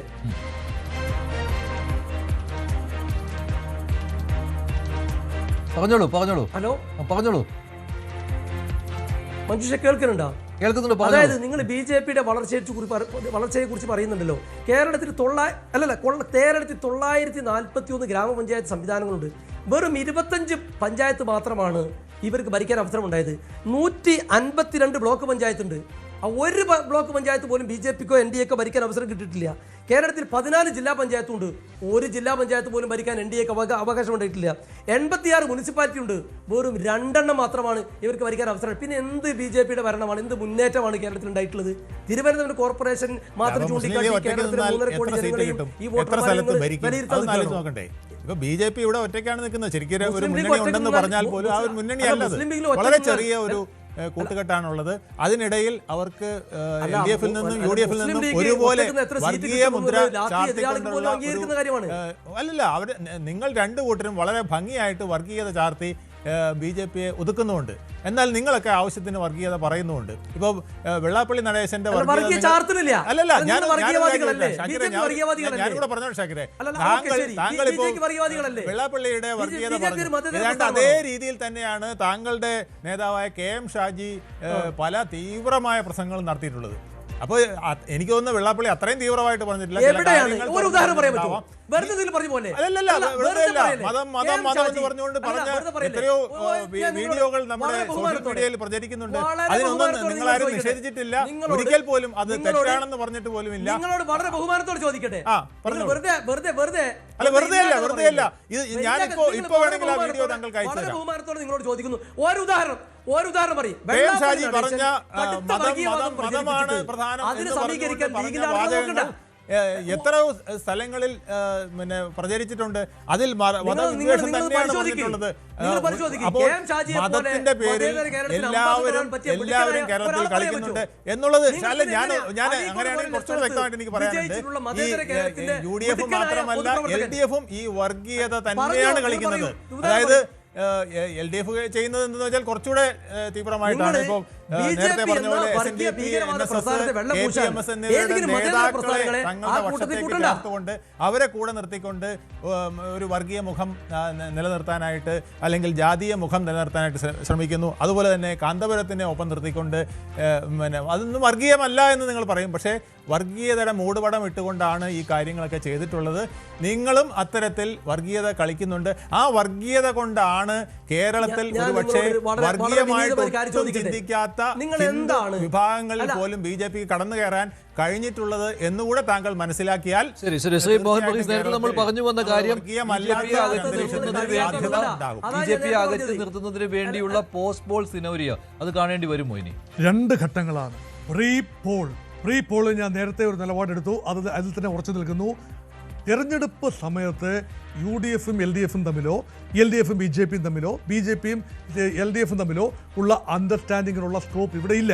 അത് തീർത്തും വാർഡ് തലത്തിൽ വ്യക്തിപരമായ ഏതെങ്കിലും അണ്ടർസ്റ്റാൻഡിങ് എന്നല്ലാതെ അതൊരു പാൻ കേരള അടിസ്ഥാനത്തിൽ ട്രാൻസ്ലേറ്റ് ചെയ്യാൻ ആവില്ല. എന്നാൽ തെരഞ്ഞെടുപ്പിന് ശേഷമുള്ള ചിത്രം അങ്ങനെയല്ല ശ്രീ മഞ്ജുഷ്. തെരഞ്ഞെടുപ്പിന് ശേഷം UDFും LDFും ഒരുപോലെ തന്നെ BJPയെ അകറ്റി നിർത്താൻ തങ്ങൾ പ്രതിജ്ഞാബദ്ധരാണ് എന്ന ഒരു പ്രതീതി ജനങ്ങൾക്ക് കൊടുക്കാൻ ആഗ്രഹിക്കുന്നവരാണ്. അത് അവരുടെ രാഷ്ട്രീയ നിലനിൽപ്പിന് ആവശ്യമാണ്. കാരണം കേരളത്തിൻ്റെ ജനസംഖ്യയുടെ ഏതാണ്ട് 45 മുതൽ 47% വരെ ന്യൂനപക്ഷങ്ങളാണ്. ഈ ന്യൂനപക്ഷങ്ങൾ ഒന്നുകിൽ UDF വോട്ടേഴ്സാണ്, അല്ലെങ്കിൽ LDF വോട്ടേഴ്സാണ്, അല്ലെങ്കിൽ രണ്ടുമാണ്. അവരുടെ വോട്ട് നിർണായകമായതുകൊണ്ട് BJP ജയിച്ചു വരാൻ സാധ്യതയുള്ള BJP മുന്നിട്ട് നിൽക്കുന്ന വ്യക്തമായ ഭൂരിപക്ഷം ഇല്ലാത്ത ഇടങ്ങൾ, അത് 2 ഇടങ്ങളാണുള്ളത്. അത് പാലക്കാട് BJPയെ മാറ്റി നിർത്താൻ ബുദ്ധിമുട്ടുണ്ടാകും. കാരണം വിജയത്തിൻ്റെ ഏതാണ്ട് ഉമ്മറപ്പടിയിൽ എത്തി നിൽക്കുകയാണ്. അതേസമയം തൃപ്പൂണിത്തുറയിൽ അങ്ങനെയല്ല, 19, 20, 11 എന്ന് നിൽക്കുന്നു. അതുകൊണ്ട് കൂടുതൽ വോട്ട് ലഭിച്ച BJPയേക്കാൾ ഒരു സീറ്റ് മാത്രം കുറവാണ് LDFന്.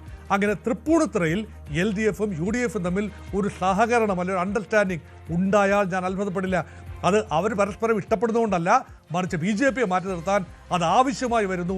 അത് 2 കൂട്ടർക്കും ഭാവിയിൽ രാഷ്ട്രീയമായി പ്രയോജനം ചെയ്യും എന്നതുകൊണ്ടാണ് ഒരുപക്ഷെ അങ്ങനെയുള്ള നീക്കം ഉണ്ടാക്കാൻ സാധ്യത. ഇതൊരു വ്യാപകമായി ഉണ്ടാകാനുള്ള സാധ്യതയുള്ളത് പഞ്ചായത്തുകളിലാണ്.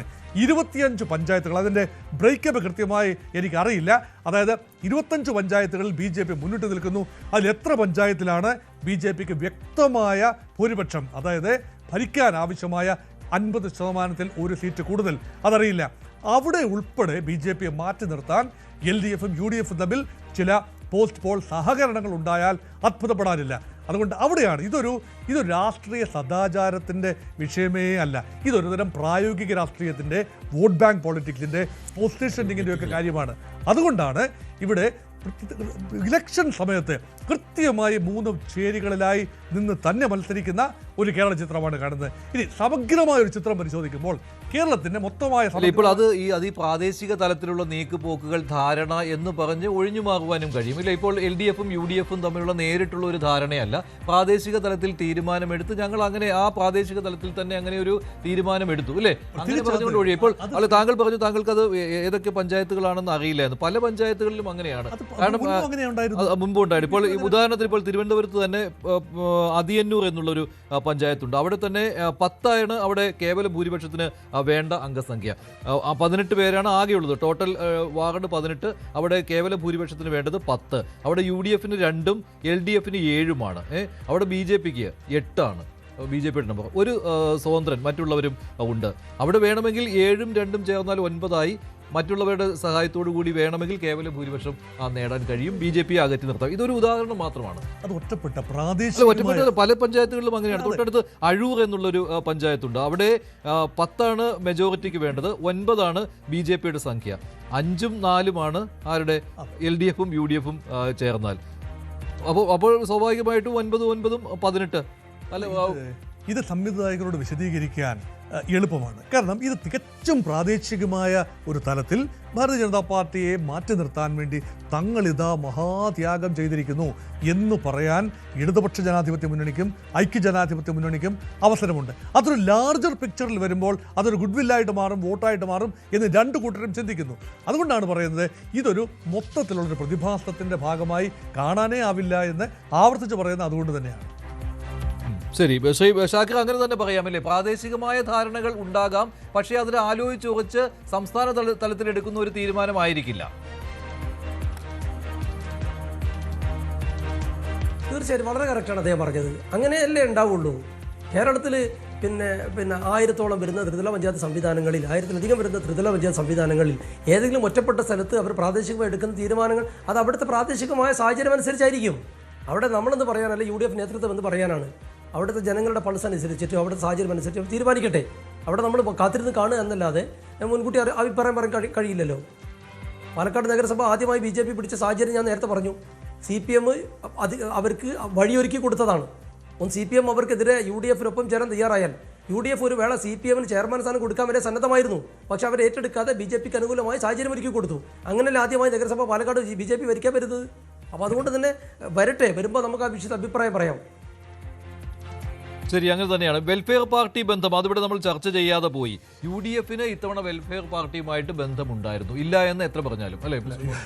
UDFന്റെ യഥാർത്ഥത്തിൽ ഇവിടെ 3 മുന്നണികളുണ്ട്. ഇത് ഏത് മുന്നണിക്കാണ് ഈ തങ്ങൾക്ക് മാത്രമേ ഒരു സെക്യുലർ പശ്ചാത്തലമുള്ളൂ, മറ്റവർ വർഗീയവാദികളാണെന്ന് പറയാൻ കഴിയുന്നത്? 3 മുന്നണികളും BJP നയിക്കുന്ന മുന്നണിയും CPM നയിക്കുന്ന മുന്നണിയും കോൺഗ്രസ് നയിക്കുന്ന മുന്നണിയും തരാതരം സമയത്ത് ചില രീതിയിൽ അവർക്ക് അഡ്വാൻറ്റേജ് ഉണ്ടാകുന്ന രീതിയിൽ വർഗീയത ഒളിഞ്ഞും തെളിഞ്ഞും പയറ്റിയിട്ടുണ്ട്. മറ്റേതെല്ലാം പൊസിഷനിങ് ആണ്, തങ്ങളിലില്ല കളങ്കം എന്ന് പറയാനുള്ള പൊസിഷനിങ് ആണ്. അതുകൊണ്ട് വെൽഫെയർ പാർട്ടി, ജമാഅത്തെ ഇസ്ലാമിയുടെ പൊളിറ്റിക്കൽ ഔട്ട്ഫിറ്റ് എന്നുള്ള നിലയിൽ വെൽഫെയർ പാർട്ടി ഇന്ന് UDFനോട് ചേർന്ന് നിൽക്കുന്നു. അതേ വെൽഫെയർ പാർട്ടിയുടെ പൂർവ്വരൂപമായ ജമാഅത്തെ ഇസ്ലാമി അല്ലെങ്കിൽ തനത് ഭാവമായ ജമാഅത്തെ ഇസ്ലാമിയുമായിട്ട് എത്രയോ പതിറ്റാണ്ടായി LDFന് ബന്ധമുണ്ട്. ആ ബന്ധത്തിൻ്റെ എത്രയോ തെളിവുകൾ വെളിയിൽ വരുന്നു. ഇതൊക്കെ പൊതുസമൂഹത്തിൽ ചർച്ചയായിരിക്കെ എത്രത്തോളം ജമാഅത്തെ ഇസ്ലാമിയുമായി ബന്ധമില്ല എന്ന് LDF പറഞ്ഞാലും ഇപ്പോൾ ഇതാ UDFനും ജമാഅത്തെ ഇസ്ലാമിയുമായും വർഗീയ പശ്ചാത്തലമുള്ള കക്ഷികളുമായും ബന്ധമുണ്ട് എന്ന് പറഞ്ഞാലും അത് മനസ്സിലാക്കാൻ തക്ക ഒരു മാനസികാരോഗ്യമുള്ള ആളുകളാണ് കേരളത്തിലെ പ്രബുദ്ധരായ വോട്ടർമാർ. അതുകൊണ്ട് വെറുതെ ഈ UDFൻ്റെ പിന്നാലെ ഇപ്പോൾ മുസ്ലിം ജനസാമാന്യത്തിൻ്റെ ഈ വർഗീയ സ്വഭാവമുള്ള കക്ഷികൾ എല്ലാം ഒരു ബാൻഡ് വാഗൺ എഫക്റ്റിൽ പോകുന്നു എന്ന് പറഞ്ഞാൽ അത് പൂർണ്ണമായും ശരിയല്ല. പക്ഷേ ഇവിടെ UDFന് അനുകൂലമായി മലബാർ മേഖലയിൽ പ്രത്യേകിച്ച് മുസ്ലിം മനസ്സുകൾ രൂപപ്പെട്ടിട്ടുണ്ട്. UDFനിടയിൽ വലിയ സ്വാധീനമുള്ള മുസ്ലിം നേതാക്കൾ വരുന്നു. പ്രധാന ഉദാഹരണം ഈ മുസ്ലിം ലീഗിൽ നിന്ന് വരുന്ന ഒരാളല്ല, മറിച്ച് കോൺഗ്രസിൽ നിന്ന് വരുന്ന ഷാഫി പറമ്പിലാണ്. ഭാവിയുടെ കോൺഗ്രസിൻ്റെ നേതൃത്വം ഒരു മുസ്ലിം ഒരു ലീഡറിലേക്ക് പോകുന്നു എന്ന രീതിയിലുള്ളൊരു നറേറ്റീവ് ഇവിടെ വരികയാണ്. അതുകൊണ്ടുകൂടിയാണ് കോൺഗ്രസിനുള്ളിൽ ഒരു യുവ ഗ്രൂപ്പ് ഉണ്ടാകുന്നു. ഷാഫി പറമ്പിലും രാഹുൽ മാങ്കൂട്ടത്തിലും എല്ലാം ചേർന്നുകൊണ്ട് സൈബർ വെട്ടിക്കളികളുടെ അകമ്പടിയോടുകൂടി വലിയ രീതിയിൽ സമ്മർദ്ദം ചെലുത്തി കോൺഗ്രസിലെ ഉന്നത നേതാക്കളെ ഉൾപ്പെടെ ഭയചകിതരാക്കി ഏതാണ്ട് സംഘടന പിടിച്ചെടുക്കുന്നു എന്നൊരു ലാർജർ നറേറ്റീവ് വരുമ്പോൾ അതിൽ കോൺഗ്രസ് ഉള്ളിൽ നിന്നും വെളിയിൽ നിന്നും ഭയക്കുന്ന ആളുകളുണ്ട്. ആത്യന്തികമായ ലക്ഷ്യമെന്ന് പറഞ്ഞാൽ മലബാർ മേഖലയിലെ ഷിഫ്റ്റാണ്. പക്ഷേ ഈ സൈബർ വെട്ടുകിളികൾ അത്ര കണ്ട് അവർക്ക് ഈ സംഘടനയിൽ ഇടപെടാൻ കഴിഞ്ഞിട്ടില്ല. കാരണം ഇത് VD സതീശൻ എന്നൊരു ക്യാപ്റ്റന്റെ മികവ് തന്നെയാണ്. തീർച്ചയായിട്ടും വളരെ സത്യമാണ്. സത്യമായ ഒരു കാര്യമാണ്. VD സതീശൻ ഒരു ക്യാപ്റ്റനായി തന്നെ അവിടെ ചില നിലപാടുകളും അത് തന്നെയായിരുന്നു. ഉറച്ച നിലപാടുകൾ എടുക്കുവാൻ VD സതീശന് കഴിഞ്ഞു. അത് രാഹുൽ മാങ്കൂട്ടത്തിലിന്റെ കാര്യത്തിലാണെങ്കിലും അദ്ദേഹത്തിന് നിലപാട് കൃത്യമായിരുന്നു അല്ലെ? ഒരുപക്ഷെ ഇത്തവണ UDFനെ രക്ഷപ്പെടുത്തിയതും ഈ നിലപാടുകളാണ്. രാഹുൽ മാങ്കൂട്ടത്തിനെ നേരത്തെ തന്നെ VD സതീശൻ അകറ്റി നിർത്തിയതാണ്. ഒരുപക്ഷെ ഈ കത്രികപ്പൂട്ട് ഇടാനായിട്ട് LDF ശ്രമിച്ചിട്ടും അത് ജനങ്ങളുടെ മനസ്സിൽ ഏൽക്കാതെ പോയത് എന്നാണ് എനിക്ക് തോന്നുന്നത്. ഏറെ സൈബർ വെട്ടിക്കളികൾ ഉണ്ട്. കാരണം എന്തുമാത്രം സൈബർ അതിക്രമമാണ് VD സതീശൻ എന്ന നേതാവ് ഫേസ് ചെയ്ത്. കൂടുതലും UDF അനുഭാവികളുടെ ഭാഗത്തു നിന്നാണ് ഉണ്ടായത്. അല്ലെങ്കിൽ ഈ വിതിൻ കോട്ട് സൈബർ വെട്ടിക്കളികൾ എന്ന് പറയുന്ന ആളുകൾ തെരഞ്ഞു പിടിച്ച് ഈ രാഹുൽ മാങ്കൂട്ടത്തിനെതിരെ ശബ്ദമുയർത്തിയ UDFൻ്റെ സമുന്നതരായ നേതാക്കൾക്കെതിരെ പ്രവർത്തിച്ചു. പക്ഷേ യഥാർത്ഥത്തിൽ VD സതീശൻ പറഞ്ഞത് ഇപ്പോൾ ശരിയായി വരുന്നു. ആ വാക്കുകൾ ഇങ്ങനെയാണ്: ഞാൻ ചില ബോധ്യങ്ങളുടെ അടിസ്ഥാനത്തിലാണ് ഇത് പറയുന്നത്. ആ ബോധ്യങ്ങൾ എൻ്റെ ബോധ്യങ്ങളാണ്, അത് UDFൻ്റെ ബോധ്യങ്ങളായി മാറുന്നു. ഇപ്പോഴിതാ VD സതീശൻ എടുത്ത ആ കർശനമായ നിലപാടിനുള്ള ഒരു എൻഡോഴ്സ്മെൻ്റായി വന്നിരിക്കുന്നു.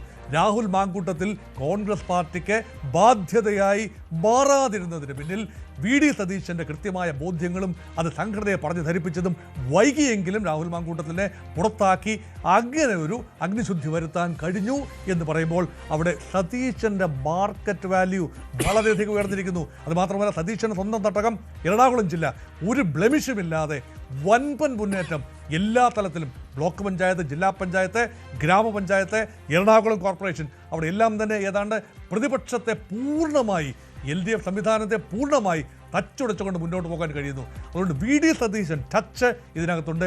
ഇനി വരാൻ പോകുന്ന കാര്യം രസകരമായൊരു കാര്യമായിരിക്കാം. കോൺഗ്രസ് പൊളിറ്റിക്സിനുള്ളിൽ VD സതീശൻ്റെ ഒരു മേൽക്കോയ്മ ഒരുപക്ഷെ അരിയിട്ട് വാഴ്ച നടക്കാൻ സാധ്യതയുണ്ട് എന്ന് കണ്ടുകൊണ്ട് ഇനി മറ്റ് ഗ്രൂപ്പുകൾ, മറ്റ് വ്യക്തിത്വങ്ങൾ, രമേശ് ചെന്നിത്തലയാകട്ടെ, അവരൊക്കെ സജീവമായി രംഗത്ത് വരും. ആ നറേറ്റീവാണ് ഒരുപക്ഷെ വരാൻ പോകുന്നത്. അത് UDFൽ അങ്ങനെ വരാതിരിക്കട്ടെ. UDF ഈ വിജയം എല്ലാ ഭവ്യതയും അങ്ങനെ വരാതിരിക്കുമെന്ന് താങ്കൾക്ക് തോന്നുന്നുണ്ടോ? ഇല്ല, അങ്ങനെ തോന്നാൻ ആ രീതിയിൽ UDFൻ്റെ ഒരു രീതിശാസ്ത്രം, UDFൻ്റെ ഒരു DNA, ജനിതകപരമായി UDFനുള്ള ചില ഒരു ജനാധിപത്യ സംവിധാനമാണ്. അവിടെ വിവിധങ്ങളായ അഭിപ്രായങ്ങളുണ്ടാകും, ആഗ്രഹങ്ങളുള്ള ആളുകളുണ്ടാകും. ആഗ്രഹങ്ങൾ സപ്രസ് ചെയ്യാൻ LDFിലുള്ളതുപോലെയുള്ള വിപ്പ് സമ്പ്രദായം UDFൽ ഏൽക്കാറില്ല. അങ്ങനെ വരുമ്പോൾ ഇനിയുള്ള നറേറ്റീവ് എല്ലാ വിജയങ്ങളിലും സംയമനം പാലിക്കാനുള്ള വിവേകം കാട്ടുന്ന കക്ഷിക്ക് മാത്രമേ വിജയത്തെ, ആത്യന്തികമായ സെമി ഫൈനലിൻ്റെ വിജയത്തെ ഫൈനലിന്റെ വിജയമായി കൺവേർട്ട് ചെയ്ത് മാറ്റാൻ. VD സതീശന്റെ പ്രതികരണം ആ രീതിയിലുള്ളതായിരുന്നു. വളരെ സംയമനത്തോടു കൂടിയാണ് അദ്ദേഹം ഈ വിജയത്തെ കാണുന്നത്. അദ്ദേഹത്തിന്റെ പ്രതികരണം കേൾക്കാം. അതിൽ അദ്ദേഹം ഒരു തരത്തിലുമുള്ള വലിയ ആഹ്ലാദം, അമിത ആഹ്ലാദം അദ്ദേഹം പ്രകടിപ്പിക്കുന്നില്ല. ജനങ്ങൾ നൽകിയ ഒരു വിധിയാണ്, ഞങ്ങളെ ജനങ്ങൾ അംഗീകരിച്ചു, അത് ഏറ്റെടുക്കുവാനുള്ള ബാധ്യത ഞങ്ങൾക്കുണ്ട്, അത് തുടർന്നുള്ള ഞങ്ങളുടെ പ്രവർത്തനത്തിലും അത് ഉണ്ടാവുമെന്നും സതീശൻ പറയുകയുണ്ടായി. സതീശന്റെ വാക്കുകൾ കേൾക്കാം. നമ്മുടെ സംസ്ഥാനത്ത് പഞ്ചായത്ത് രാജ് നഗരപാലിക സംവിധാനം നിലവിൽ വന്ന 1995 മുതൽ 2025 വരെ നടന്ന 7 തദ്ദേശ സ്വയംഭരണ സ്ഥാപനങ്ങളിലേക്ക് നടന്ന തെരഞ്ഞെടുപ്പ് ഏറ്റവും ഉജ്ജ്വലമായ വിജയം നേടി UDF കുതിക്കുകയാണ്. ഈ 7 തെരഞ്ഞെടുപ്പിലെയും ഏറ്റവും വലിയ വിജയമാണ് 2025 പ്രാദേശിക സർക്കാരുകളിലേക്ക് നടന്ന തെരഞ്ഞെടുപ്പിൽ UDF നേടിയിരിക്കുന്നത്. ഈ വലിയ വിജയം UDFന് സമ്മാനിച്ച കേരളത്തിലെ എല്ലാ വിഭാഗം ജനങ്ങളോടും ഞങ്ങൾക്ക് വലിയ കടപ്പാടുണ്ട്. ഞാൻ അവരോട് ഹൃദയം നിറഞ്ഞ നന്ദി പ്രകാശിപ്പിക്കാൻ ഞാൻ ഈ അവസരം വിനിയോഗിക്കുകയാണ്. തീർച്ചയായും ഈ തെരഞ്ഞെടുപ്പിലെ അജണ്ട ഉണ്ടാക്കിയത് പ്രതിപക്ഷമാണ്. പ്രതിപക്ഷം മുന്നോട്ട് വെച്ച അജണ്ടയാണ് ഈ തെരഞ്ഞെടുപ്പ് കാലത്ത് ചർച്ച ചെയ്യപ്പെട്ടത്. ഞങ്ങൾ ഗവൺമെന്റിനെതിരായിട്ടുള്ള കുറ്റപത്രം സമർപ്പിക്കുകയും അതേ അവസരത്തിൽ ഞങ്ങൾക്ക് അധികാരം തന്നാൽ ഞങ്ങൾ എന്ത് ചെയ്യും എന്നുള്ളൊരു കൃത്യമായ നിലപാട് സ്വീകരിക്കുകയും ചെയ്തു. ഞങ്ങളുടെ കുറ്റപത്രവും ഞങ്ങൾ സമർപ്പിച്ച മാനിഫെസ്റ്റോയും ഗൗരവത്തോടുകൂടി കേരളത്തിലെ ജനങ്ങൾ ചർച്ച ചെയ്യുന്നുണ്ടായിരുന്നു. ഞങ്ങൾക്ക് അതിനെക്കുറിച്ചുള്ള കൃത്യമായ ബോധ്യവും കൃത്യമായ ഫീഡ്ബാക്കും ഞങ്ങൾക്കുണ്ടായിരുന്നു. LDFന് കനത്ത പരാജയമാണ് ഈ തെരഞ്ഞെടുപ്പിൽ ഉണ്ടായത്. ഒരുമിച്ചാണ് ഞങ്ങൾ വർക്ക് ചെയ്തത്. ടീം UDF, അതിന് നേതൃത്വം കൊടുക്കുന്ന കോൺഗ്രസ് പാർട്ടി, KPCC, അവർ എല്ലാ വിധത്തിലുള്ള കാര്യങ്ങളെല്ലാം ചെയ്തു. കൃത്യമായ പാർട്ടി സംഘാടനം ചെയ്തു. അഖിലേന്ത്യാ കോൺഗ്രസ് കമ്മിറ്റി ഒരുപാട് സഹായങ്ങൾ, ഞങ്ങൾക്ക് ആവശ്യമായ മാർഗനിർദ്ദേശങ്ങൾ, എല്ലാ സഹായങ്ങളും ചെയ്തു. AICCയുടെയും KPCCയുടെയും ഭാഗത്തുനിന്നുണ്ടായ നേതൃപരമായ സംഭാവനകളെ ഞാൻ വളരെയധികം നന്ദിയോടുകൂടി പറയുന്നു. UDFിലെ എല്ലാ ഘടകകക്ഷികളും ചേർന്ന് ഒറ്റ പാർട്ടിയെ പോലെയാണ് ഞങ്ങളെല്ലാവരും നിന്നത്. അതിവിനയത്തോടു കൂടി തന്നെയാണ് VD സതീശൻ ഈ വിജയത്തെ സ്വാഗതം ചെയ്യുന്നത്. ശ്രീ MS വേണുഗോപാൽ, ഇത് 2026 നിയമസഭാ തെരഞ്ഞെടുപ്പ് വിജയത്തിലേക്ക് കൺവെർട്ട് ചെയ്യുവാൻ കോൺഗ്രസിനും UDFിനും കഴിയുമോ ഇല്ലയോ? കോൺഗ്രസിനും UDF-നും കഴിയേണ്ടതാണ്. അത്രയ്ക്ക് വലിയൊരു മാൻഡേറ്റാണ് ഇപ്പോൾ കേരളത്തിലെ ജനങ്ങൾ അവർക്ക് നൽകിയിരിക്കുന്നത്. ഇനി മറ്റൊരാൾക്ക് ഇതിൽ ഇടപെട്ട് എന്തെങ്കിലും തിരുത്തൽ വരുത്തുവാനുള്ള സമയം പോലുമില്ല. ഏതാണ്ട് അവർ പെനാൽറ്റി ബോക്സിൽ എത്തി, ഇനി ഗോൾ അടിച്ചാൽ മാത്രം മതി എന്നുള്ള അവസ്ഥയിലാണ് നിൽക്കുന്നത്. ഈ സന്ദർഭത്തിൽ ശ്രീ വി ഡി സതീശൻ കഴിഞ്ഞ അദ്ദേഹം പ്രതിപക്ഷ നേതാവായതിനു ശേഷം നടത്തിയ പ്രവർത്തനങ്ങൾ ഏതാണ്ട് അതുപോലെ ചിട്ടയായി തുടർന്നുകൊണ്ട് വരികയാണ് ചെയ്തിട്ടുള്ളത്. പക്ഷേ അദ്ദേഹത്തിനെ തടസ്സം ചെയ്യാൻ പലപ്പോഴും പലരും വന്നിട്ടുണ്ട് എന്ന് മാത്രമല്ല, ഹൈക്കമാൻഡിൻ്റെ പൂർണ്ണമായ സപ്പോർട്ട് അദ്ദേഹത്തിന് പലപ്പോഴും കിട്ടിയിട്ടില്ല എന്നാണ് എനിക്ക് തോന്നിയിട്ടുള്ളത്. അതൊരു പക്ഷേ കെ കരുണാകരനാവട്ടെ, AK ആന്റണി ആവട്ടെ, പിന്നെ ഉമ്മൻചാണ്ടി ആവട്ടെ, ആ തരത്തിലുള്ള നേതാക്കൾക്കൊക്കെ എല്ലാ കാലങ്ങളിലും ലഭിച്ചിരുന്ന അതേ വിധത്തിലുള്ളൊരു സപ്പോർട്ട്, പിന്തുണ അദ്ദേഹത്തിന് ഹൈക്കമാൻഡിൽ നിന്ന് വേണ്ട രീതിയിൽ കിട്ടിയിട്ടില്ല എന്നാണ് എനിക്ക് തോന്നുന്നത്. ആ ഒരു സപ്പോർട്ട് കൂടെ കൊടുത്താൽ മറ്റ് ഇപ്പോൾ MP-മാരായിരിക്കുന്നവരൊക്കെ രാജിവെച്ചോ അല്ലെങ്കിൽ രാജിവെക്കുമെന്ന് പറഞ്ഞോ വീണ്ടും വന്ന് ചാടി ഇതിനകത്ത് ഇടപെടാതെയും ഇരുന്ന് പോയാൽ ഒരു പക്ഷേ ശ്രീ വി ഡി സതീശന് പിന്നെ UDF-നെ ലക്ഷ്യസ്ഥാനത്ത് കൊണ്ടെത്തിക്കാൻ കഴിഞ്ഞേക്കും. കാരണം അദ്ദേഹത്തിൻ്റെ ട്രാക്ക് റെക്കോർഡ് അങ്ങനെയാണ്. കഴിഞ്ഞ പിന്നെ പാർലമെൻറ്റ് തെരഞ്ഞെടുപ്പിൽ നേടിയ 18 സീറ്റ്, അതിനു മുമ്പായിട്ട് ഉപതെരഞ്ഞെടുപ്പുകൾ ഒന്നൊന്നായി അദ്ദേഹം നേടിയ വിജയം, ഇതെല്ലാം സൂചിപ്പിക്കുന്നത് അദ്ദേഹം ഒരു ക്യാപ്റ്റൻ തന്നെയാണ്. ആ ക്യാപ്റ്റന് പൂർണ്ണമായും ആ ഘടകത്തെ നയിച്ചുകൊണ്ട് പോകാനുള്ള കപ്പാസിറ്റി ഉണ്ട്. പ്രത്യേകിച്ച് രാഹുൽ മാങ്കൂട്ടത്തിൻ്റെ കൂട്ടുള്ള പ്രശ്നം, അദ്ദേഹത്തിൻ്റെ വലങ്കൈയായിരുന്ന രാഹുൽ മാങ്കൂട്ടത്തിന് യാതൊരു തടസ്സവും യാതൊരു ബുദ്ധിമുട്ടും കൂടാതെ തന്നെ തട്ടി മാറ്റിക്കൊണ്ട് അത് UDF-ന്റെ പ്രയാണത്തിന് ശരിയാകില്ല എന്ന് ദീർഘവീക്ഷണത്തോടെ കണ്ടുകൊണ്ട് മുന്നോട്ട് പോകാൻ അതുകൊണ്ടാണ് ഇന്ന് ഈ വിജയമുണ്ടായത്. അങ്ങനെ ഒരു കാര്യം അന്ന് അദ്ദേഹം ചെയ്തില്ലായിരുന്നെങ്കിൽ ഒരു പക്ഷേ LDF വെച്ച ട്രാപ്പിൽ ഈ രാഹുൽ മാങ്കൂട്ടത്തിന്റെ വിഷയത്തിൽ വിജയമാണ് എന്ന് പറയുകയും എല്ലാ ഘടകകക്ഷികൾക്കും ഈ വിജയത്തിന്റെ ക്രെഡിറ്റ് നൽകുകയും ചെയ്യുന്നുണ്ട്. പക്ഷേ വി ഡി സതീശൻ തന്നെ മുന്നിൽ നിന്ന് നയിച്ച ഒരു തെരഞ്ഞെടുപ്പ് കൂടിയായിരുന്നു ഇത്. അദ്ദേഹം പറഞ്ഞതുപോലെ തന്നെ ഈ പുതിയ സംവിധാനം നിലവിൽ വന്നതിന് ശേഷം നടന്ന തെരഞ്ഞെടുപ്പുകളിൽ ഏറ്റവും തിളക്കമാർന്ന വിജയം, അത് ഏത് മുന്നണിക്ക് കിട്ടുന്ന വിജയമാണെങ്കിലും അതിൽ ഏറ്റവും തിളക്കമാർന്ന വിജയമാണ് ഇത്തവണ UDF സ്വന്തമാക്കിയിരിക്കുന്നത്. നന്ദി ചർച്ചയിൽ പങ്കെടുത്ത എല്ലാവർക്കും. പ്രൈം ഡിബേറ്റ് അവസാനിക്കുകയാണ്. നന്ദി, നമസ്കാരം.